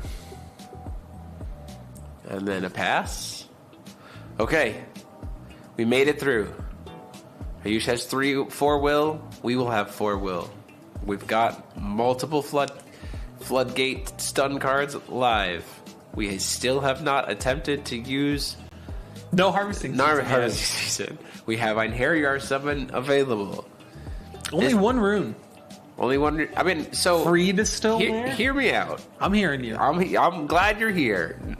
So Harvesting Season is correct. If we hit another Falchion here, it's Einherjar summon. He has the mirror. Has the mirror to stop the harvesting. Had to try to go for it though. I think you're okay. I think you're okay. This is when he plays the harvesting season from hand. It's fine. He's got another. Well, no, it's fine. He's got another Falchion in hand, and we're just gonna pitch it to the Falchion to give it Eternal, and then we're gonna reanimate it with Einherjar summon, and then we're gonna have 2 Falchions. Silly. We're gonna put the reflected blue moon back in his hand. Our Damascus moon's gonna be live, turning off the reflected blue moons for the rest of the game, and then we're gonna end the game that way. It's quite the visions of fancy you have. Tinfoil hat time. That's the sequence. Freed from the Altar is gonna get us a Persephone, which is going to be helpful. It sure is, Jeremy. I feel like you're condescending me right there. We'll see. Freed from the Altar, losing 400. Falchion getting to swing in for some damage. Probably not, though. Probably just staying there. Are we making a burn another mirror? 2 Friends and a Cat targeting the Mina Harker to try to kill it, deal 400 damage to Daniel's face, and get a Trials trigger. So, that will certainly be a problem.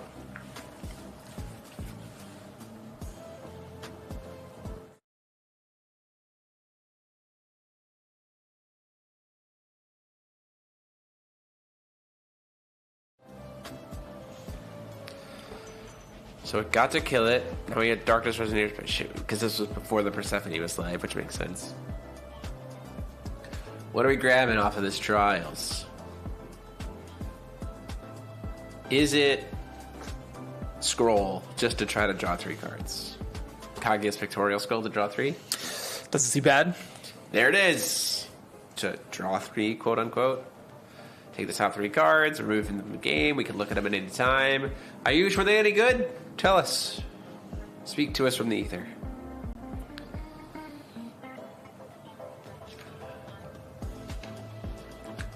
Certainly Daniel is not as in great of a shape in this with the loss of hand advantage. Yes. Although Brunhild was not known for Having a lot of hand advantage? Yeah. That's true. Dark Alice is good. Hera's coming down here. Is there a world where we play a Dark Alice and sack our own star scales? Oh boy. I think there's a world where we play a Dark Alice and sack the Damascus Moon. Yeah. Because right now it's sitting in a dead card, so unless we hit a Falchion, like, it's not great. Although if we can get that Damascus Moon off the board, we're off to the races. Mm-hmm. Like, or the reflected blue moon off the board, yeah. We're off to the races. We're just gonna tap out, play Hera, and see if we can hit a card. This does put us, if we have enough things, like the problem is our union count is so low. It's literally Union 1. Yeah, hitting that harvesting season was kind of a huge blow. Ayush's last stone is his Pure Heart stone, though, so this is probably going to resolve, and we're going to get to steal a card. The problem is Ayush has 3 more cards face down. Yeah.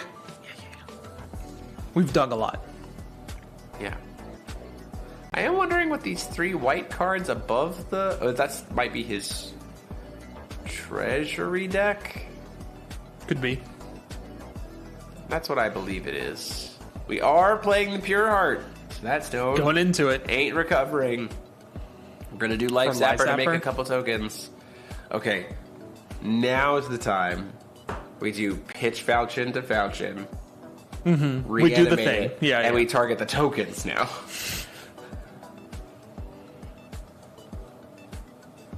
What are we targeting the tokens with? Because the Falchion Enter effect. Because Oh, then it'll sure, bounce sure. all Yeah, 4 yeah. of the tokens off the board. That's why we should have Yeah, you stuck. take the other reflected blue moon. Okay, so maybe now. I don't know. Yeah, no, we absolutely just, if we have another Falchion, pitch it, Einherjar summon, reanimate it, bounce all 4 tokens. We're going to lose 8 life to them getting banished, but then they're at least gone. We don't have to worry about them anymore.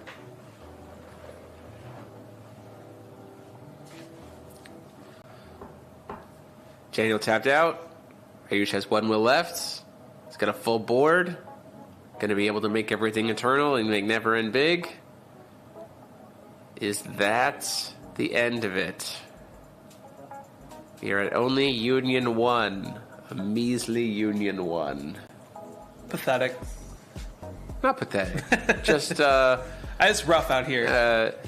it's Hera just showed up early to the family reunion. Listen, Olympia's not, it's been getting rough. Yeah. She just showed up early to the family reunion. Everyone else is still stuck. Stuck in traffic. This is 20 damage represented just by the tokens, and another potential, if Neverend had gotten tapped before recovery, another 15. Yeah, that's a lot. Hera gonna try to block.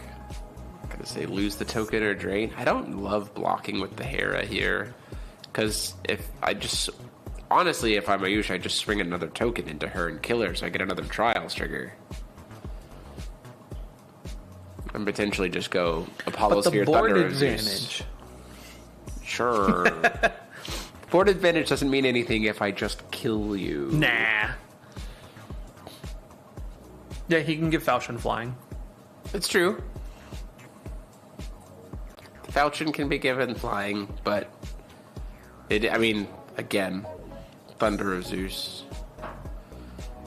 Paying 2 in response to blocks, it looks like. 2 friends and a cat to deal another 600 to it.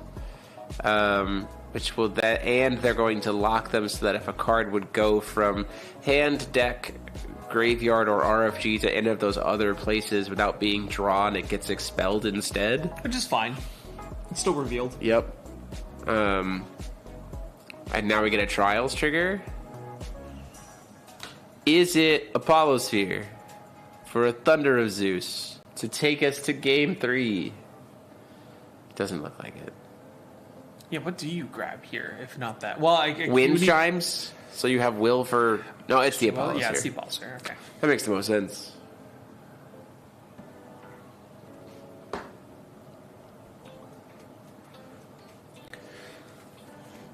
So these tokens are going to get to swing for free. So that's 16 or 6, 12. 12 damage up to 18. The Neverend swings in for 19. Gets blocked by the Falchion. Banishes it to do Thunder of Zeus anyway. Ends the game. I don't know. Yeah, I mean, Daniel's tapped out, so. Yeah, this is free turn. Yeah. If you have it, Ayush just has the game right now. Which doesn't feel like he does. Attacks? Mm-hmm. Maybe trying to see if Daniel just lets the attack happen. I would have gone in with the tokens first. Blocks with the Falchion. Tap to give everything a turtle and make it a 15-15. Certainly have enough things on board. 1, 2, 3, 4, 5, 6, 7, 8, 9, 10, 11 with the stones. Are we going to discard a card to give Eternal?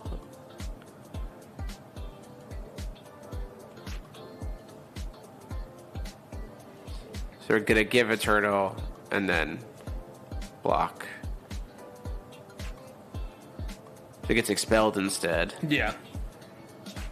Which again, still revealed in a public zone. Yep. Block to bump. And then, so they're going to bounce off each other. And then go in for 12 with the tokens.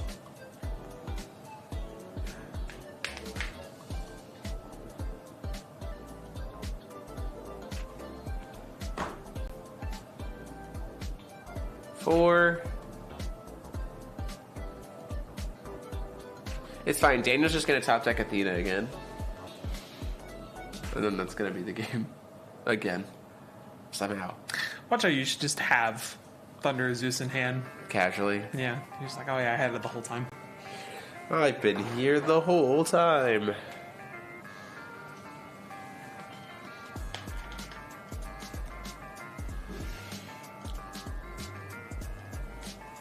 The Thunder of Zeus could be in hand or under the scroll. That's true. If it's in either of those places, it can get cast. Right now, because of the Apollo Sphere. Passes the turn. Leaves up 3 will plus an Apollo Sphere. It is quick cast. Yeah. So, Doesn't have to be used right away. If you have it, burn your opponent when they're tapped out. I don't know. True. Although the burn wouldn't matter because again, star scale. So Yeah. weirdly enough, this star scale put in the work. keeping things in check, buying Daniel a lot of time. And now I usually at 2 pure heart stones. So 2 things that won't get to recover. There's a Hestia. Hestia's gonna try to burn face for 5. Take Ayush down to 3,000.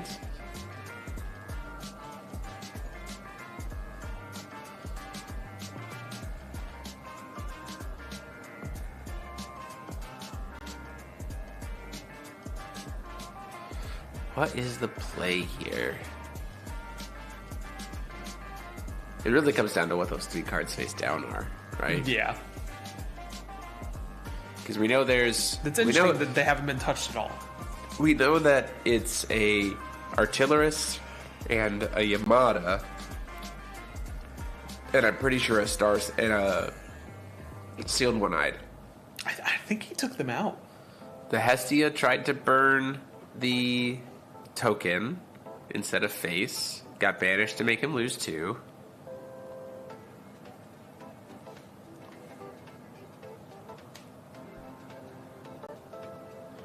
Certainly not at Union 7. Union 3. Is there a world where we were supposed to burn the Never End instead of the token? Yeah. I guess Hestia could swing into the Never End. Yeah. She's a 2/7, Which is a... right? Yeah. And it's only a 5/1. Mm-hmm. We're gonna make 2 more tokens. So many Life Zapper tokens.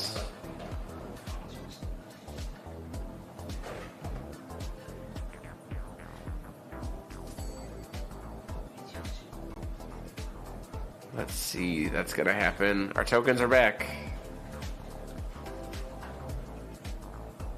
Oh, we just played the Hestia, burn something, and pass the turn. Wow. Well, after the tokens come down, what do you really do? Well, the tokens were at the end step, so we just didn't even try to do anything else with the Hestia. We didn't even try to get at the Never End. Burning that Never End feels like it would have been insanely good. Because now we're back in the same spot where... Chat brings up a good point. He could be trying to find... He probably has Artillerist in hand. He might be trying to find Thunder of Zeus. So he can do both. So you can try to Artillerist in response to the Starscale Thunder of Zeus. Yeah. The problem is Starscale can then just pay 1 and do it again. Because it's tap or pay 1 void. Yeah. So if Daniel has open will, you can't do that line. Trying to swing a token into the Hestia. Paying 3. High speed uppercut to try to pop all of the tokens. It's certainly a choice. It does gain him 200 life. Yeah. And gets rid of all the tokens. So he'll lose the tokens. Which we're digging into. The our tokens will get control. banished. They'll get banished regardless. 2 friends and a cat to try to finish off the Hestia. Here in response to the high speed.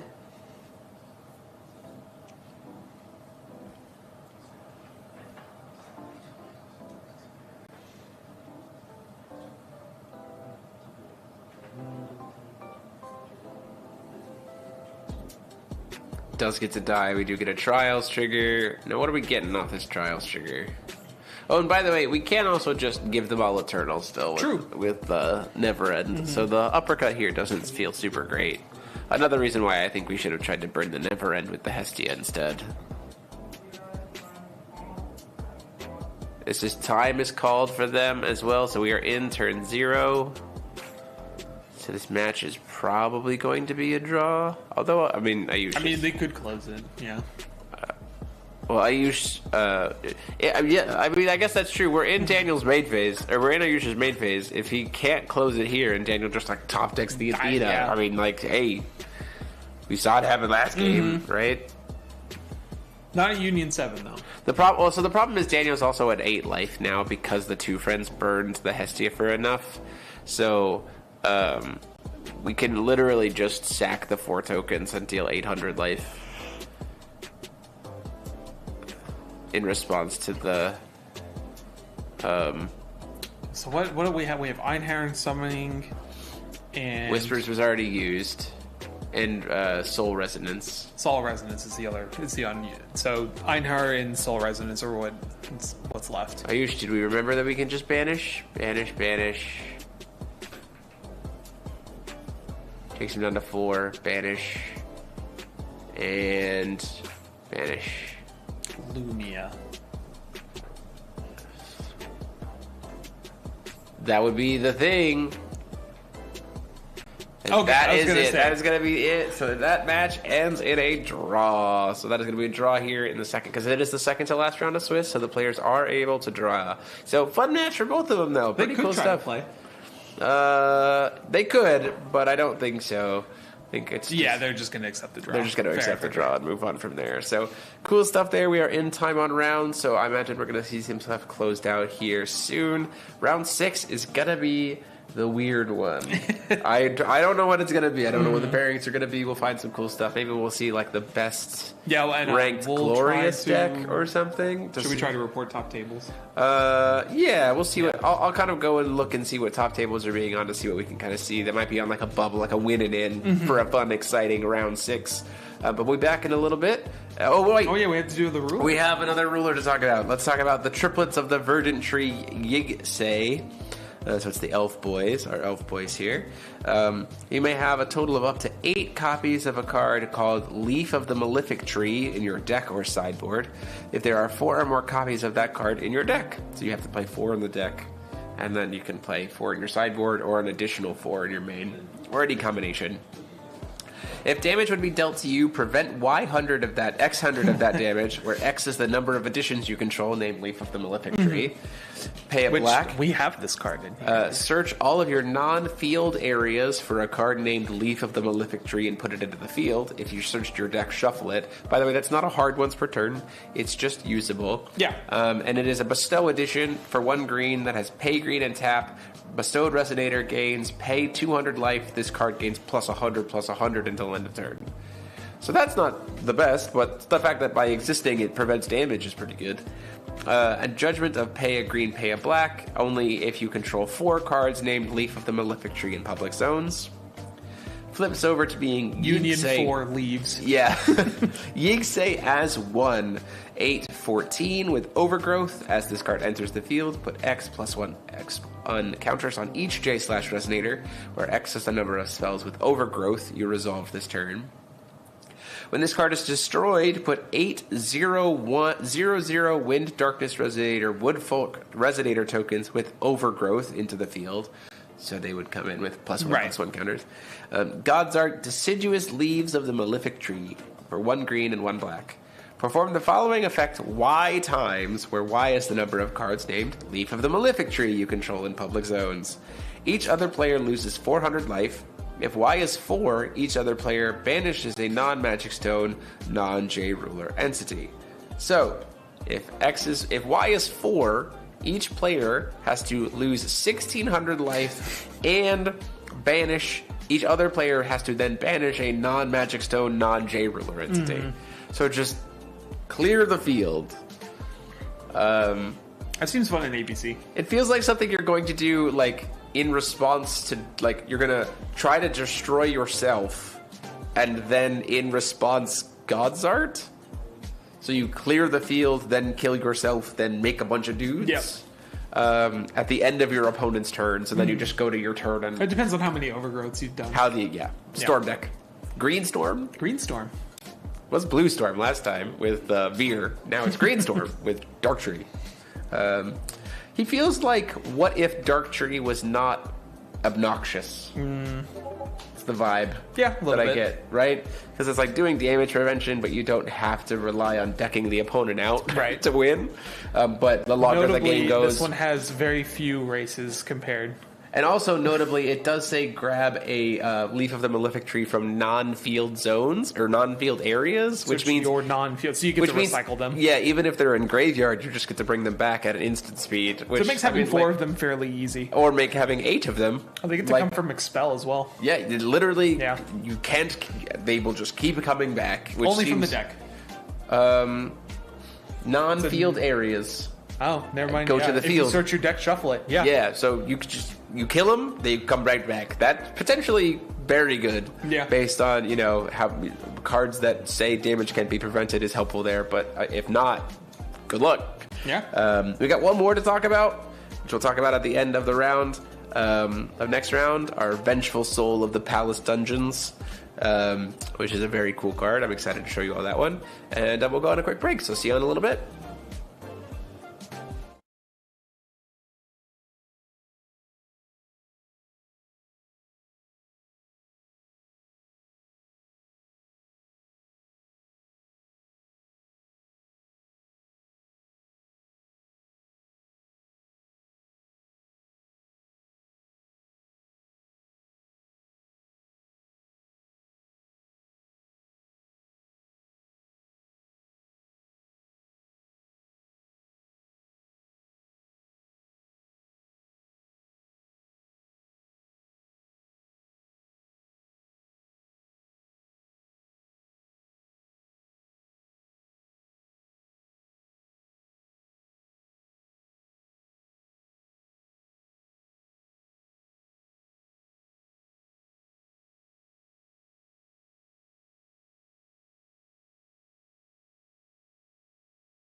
Okay, we're just jumping straight into it here in our last round. And we have Matthew Lindley coming back because his opponent here at table 8 is playing Astema Belial. Both of these players are X2.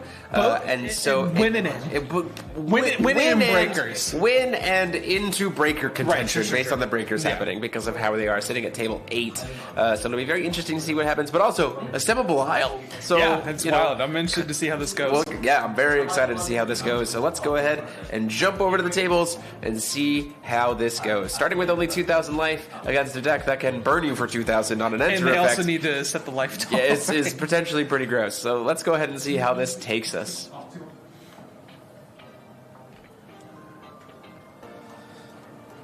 The Robo made a mat. I respect it. I wish I had that mat. Me too.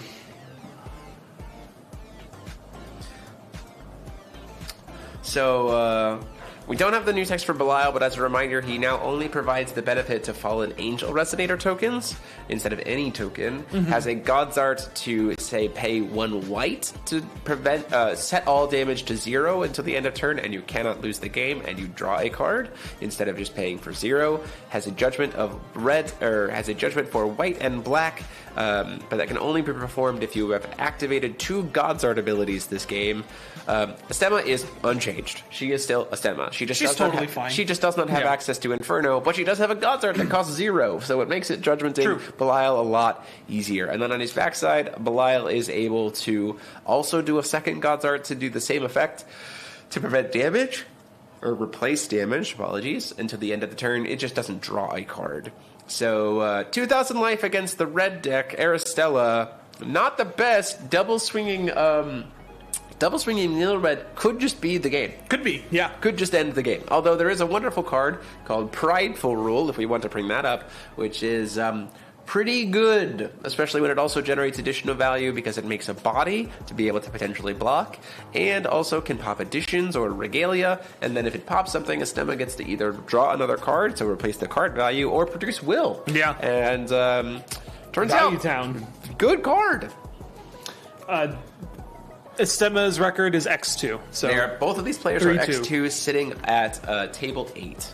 So the winner of this will be in breaker contention. Yeah. Not guaranteed top 8, but will be in a world where their breakers could get them to top 8. So we'll see how it goes. Currently there are 4 Team USA players in contention, whether that be a contention for a hard lock or contention for breakers, one of which is Matthew Lindley, the other is Jeremy Lindley, the other Stephen is Misha Holsheiser. Collins, and the last one is Stephen Holsheiser. Steven has the best record at 3-1-1. Lahen, K1 Seer Abdul, and Aristella are the ones that are for the Team USA in contention. Starting out here, man, hitting it every single game, this opening of a fairy tale. It truly is the opening of a fairy tale. Getting to see what our top card is, getting an extra card here, keeping some value for Rodrigo.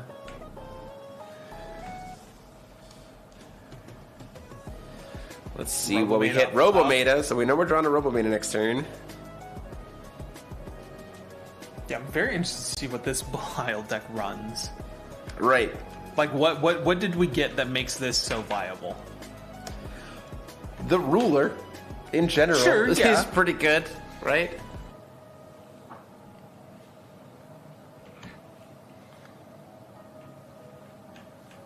Do you know how the Spanish are doing? I do not.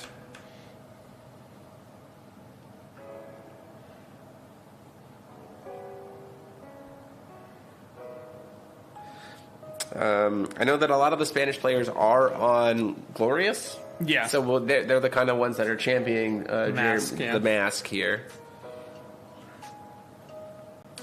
Turn 1, we're going to see Crimson. This is what we were talking about. So hitting the Darkness Stone there, not super great. The Light Vapors. No, the Darkness Stone for Rodrigo, not super great. Because we don't have access to red. Or white. Any of our spot removal. And we can just flip little red to kill you. So this might just be, honestly, the game already. Unfortunate stone hit on turn 1 might just be the close of this very quick game 1. Because we're definitely going to Judgment. Do we energize? You don't even need to. I think you just Judgment Little Red. She's a 14, 12, 14, Oh yeah, then you 4. just recover her. And then you recover her with Oh, yeah, God's yeah, Art yeah. and swing twice. So, unfortunately, literally that stone is the worst possible stone that we could have hit here. Swinging in, we don't have a way to flash in a blocker because Yeah, no so access. I mean, if he doesn't have, God's Art recover. wow, yeah, The roughest of stone calls. God's Art to recover, swing in, and just like that, just hitting that stone, the black-white, or the prop. The raw black stone was not the stone to see. And we're going to move into a game 2. wow, okay. High speed. Rodrigo definitely taking the coin. So they have access to red and black and white wheel yes, from the very we get- beginning we of get the all game. of the mana, Right? All the colors. The question, I do question whether or not playing that stone in general You is should always correct. have access to white. Yeah, I think you would always want access to white on turn 1, regardless of if you're going first or second, playing Assemblable Isle, just so you have 10 God's Yes. Art, right? Like, just to try it. Anti-FTK. That being said, Matthew having access to, even if there had been a prideful rule there, right? Matthew still had coin and an addition. There's on still a field, lot of so we things could you still could just do. Feith sing. Yeah. Like, there's a very real opportunity where this match kind of ends almost immediately just because of what the pairing is. But we wanted to see, if what Assemblable Isle was doing here to get to table 8, X2 or 3-2 after 5 rounds of Swiss. So we wanted to give it a shot.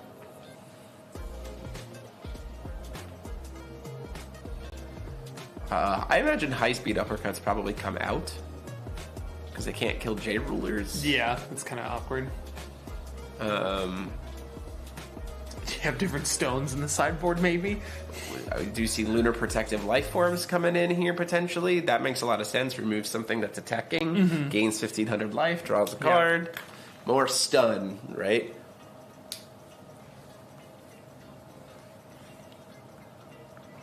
Seeing if we might see some other cards get pulled here. Definitely going to be taking the coin. Do not want to risk calling the first stone Darkness Stone again. Let's see if Matthew can rip the opening of the fairy tale one more time. 5 games in a row. Let's go. Let's see if we can do it.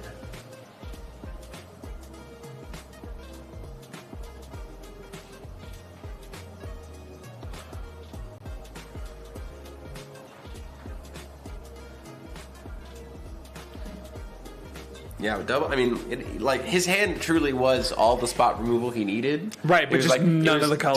Double Gradius, double Prideful Rule. Like was what all we needed. Just did not see the right stone on turn 1. It probably is a 1-of stone too. Just insult the to worst injury. luck. Yeah. What's the name of that stone again? It's the one that lets you re-up Goddard, right? Yeah, you can sack it to recharge all your God's Arts that you've already used this game. I do not remember what it is I think it's called, like Fallen. unfortunately.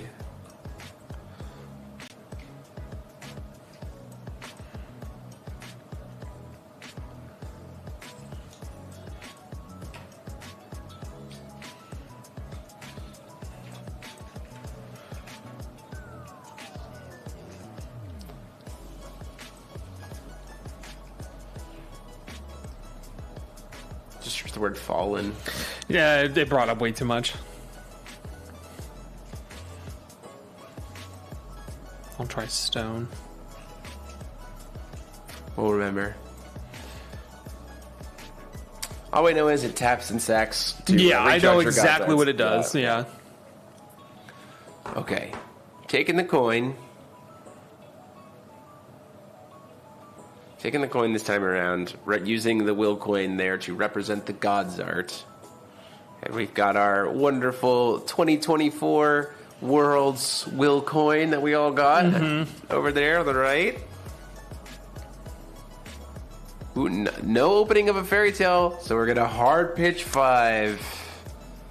Maybe that's why we're seeing Opening of a Fairy Tale so much. There it is! Yeah, wow. 5 games in a row this man's... Ooh, double! That means we can really dig with double Opening of a Fairy Tale. There is a feasting. Well, now feasting's now way harder to deal with. Well, it'll still only be 1 Opening of a Fairy Tale on field, but we will be able to dig twice with it, because we'll pitch the other one to be able to get the enter effects twice.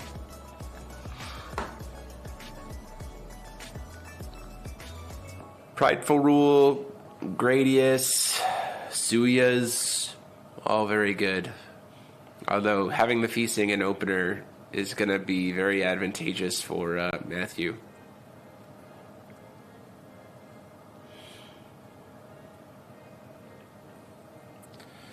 It might just be a turn 2 rush down. We might see the same kind of thing, right? Crimson Moon plus feasting backup, right?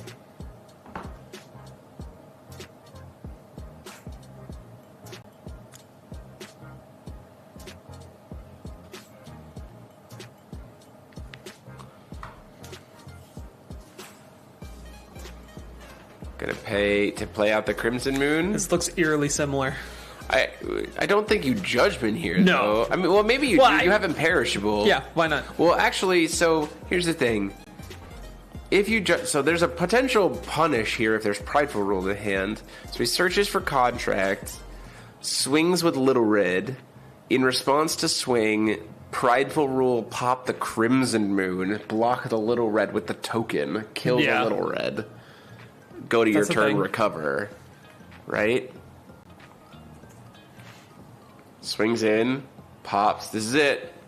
Or Gradius. Prideful Fire. So it's not the Prideful card we wanted, but it does at least kill the Little Red. But she can just be used again next turn, which is not great. We do produce some extra will here, or it gets to draw a card off of a stemma because we've destroyed something. Probably draw cards. I don't know, I guess it depends on what's in his hand. Right. Or is it sent from field to grave? Can you bring up a stemma? So it might not do anything on a J ruler. Whenever an entity your opponent controls is put into the graveyard from field. So it doesn't do anything there. Adarachtia's Memoria. Well, I mean, not an unexpected stone here. No, it makes sense. But still... It's kind of interesting when you're going into star scales, potentially. Yeah. But now we have access to 2 will, which means our feasting is live. So we could just play another moon, have feasting back up, kill you. This might just be a case of worst possible matchup for Rodrigo. That's kind of what if there's another moon. That is not a moon. That is a Corpse Master Specialist who has Eternal. We won't be able to pull it out. He has Eternal, and he can tap to give something Eternal / Barrier, whatever. Can't do it this turn, though. Gonna play... Contract. Not to cheat in, just to put in a moon.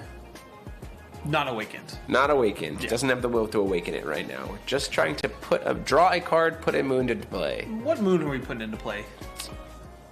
Honestly... Probably the Burn 6 moon if we're playing it, but I don't think he's playing it. It's the discard cycle moon.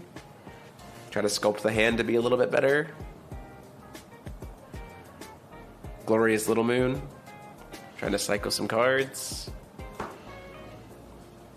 Enter effects. How many cards are we discarding here? Discards no cards. It's a good hand. Discards 2, yep. Yeah, discard the other fairy tale. Oh, no, 3. Discarded another Glorious Little Moon, a Spirit of the Crimson Wind, or Spirit of the Crimson Moon, and then the Opening of a Fairy Tale. That seems all good. Yep. And we're going to try to Judgment. We put a moon into the field. We're going to try to go Prideful Rule this time. No coin. Does he have access to Prideful Rule? Did we draw it? Oh, there's another Prideful Flyer in hand. Yeah, it's not enough, though. Well, no, it'll still be enough. Yeah, no, it'll be enough. Because it's... So she's getting +8 plus another 12. So it'll still kill her. Mm-hmm. So she's getting +12 total. Or you just God's Art. It does draw you a card. Mm-hmm. That is a fair point.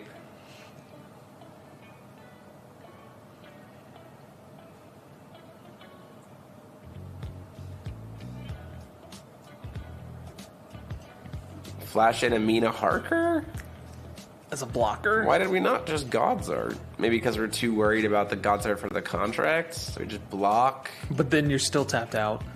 Yeah, but the little red...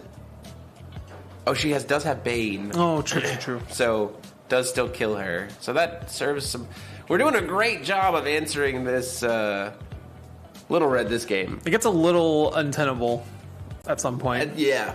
Because like the main thing is that the Asim is getting no value off of this. Yeah, off of the little red. And next turn, the sideboard here, the master is going to be very, very good because all of it is spot removal for Rodrigo. Right.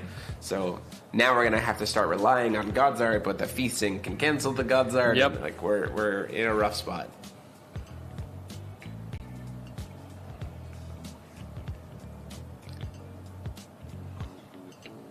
Call our third stone.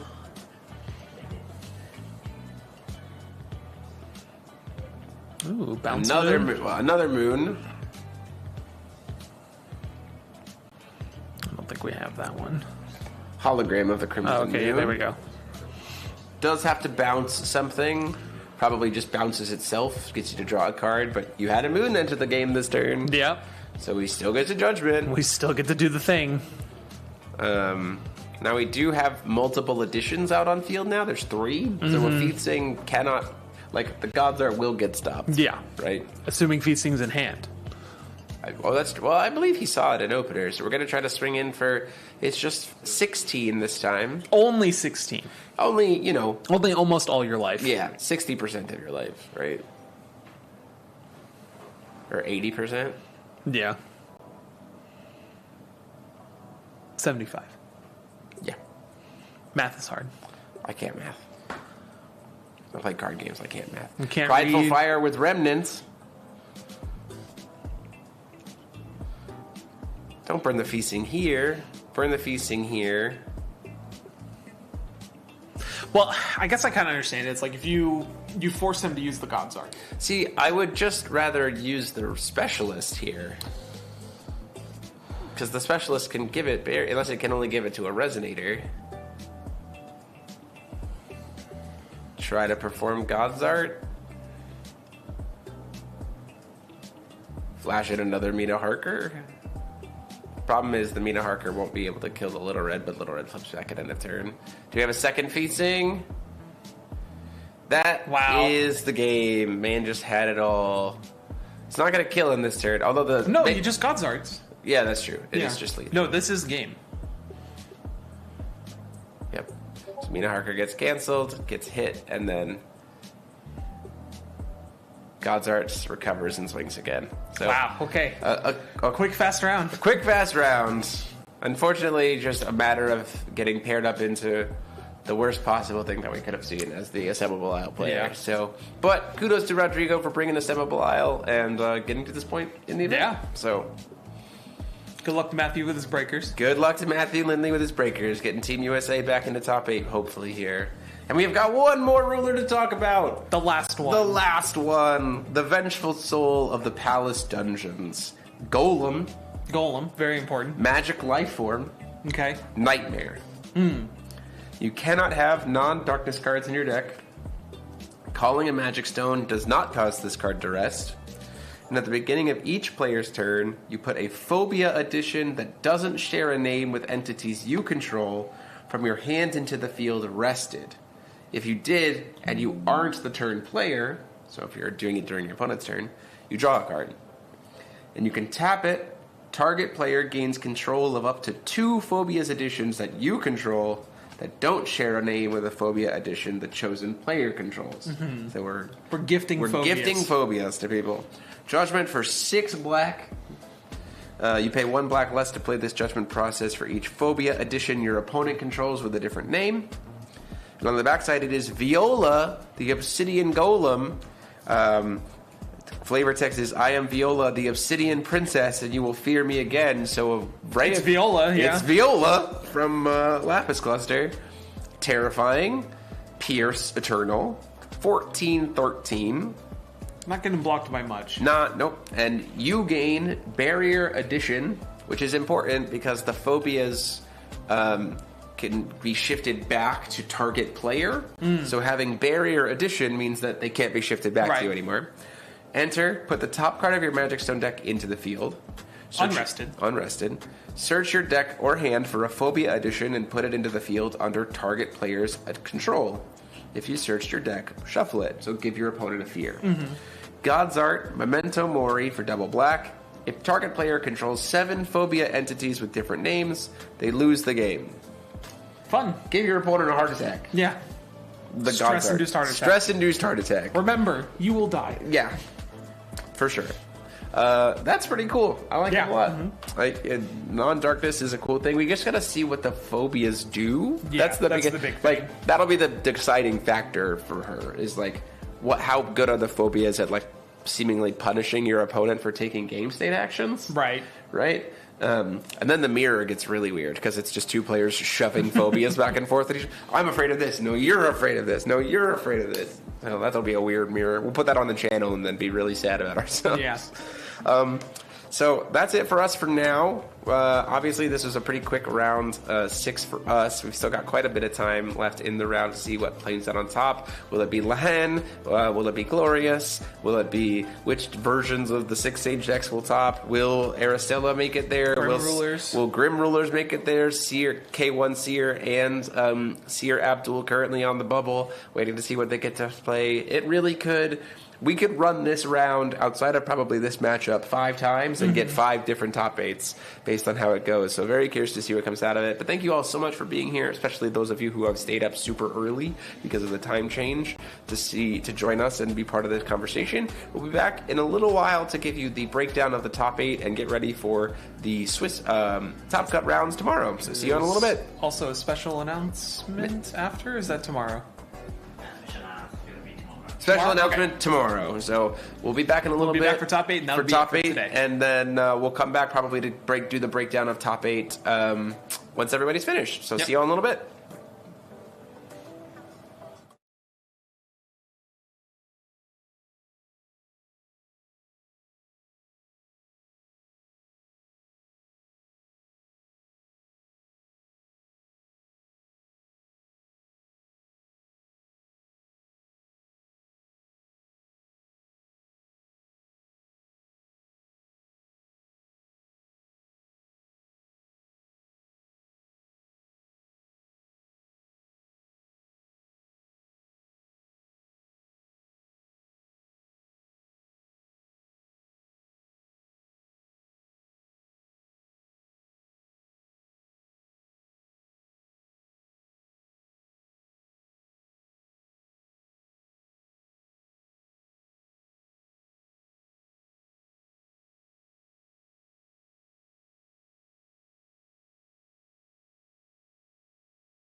forward to being with you all tomorrow for the top 8, top 4 finals. Oh, there's no audio. Oh, there's no audio. No. Oh my god, sorry. It's on now. We're Hey, back. check. That soon was just us telling ourselves. Yeah. So we're going to go break down through again. We have in first place Teo Ranji from Singapore. In second place, Jordan Tan from Singapore. In third place, Jean-Paul Klinsworth from Germany. In fourth place, Keenan Yap from Singapore. In fifth place, Adrian Ponzcano from Spain. In sixth place, Stephen Holscheiser from the United States. In seventh place, Alberto Berenguel from Spain. And in eighth place, Misha Skarlatov from the United States. Okay, our so Seer Abdul player. I told y'all Yep. that it was a good ruler combination. All right, now you have to give that phenomenal closing outro, but you have to do it the same quality. this Yeah, time. for sure. Yeah. So, really cool spread of countries there. 2 from Spain, 3 from Singapore, 2 from the United States, and 1 from Germany. Looking forward to seeing what we're going to have tomorrow here. It probably will be the Seer Abdul, but we'll see what the pairings are for you all. Want to show you something spicy for top 8. We hope you all have enjoyed this commentary today in the matches, and we will be back here tomorrow for top 8, top 4 finals, and whatever special announcements Rio has prepared for us that not even we have. Oh, I got a thumbs up from Rio, so there's certainly some more information coming tomorrow. So until tomorrow, this has been DMO73, and I have been joined By Lance Maverick, and we'll see you all in roughly 12 hours. See you soon.